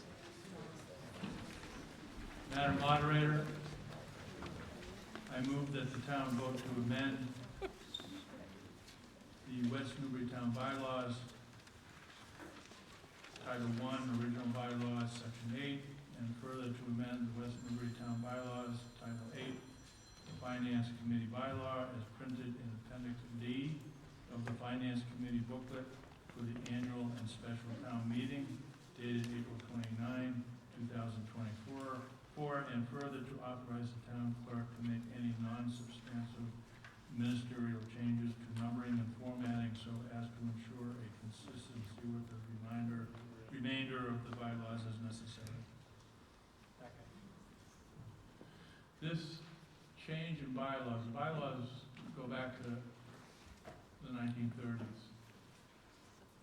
Essentially, the major change here is to not require 4 as a quorum, because we currently now, you can see, we have 5 members. So we're asking you to change from a mandatory 4 for a quorum and change to a majority of those appointed and serving. This means that if there were to be 6, which the bylaw allows, it would still be a quorum of 4.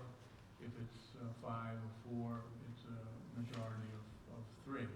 There's some other changes we're making, including to acknowledge that we actually have a vice chair, sitting to my right. We also more particularly wanted to make sure that we had a bylaw that reflected how the budgeting process actually goes, including the involvement of a town manager, which we didn't have in the 1930s.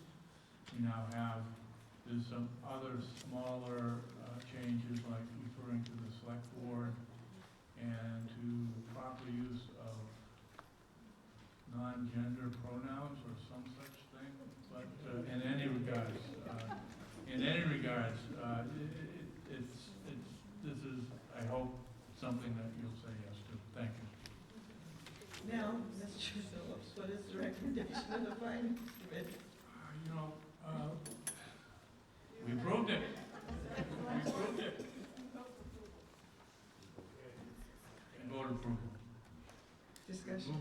Thank you, Madam Moderator. My name is Nathan Kelly. I served on the Finance Committee for 5 years. I don't know the majority of you, only Mr. Sparalakis. I'm strongly against this change. I agree with a lot of it, but what Mr. Phillips said was the most major change, the quorum number being 4. I strongly disagree. In the 5 years that I served, there were several full years where we only had 4 people, and we made it work. I have a full-time job. I'm a father of 3, which is a full-time job as well on top of that, and my schedule was always the hardest, and we made it work. So I think it's important for the town, in order to be able to do its business, in order to run these meetings right, in order to run the budget right, there should be at least 4 people present. And if 4 is 100% needs to be present, then that's what there should be.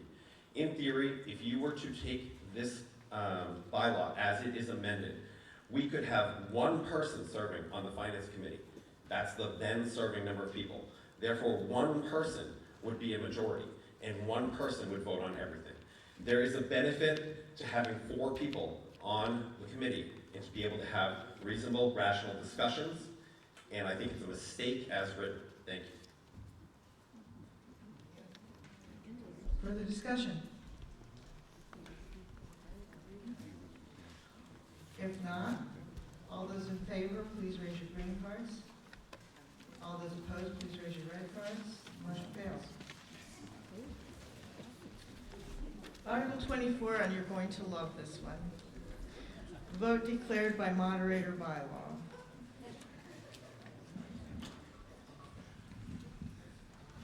I move that the town vote to amend the West Newbury Town Bylaws, Title 20, Town Meeting Elections, to add a new paragraph, vote to be declared by moderator bylaw, as printed in Article 24 of the 2024 Annual Town Meeting warrant, and further to authorize the town clerk to make any non-substantive ministerial changes to numbering and formatting so as to ensure consistency with the remainder of the bylaws as necessary.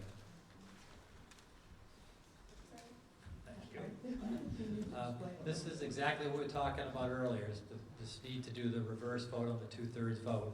If it's patently obvious that the vote is going one way or the other, the moderator gets to make the call. So I think it'll save a lot of time at future town meetings. And if anybody did have a problem, you can call for a vote if it looked like a tie and you thought Casey might have made a mistake, but that won't happen.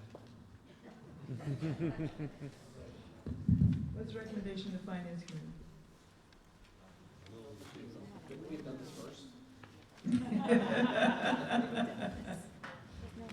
Recommend approval. Is there any discussion? Oh, I'm sorry. On this one, we went will of the people.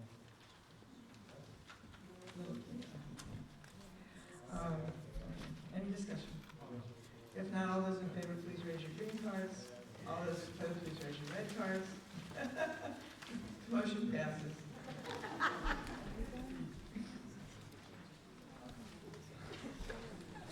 Article 25, zoning definitions.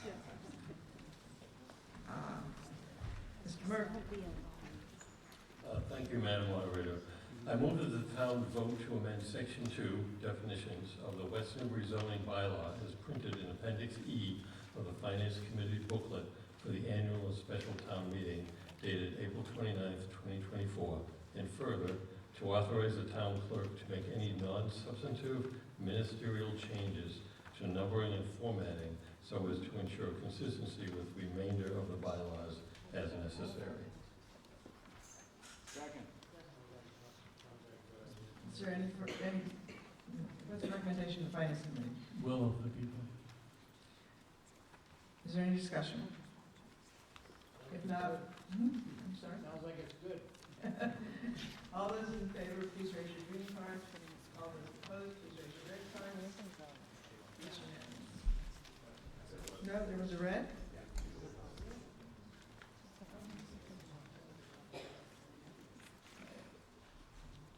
We should have done the other one first. I'm sorry. A zoning bylaw change, as many of you know, does require a two-thirds vote. The two that always do are stabilization fund transfers and zoning bylaws. So we have to do one more of those. So all of those opposed to the motion under Article 15.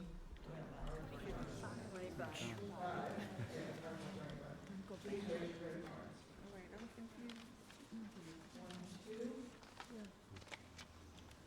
two. All those in favor, please raise your green cards.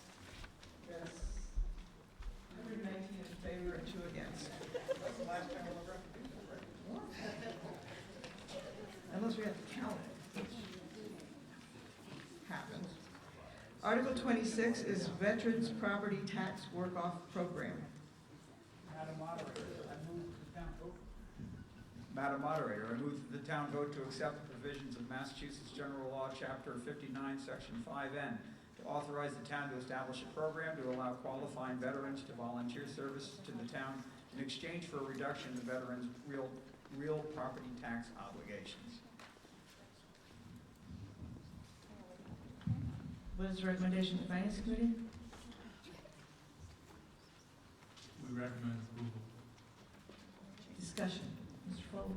The question, is there a similar state law that would allow a similar reduction for someone, a veteran under 65? Is this law limited to people over 65 only? Veterans. So this motion says, allows the town to allow residents over 65, at least. No, there's not, the motion didn't say 65. Well, the rationale was. Any veteran.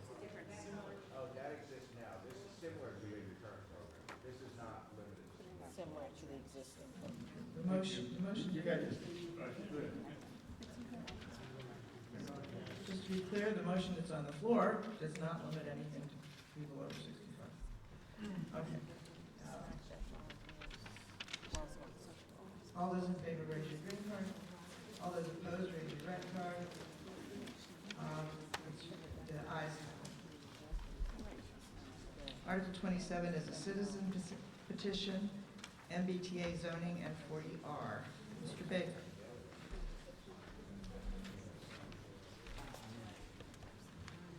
I move to authorize the select board to dispose by sale or lease all or portion of town-owned lots identified on assessor's maps as R13-131, the so-called Mullins property, and R13-130, the driveway to Mullins property, the properties, to satisfy the requirements of MGL, Massachusetts General Law 40A, Section 3A, and/or Massachusetts General Law 40R, subject to the procurement requirements, said proceeds to be deposited in the West Newbury General Fund. This article has been subject to lots of negotiation. We've done a lot of talking with the selectmen and the FinCom, and we've reduced this simply to the Mullins property. A lot of the work that needs to be done on 40R is all been already approved in Article 7, which is general. Article 7 was not specific to the Mullins property. This is specific to use of the Mullins property for housing, which is what we acquired it for 20 years ago. There's lots of land on the Mullins property. It's easy to create buffer zones around it and a high-density zoning, which is what the MBTA requires. With 34 acres, we can hide the housing in there much easier than we could on the Dunn property or the Knapp property, which are the other alternatives being offered by the zoning board. The reason the zoning board, I've been told, dropped the Mullins property was fear that we could not use town property. We have a legal opinion now from Bill Studinsky, he's a West Newbury town lawyer, real estate lawyer, that you can use town property, but you do have to offer it or start the sale process, which is what this article does. So I'm asking you to please vote for it. I've talked to the selectmen and the FinCom. I think they will give their recommendations because I think it's different than what it was when we were looking at the whole article. What is the recommendation of the Finance Committee? As to the motion presented by Mr. Baker, we recommend approval. Madam Moderator, the Select Board also voted to recommend approval of the motion as read. All right, is there discussion? If not, all those in favor, please vote. Let's see a discussion. I'm on Church Street. Okay, none of the abutters were ever notified about this recommendation from the citizen. Okay, I walked the property a lot. Okay, my basement's been flooded for 4 months already. Okay, the wetlands that show up on your GIS map for West Newbury are not near as extensive as they are. They're from 20 years ago, as he said. This project was voted no 20 years ago. And I think the environmental impact on the houses down at the end of Church Street, when they deforest the top of the hill, and the vegetation taken off, which we've been talking about wetlands already, and how they, hold up that water, I think will just create more havoc for everybody down on the bottom of Church Street and across from, on the riverside of Church Street, because there are a lot of culverts that run down through there and run out to the river. They're talking about putting the septic tanks down in the bottom of the hill, like they had before. Most of that property was underwater for the last 2 months. Yes, when they did the perk test 20 years ago, we were in a drought, and they did it in August. And I think they did that on purpose. Okay? Because they were looking for a way to build it back then. I'm not against, 40R, and I can see possibly using part of the Moulton property, maybe. But I'm worried about what's gonna happen to my house, my neighbor's house who's been underwater, that neighbor's house has been underwater, and the houses down the road have been underwater. And I think when they do the construction, nobody usually worries about it. When they build the roads, everything's coming downhill.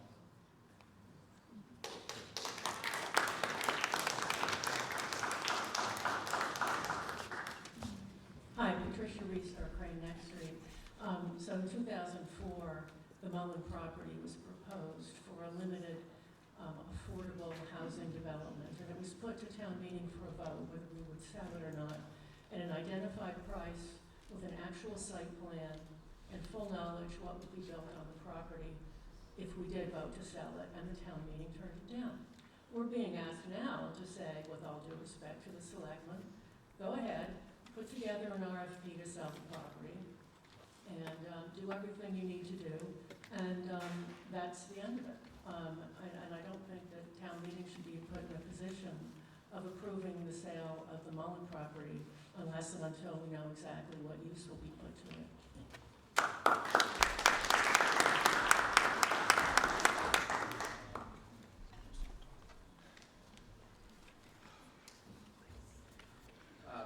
$40 is supposed to encourage growth. You're supposed to select sites that actually can accommodate this growth.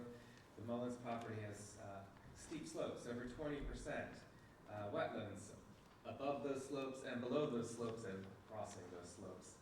There's a reason why it hasn't been developed, and it's because it's really hard to develop, particularly at the density that would be beneficial from a 40R zoning overlay district. I'm voting no.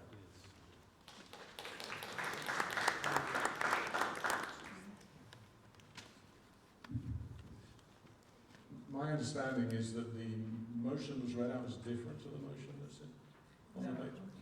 This is another situation where the article differs from the motion, The motion on the floor is what we're voting on. The article is not what we vote on. Hmm? Is it the same as written here? No. No. Could you read it out again then, please, so I could understand it?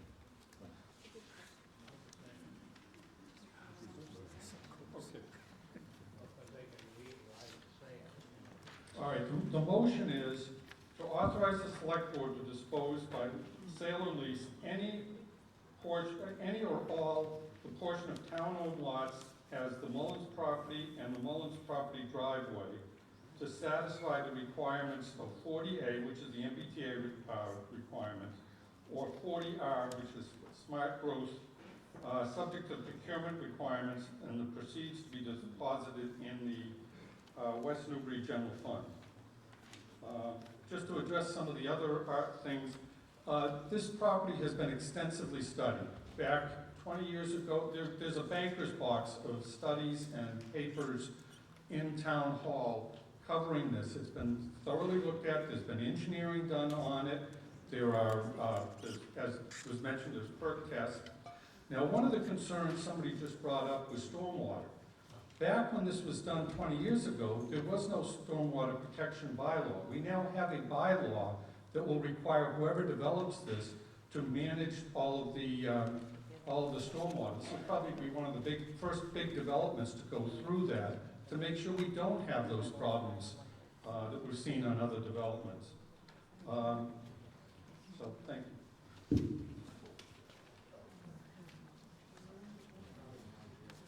And Nathan Kelly, so just point of information quickly, as Mr. Baker read it, is it correct to say that there's no dollar figure attached at this point in time? Yes. Even with no dollar figure attached, I think the appropriate thing to do with this at this point in time is to continue to talk about this and consider it at fall town meeting. That's what I would recommend if I was voting on this. Or I think we just need to step back, consider it, consider what's going on, have the town be better aware of exactly what's going on, have a chance at better representation instead of 11:30 on tonight. I think that we can afford that time. That, you know, come back, work on it over the summer, and then meet in early October and consider this then. That's what I would recommend. So I would vote no.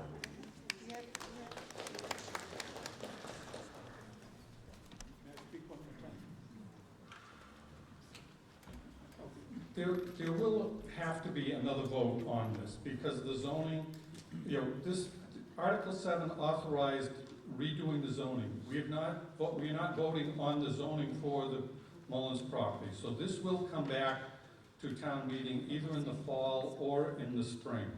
The reason that it is important to bring this forth now is that the town has the authority to dispose of this property. That was the question that the planning board was concerned about. By voting this tonight, it is then authorized that it can be disposed, and it then clearly falls under the MBTA initiative. We think it might otherwise, but it's not as strong a case as if we pass this tonight and Mullen is authorized. Then it's back to the planning board, okay, which of the 3 sites do they want, which makes the most sense? So that's why we're bringing it forth tonight. It's not to say it can't be brought forth, but your risk of getting state approval starts diminishing. That's why I pushed it forward for tonight. Thank you. I'll make it quick. So again, I would just say let's vote on it in the fall. We can still do all that stuff in the fall, sell it in the fall if that's what the town really wants to do. And then all that zoning stuff can be figured out next year in the spring. And we still don't know what's going to happen with a lot of the different things related to 3A. Let's find out. Okay, any further discussion? No. All those in favor, please raise your green cards.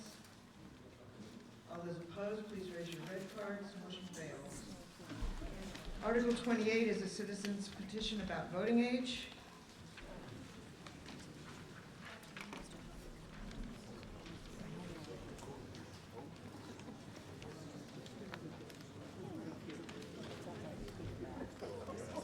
Madam Moderator, my name is David Seaton. I'm from 112 Cranic Street. I move that the town vote to recommend the select board to file a home rule petition with the general court substantially in the form listed in Article 28 of the 2024 Annual Town Meeting warrant. May I give a brief statement of my support? So when I turned 16 a few years ago, the first thing I did was go down to Jim's office and register to be a poll worker. Because in the Commonwealth of Massachusetts, we trust 16 and 17-year-olds with being able to run our elections without allowing them to cast a single vote. I ask that West Newbury join other communities in the Commonwealth of Massachusetts, as well as in the United States and the nations of Germany, Brazil, Austria, and the United Kingdom in correcting this inconsistency. But how can we trust young people to vote if they don't pay property taxes? Well, young people ages 18 and up who are students in high school or college or who are renters often don't pay property taxes, and still we trust them in our town to vote responsibly, and they have been doing so for years. And what about the question of brain development? And while it's true that the brain doesn't fully develop until the age of around 25, it's also the case that a voting decision is made under what is called cold cognition, the ability to make a decision that's not based on impulse, that's a private decision without peer influence. This is what voting is, and it's very similar to the ability to make a decision in school as to pick the right answer on a test. I ask that this town approve my article, my petition. Because when I turned 18 this summer, I didn't get any wiser than I was the day before. And I know that in just a few short years, the 16 and 17-year-olds of this town will be responsible for running our community, and will be sitting in the seats of those who currently sit on stage. I ask you to approve this measure to make sure that we are civically minded and civically able participants to inherit our democracy when that day comes. Thank you.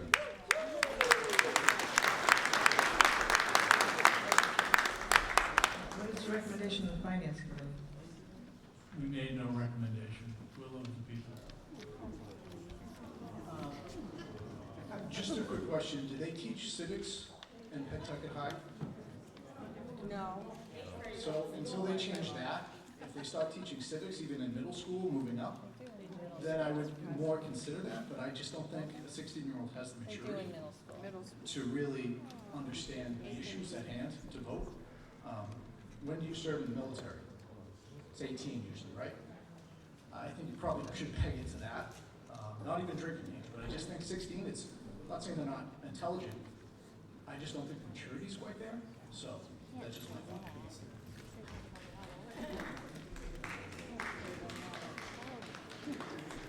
Lisa Forbes-Holtz.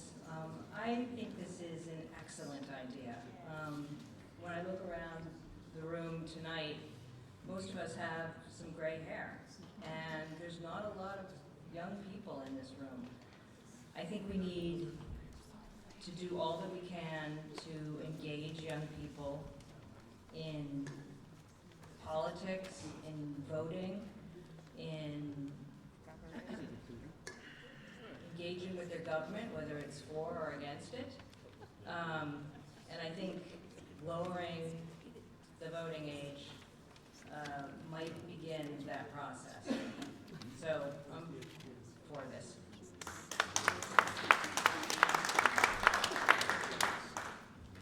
I know this young fellow, and I think he's a brilliant young man. I probably was when he was 16 as well, but I would move to amend, a motion to amend it to remove the last paragraph. I'm not against having the 16-year-olds register and vote, town meeting, caucuses, etc. I'm a little bit wary of having them be able to be appointed to town boards, committees, and commissions. Mr. Fogel, we're voting on the motion, not the article. So what's your... His motion was to have the town vote for the select board to consider the article as written. So I'm moving to have the motion be to have the town vote to send it to the select board without that paragraph.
That's neither here nor there.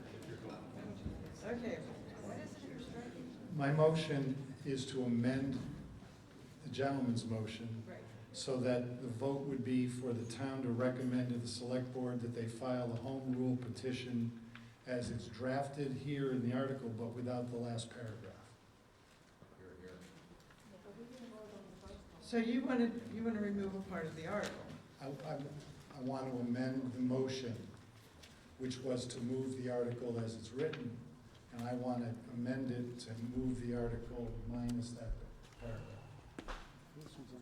All right, so we have to have an intelligible motion here. So my motion is to amend the motion so that there would be a vote to have the town direct the select board, recommend that they file a home rule petition with the general court to read as it's drafted here in the warrant, but without that last paragraph beginning "a person shall be." Council agreed. Second. Oh, I heard a second.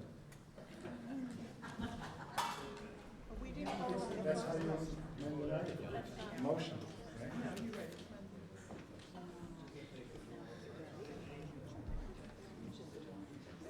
Madam Moderator, we do that all the time. I kind of think it'd be an advantage to have a new crop of people for our boards and committees. When they turn 18.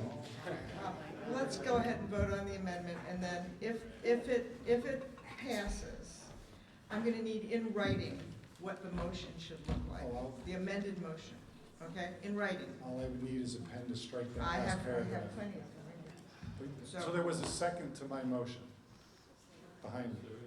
Okay, all right, so the motion on the floor is a motion to amend. Okay? Okay? Was it seconded? Yes? Okay, good. All right, all those in favor of the amendment, please raise your green card. All those opposed to the amendment, please raise your red card. Motion passes. Now, you're gonna have to give me something that I can make sense of. Sure. I can read it. Madam Moderator, I think my friend and I move to recommend to the select board that they file a home rule petition with the general court substantially as follows, and it's what is written in the warrant under Article 28, with the exception of the last paragraph as written. So it's everything above the last paragraph on page 18.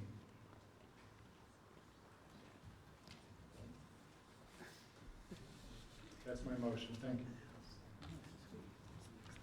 And to clarify, what this would do is it would recommend that the select board now pass this motion to encourage the select board to ask the general court for permission to have this town lower the voting age from 18 to 16.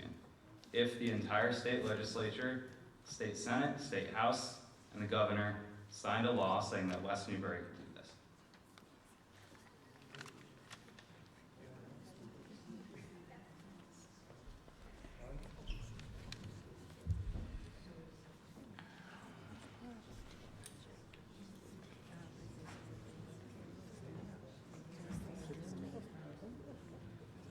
Okay, now we're discussing the amended motion, because the amendment just passed. The motion to amend just passed. So now we're discussing the amended motion. So, my experience recently at a recount and rally, there was a lot of confusion about mail-in ballots and signatures. Is there any clarification on mail-in ballots, signatures that come in for students that are 16 years old, that the signatures will be verified, that it is the students and not the parents? Because that was an issue that was discussed frequently in this recount, this block recount, that the Secretary of State later admitted was not handled properly. So I'm just wondering if signatures will be verified by the student. I mean, if there was any discussion about it. There's just a lot of concerns about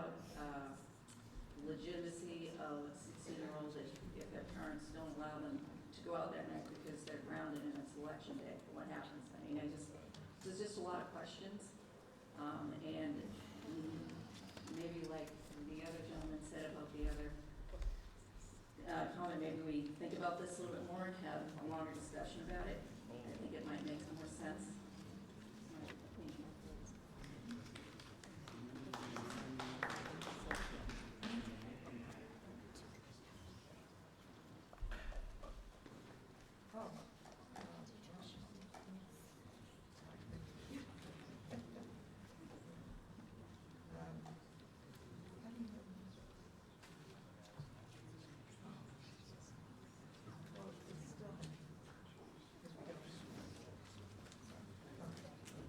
Madam Moderator, this is Ross Capulo, 9 Kent Court.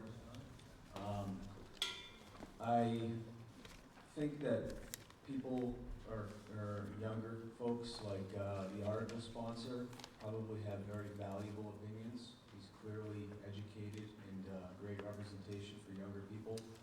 I do think he's probably the exception, not the rule. I understand that all the stuff about brain development, but I don't think that you can really accelerate the life experience curve in the same way. I have concerns about how much time they'd be able to educate themselves. A normal student who's going to high school, who has homework, who has extracurricular activities and sports. I have concerns about the heads of the households bringing the kids along to support an article blindly, because if you don't come and support what's important to your parents, you're in trouble. I think that that's a legitimate concern for pressure. In short, I think that if you don't let your 16-year-old substantively control your household finances, you shouldn't let them control everybody else's finances.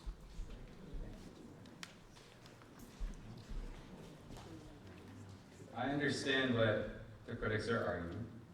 You know, it's a common stereotype that young people are irresponsible, that we're not good decision makers.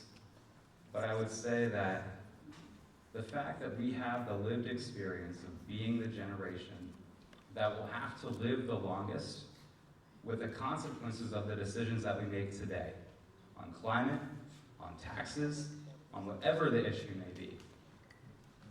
We deserve to have a voice in our future. And that's why I support this article.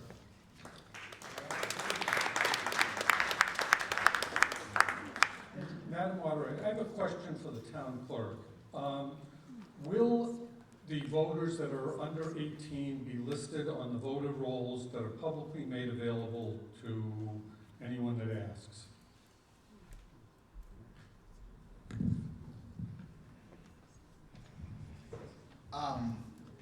While there is technically no guidance on this because it has not passed in any other community, it's been put forward to the state legislature and they've not acted from other communities. I personally, in my experience, I would treat them as a confidential voter. We have that system currently, so if somebody is in a domestic dispute or things like that, you can be listed as a confidential voter. I'm the only person who could access the information of that voter. It would be something very similar in the sense of they'd be a 16-year-old, so I couldn't list them on a public voting list. They'd be a confidential voter.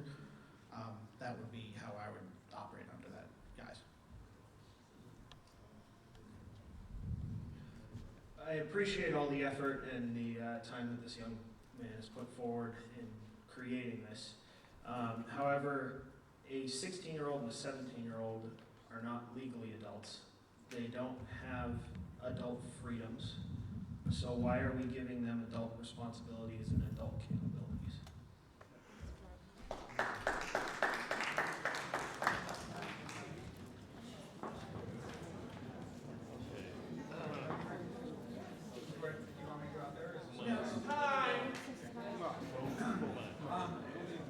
I'm recognizing.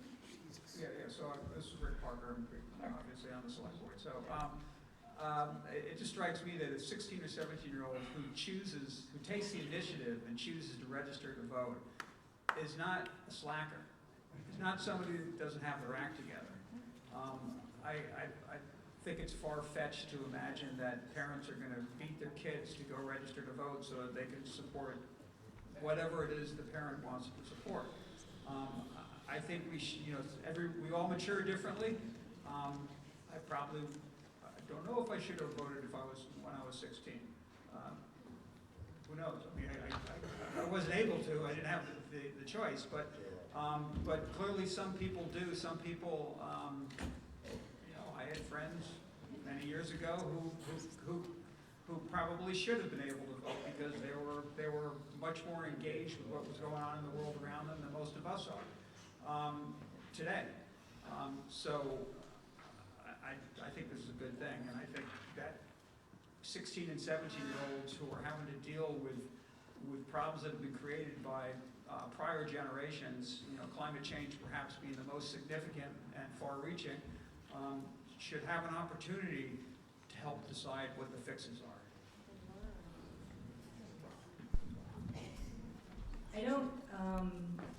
I guess I'm surprised by the amount of fear around this. I feel like at 16, kids are allowed to drive. They're given a license if they choose to get one. That's a huge responsibility, and we're all okay with that. I also think as far as brain development and worrying about, them not having the intelligence to deal with this, I mean, there's plenty of lack of brain development in adults, so, I mean, let's face it, there's some people who maybe shouldn't be voting too. So I think that we need to support this and support the idea of younger people engaging in the system. Okay, no one else is in line. Can we vote? Yes. All those in favor, raise your green card. All those opposed, raise your red card. Motion failed.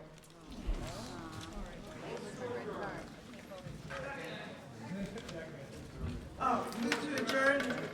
All those in favor say aye. Aye. Opposed, no. The ayes have it. Bye, guys. Thanks. Good night. Thank you. Good night. Made it.